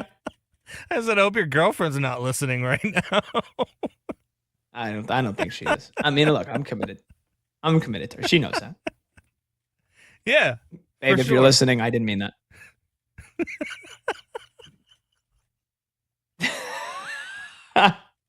All right. Monty, by the way, in our show chat, Monty said, replace poker with a Cubs game and it's ideal. And I would agree with that. I used to play poker in like high school with my friends on the weekend. I don't think I've played a game of poker in years. And I don't like going to, I don't play card games at a casino like blackjack, poker, not for me. Okay.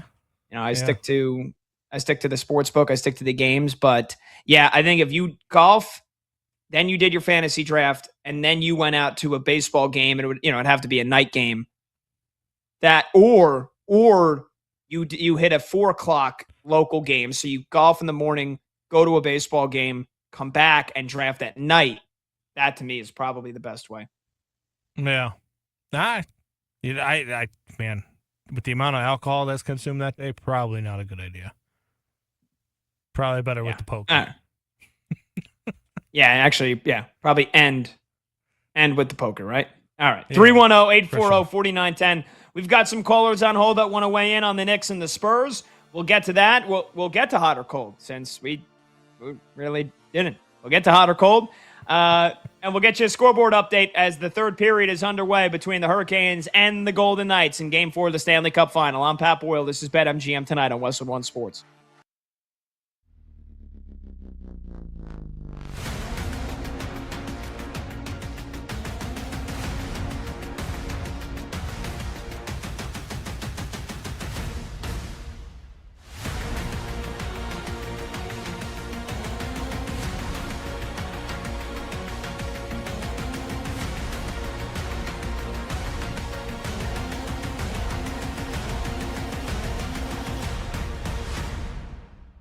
I were a Spurs fan, I would love it.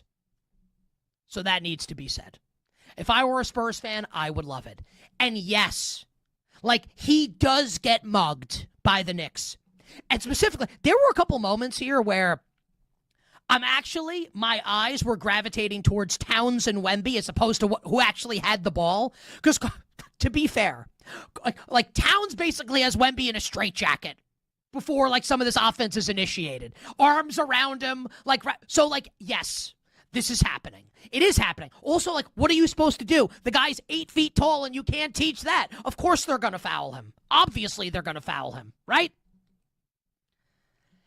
So Wemby's getting roughed around. Like, Brunson's probably like you or I treat a mosquito. Like, you feel it on your shoulder, you smack it, right? That's probably what Brunson's like. I get it. Like, I mean that. From a human perspective, I understand it. I get it. Also, like, you can't do that, what Wemby did. Now, again, if I'm a Spurs fan, I love it. Like, my star saying, I'm not taking your stars crap. I think it's great if you're a Spurs fan.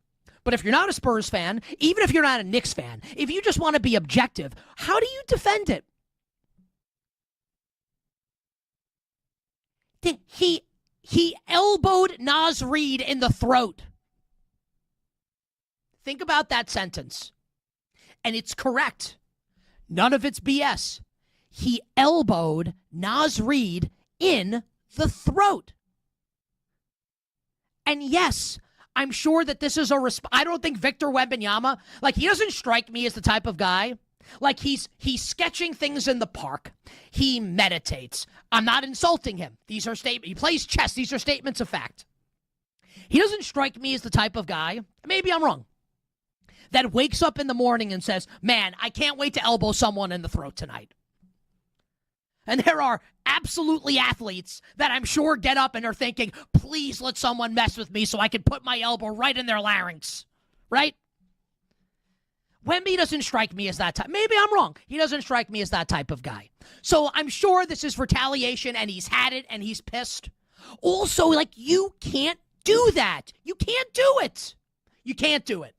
You can't do it, period. You can't defend it. And I see people defending it. There's no defense.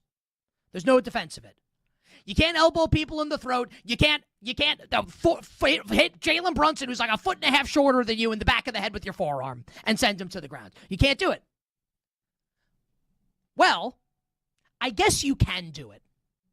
But if you do it, I don't want to hear one word from Victor Wembanyama about ethical basketball and lecturing everybody about what's good and what's not. Doing his philosopher routine, right? And I do think he's smart beyond. I think he's brilliant. I think he's the best. I love him. He's so interesting, right? The juxtaposition between the ferocious competitor on the court and how good he is and how smart he is off of it. Like, he's fascinating. Also, he's kind of a hypocrite at this point. Now, he's 22. I can be a hypocrite and I'm 43. What excuse do I have? I'm 21 years. I'm drinking age older than him. So I'm not saying he can't turn it around, like he can't stop doing this. He's a kid. And I don't mean that disrespectfully. He's 22. But I mean, come on. Like, A, you can't do it. And B, if you're going to do it, own it. And leave the holier than thou nonsense at the door. With all this being said, again, if I'm a Spurs fan, I'm in ecstasy watching it. He's awesome off the court. He's spectacular on the court. Just like, can we not elbow guys in the throat and hit them in the back of the head? Even if they're fouling you. Because if, like, Shaquille O'Neal acted like that, people would have been dead on the court. Like, he would have killed people. Right? You better bet on this Tuesday. Nick Costos and you on Westwood One Sports.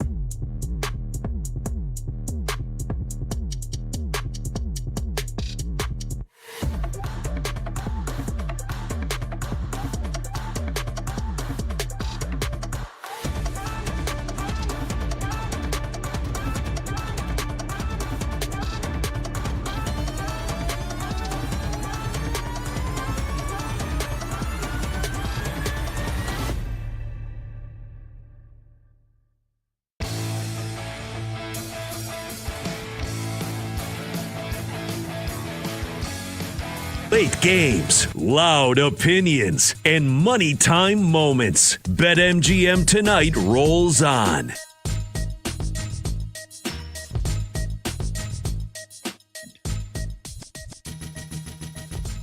Welcome on back to BetMGM tonight, Westwood One Sports. I'm Pat Boyle as another crazy goal gets scored in the Hurricanes Golden Knights game. Looks like a diving swat at the puck by the captain, Jordan Staal, ends up in the back of the net off a rebound, and the Hurricanes, who once led 2-0 in the first 5 minutes and once led 3-1, watch their lead dwindle away. They have just re-grabbed the lead on the road in Vegas in Game 4, trying to tie the series up at 2 games apiece. They now lead it 4-3. 5-6 minutes into this third period, Jordan Staal, as he's falling, he whiffed on the first attempt, and then he's falling onto the ice, and he just swats at it with a backhand and lifts it up over Carter Hart into the net. Second goal tonight for Jordan Staal, and it's his 5th of the Stanley Cup final, which leads all players. I'll tell you what, Mitch Marner is the obvious choice if Vegas wins the Stanley Cup. He'll be the Conn Smythe Trophy winner. But now, with the recent benching, if you will, of Freddie Anderson, Jordan Staal has worked his way into the conversation. If Carolina wins the Stanley Cup, he could be the Conn Smythe Award winner.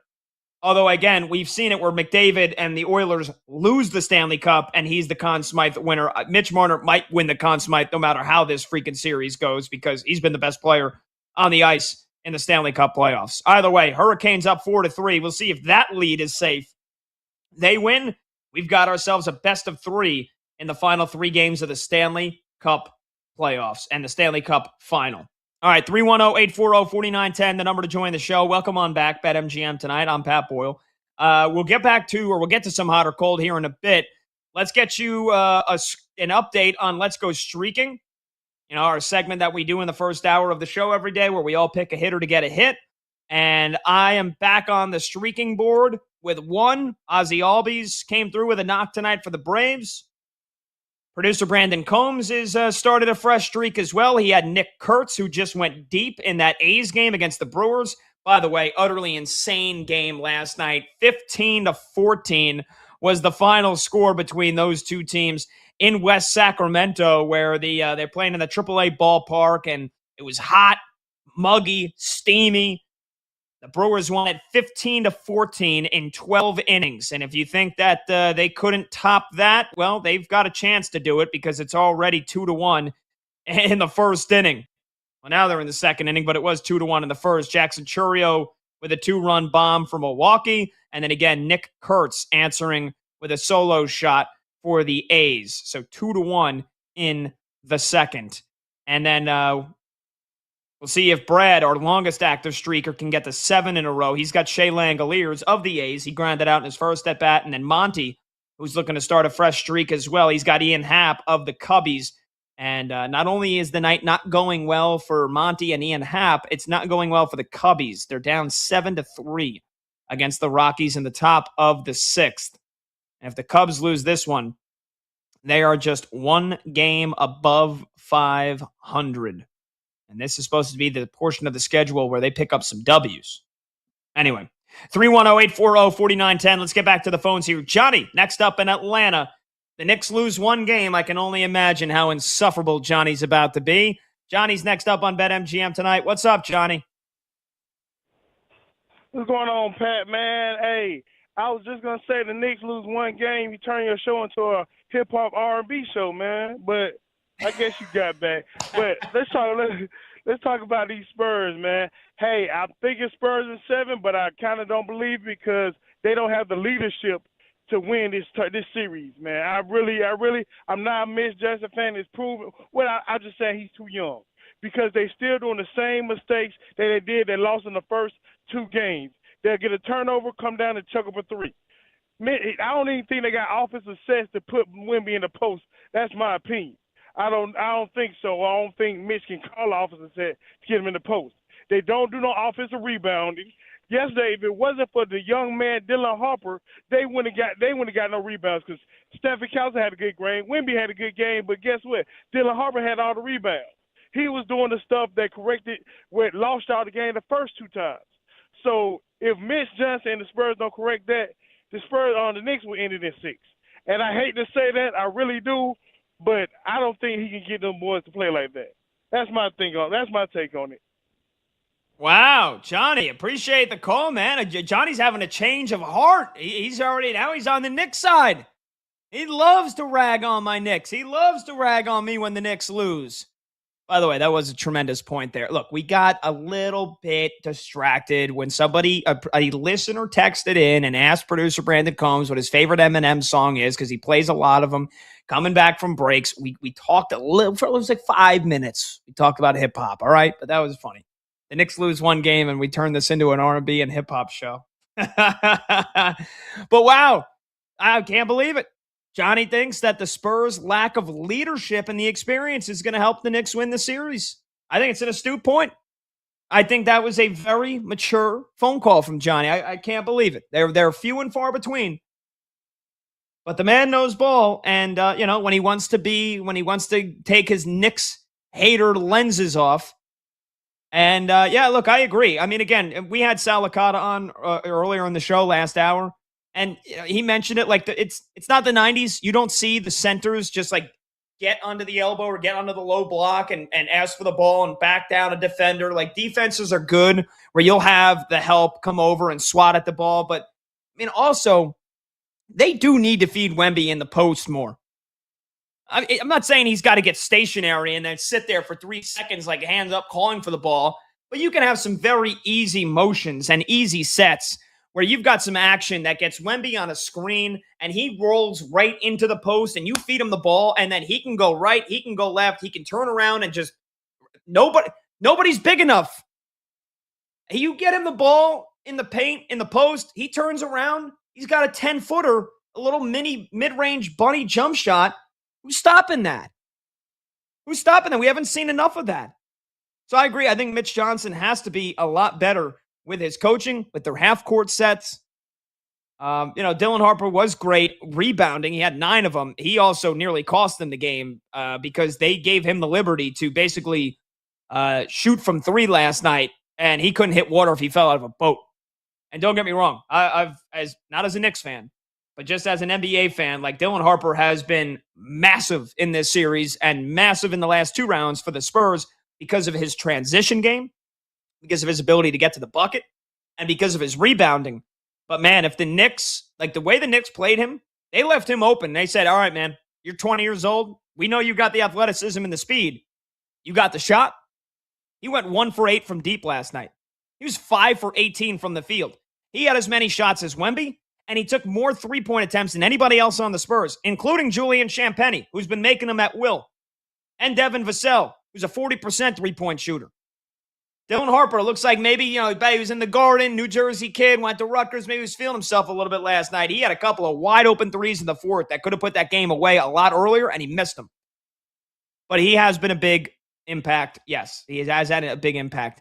I just, I don't want the cop-out for the Spurs if they lose this series to be, well, they just didn't have the experience.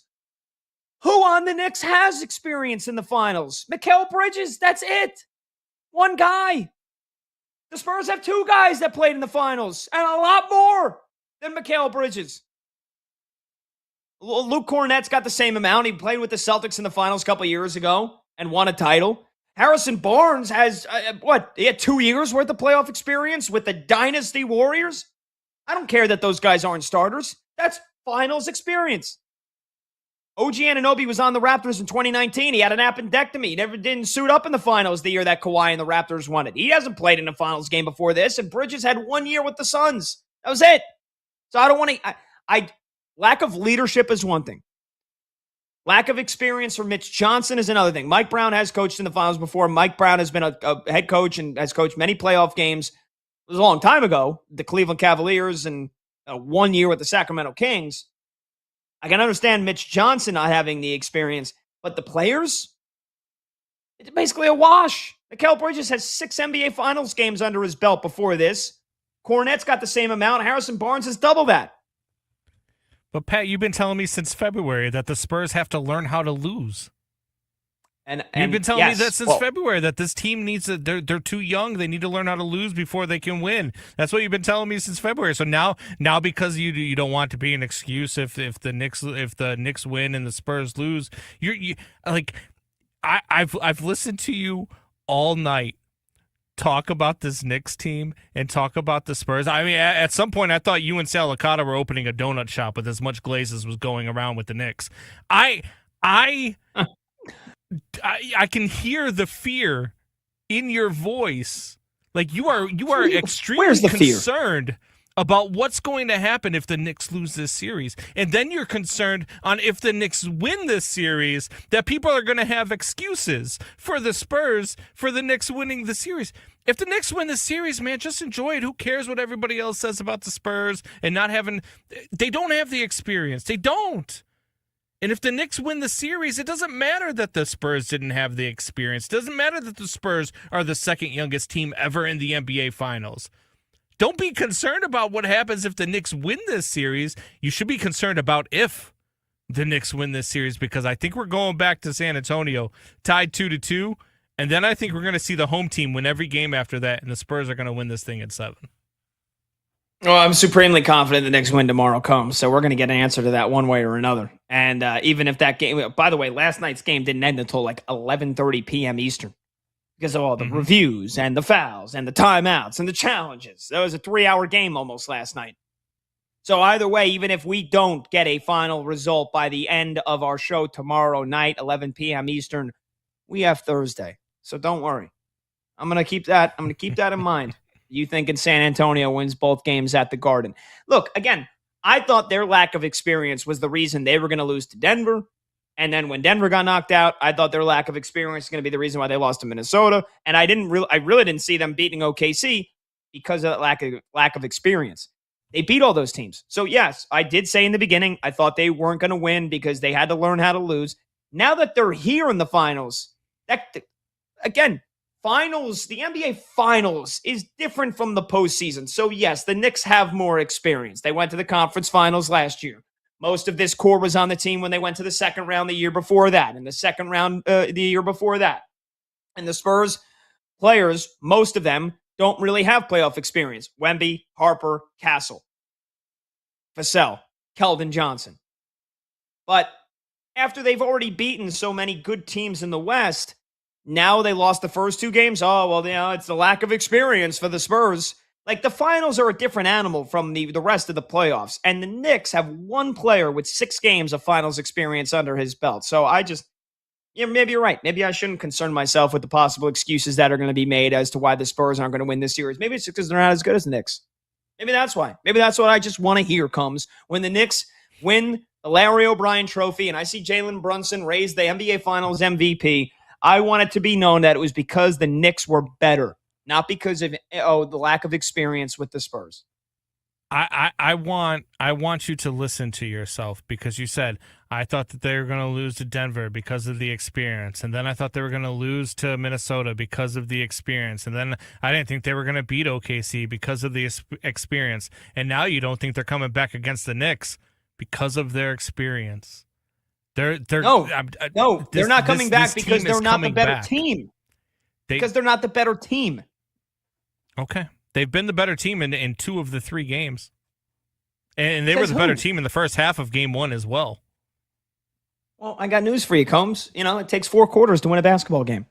You're right. It does. It does. And the Spurs showed that yesterday.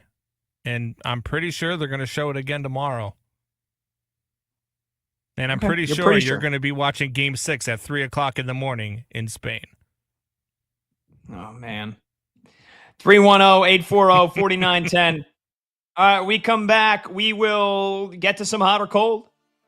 But we've also got a couple of text messages that we've got to get to as well. Last chance for you to join the show on the phones, on the text line, 310-840-4910. We're also coming up on the final 4 minutes of regulation. Can the Hurricanes hold on? They've got a 4-3 lead over Vegas in Game 4. We're trying to tie the Stanley Cup final up at 2 games apiece. We'll get you an update when we return as well. I'm Pat Boyle. This is BetMGM tonight on Westwood One Sports.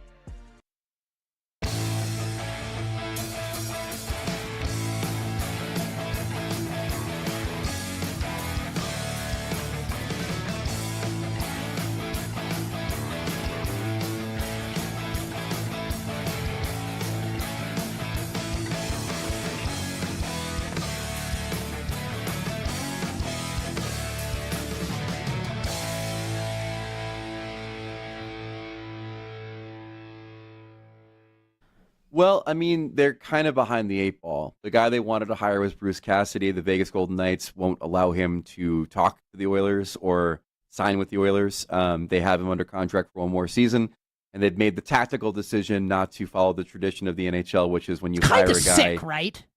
It's sick, but it's great tactically. Like, the Oilers are their biggest division rival, and Cassidy would fix 60% of the problems that they have on their team.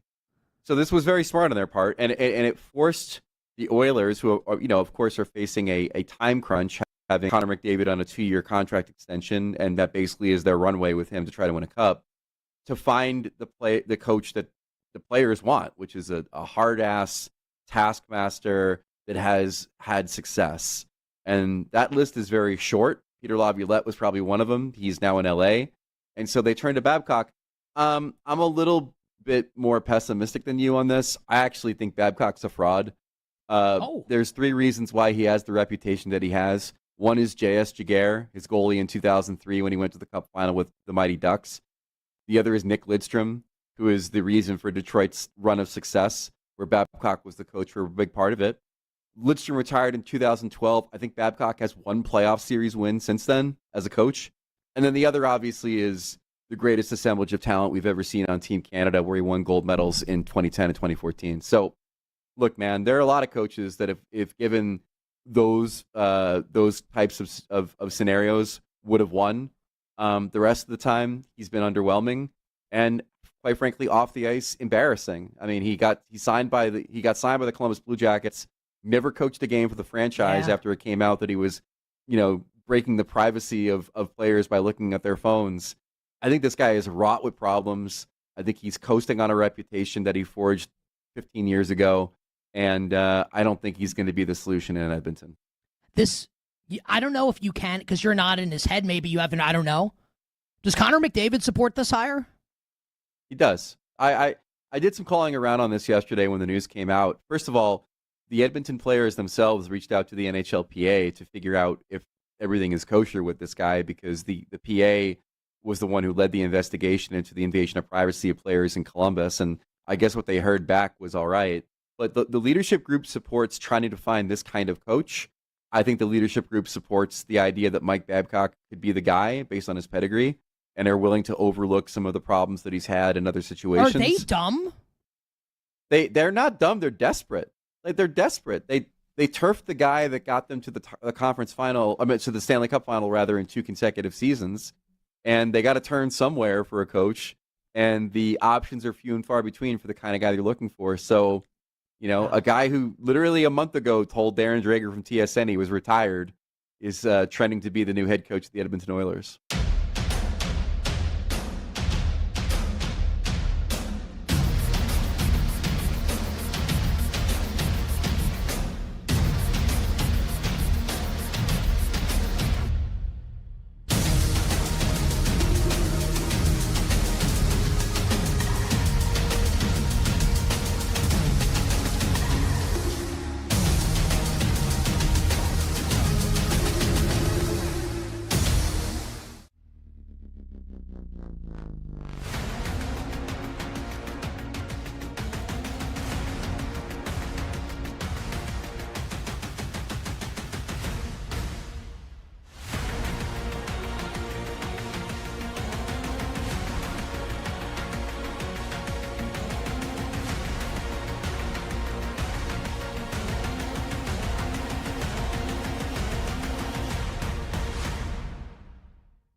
games, loud opinions, and money time moments. BetMGM Tonight rolls on.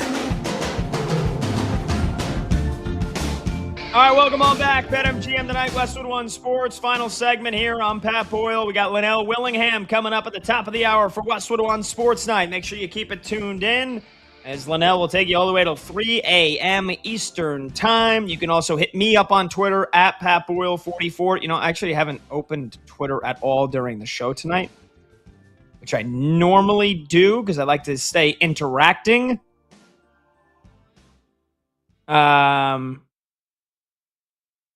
And you know what? I mentioned, by the way, you can hit me up on Twitter at PatBoyle44. Let me hold on there. My ADD's taken over. Let me just get back to what I wanted to do, which is let's get a scoreboard update here first and foremost on the Stanley Cup Final. Game 4, again, the Golden Knights leading the Hurricanes 2-1. Carolina's 2 minutes away from tying this series up at 2 games apiece. They lead it 4-3, a minute 59 to go in regulation. And Vegas has just pulled Carter Hart. They have an empty net. So both teams just went to a timeout. So they're coming out of the timeout. And we'll see if Vegas can produce more magic. We'll see if Carolina can hold on. And if this is 2-2, going back to Raleigh for Game 5 in a couple of nights from now. So we keep you posted on that. Again, we've got some text messages coming through that I want to get to. 310-840-4910. We've got an 803 number that has texted in. Do you think Wemby will figure out to take more Joel Embiid free throw distance jumpers as a secondary option from playing in the paint within the series with the Knicks? Or will he keep shooting threes as a secondary like he is already doing? That's a great question.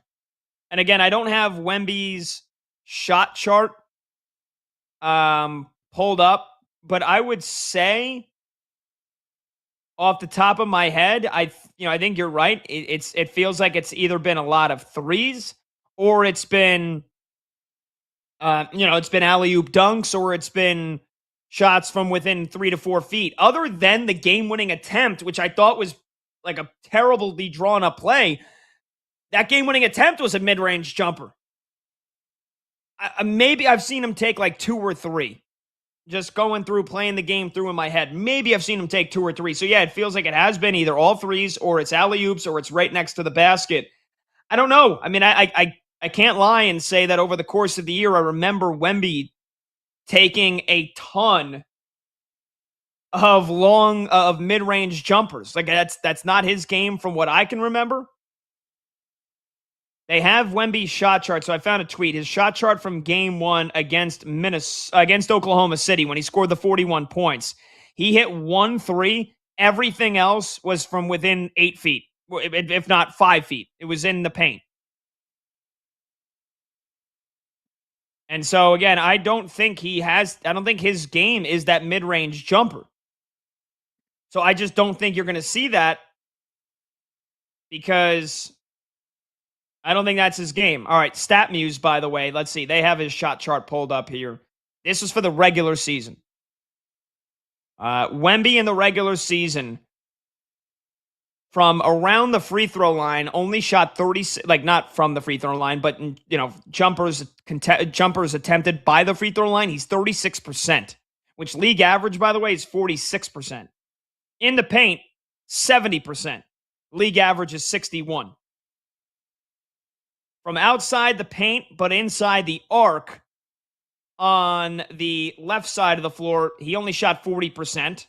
From the elbow area, he shot 45%. That was above league average.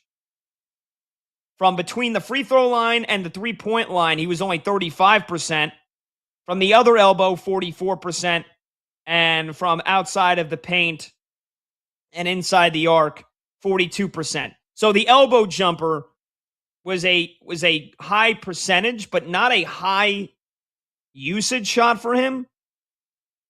All in all, to say that, yeah, Wemby's game is not the mid-range jumper. So no, I don't think you're going to see that because that's not necessarily his game. And the more the Knicks can push him into that awkward area, the better they'll be. 604 number, Neil from Vancouver, BC, texts in, Knicks win tomorrow. Pat should wear his blue and orange headband like Josh Graham wears his Hurricanes helmet for good luck. Yeah, Josh Graham, who is on Wednesdays through Saturdays or Wednesdays through Sundays on Westwood One Sports Night. I haven't seen this, but I guess Josh does wear a Hurricanes helmet. I don't have a Knicks headband, so I'll probably just stick to my, I do my Knicks hat. I got my various Knicks t-shirts. I do have the rally cap planned. I haven't had to break it out. The Knicks haven't trailed by 15 in any game, and I got the rally shades in case they go down by 20. Finally, Adam in Corpus Christi texts in, joined late here. Which was it that cost the Knicks the game? President's attendance, the fans that all were able to get in, or the fans that beat the people up outside? I'll hang up and listen. It's all right, Adam. We got a Spurs fan weighing in. All right, that's cool. That's funny. That's good. It was the referees, actually, that cost them the game, Adam. By the way, the Hurricanes got an empty netter. They win Game 4, 5-3. The Stanley Cup Final is 2 games apiece, and we got another thriller. Fun show. Thanks to Sal Licata. Thanks to Nick Friedel. Thanks to Chris Meany, all of our guests tonight. Thanks to producer Brandon Combs. Thanks to VP Monty. Thanks, of course, to Brad Evans. Thanks to Chloe Pratt, Max Sheedy, and Zach Kroll, and you, all the callers and texters. I'm Pat Boyle. We'll see you tomorrow on Game Day, 6 p.m. Eastern. BetMGM tonight.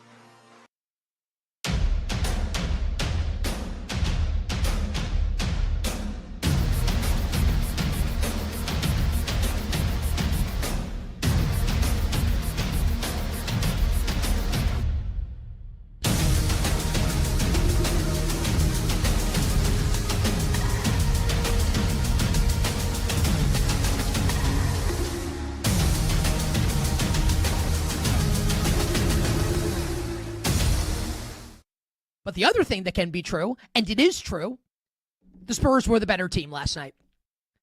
And the Knicks didn't lose because of the officiating. I wouldn't even say the Knicks lost. The Knicks did lose the game, right? But if we're going to do, did a team win or did the other team lose? The San Antonio Spurs won the game last night. And they were so super duper, incredibly, uber impressive with how they were able to bounce back and respond from the heartbreak in Game 2, with the way it ended. And I think we can all, even Knicks fans, if you're going to be a sports fan also, can appreciate, the synergy and even the potential irony, right, of the end of Game 2, Victor Wembanyama throwing the ball off of Steph Castle's back, leading to the Brunson steal, and then the Wemby foul, and then the eventual game-winning free throw from Jalen Brunson. So you had Wemby to Castle, resulting in a loss at the end of Game 2. And then last night, 108-104 Spurs, little under 2 minutes to play. Victor Wembanyama is dribbling the ball out by the three-point line like he's Steph Curry with Karl Anthony Towns on him. Realizes with like a couple seconds in the shot clock, oh bleep, I've got nothing. Hands it to Castle, and Castle drains the three-pointer that basically ends the game. Puts them up 111-104. Final score would be 115-111 in favor of the San Antonio Spurs. It is incredible stuff from San Antonio. Think about how easy it would have been for this group of young men. Now, I'm 43, so basically everyone that's playing in the NBA for the most part is a young man compared to me. But these Spurs are babies in the grand scheme of things. And obviously, they're men, right? And obviously, they are wonderful basketball players capable of winning a championship. It just strikes me how crazy it is to watch what they're doing at this age, to meet the moment in this way, to produce these thrilling, exhilarating basketball games that keep you up until midnight, that keep you juiced and keep you energized, keep you rolling, keep you ready to go, keep the eyes open. Unless you're the president of the United States.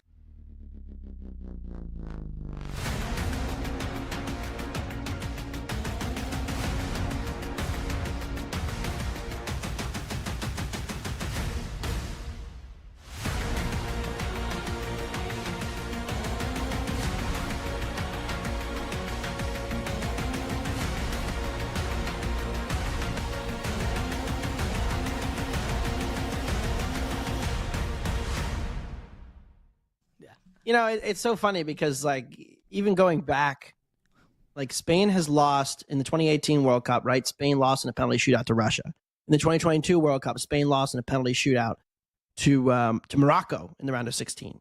And since then, right, they win the Nations League in 2023, and then they usher in this new era of Spain. Nico Williams and Lamine Yamal join for the Euros. They get a new manager. They replace Enrique, and they were clearly the best team at the Euros. They went to the Nations League last year. They destroyed France in the semifinals, and then lost a penalty shootout to Portugal. So, look, I mean, they've lost 3 penalty shootouts in significant tournaments in the last 6 or 7 years. That's pretty much been the only time they've lost.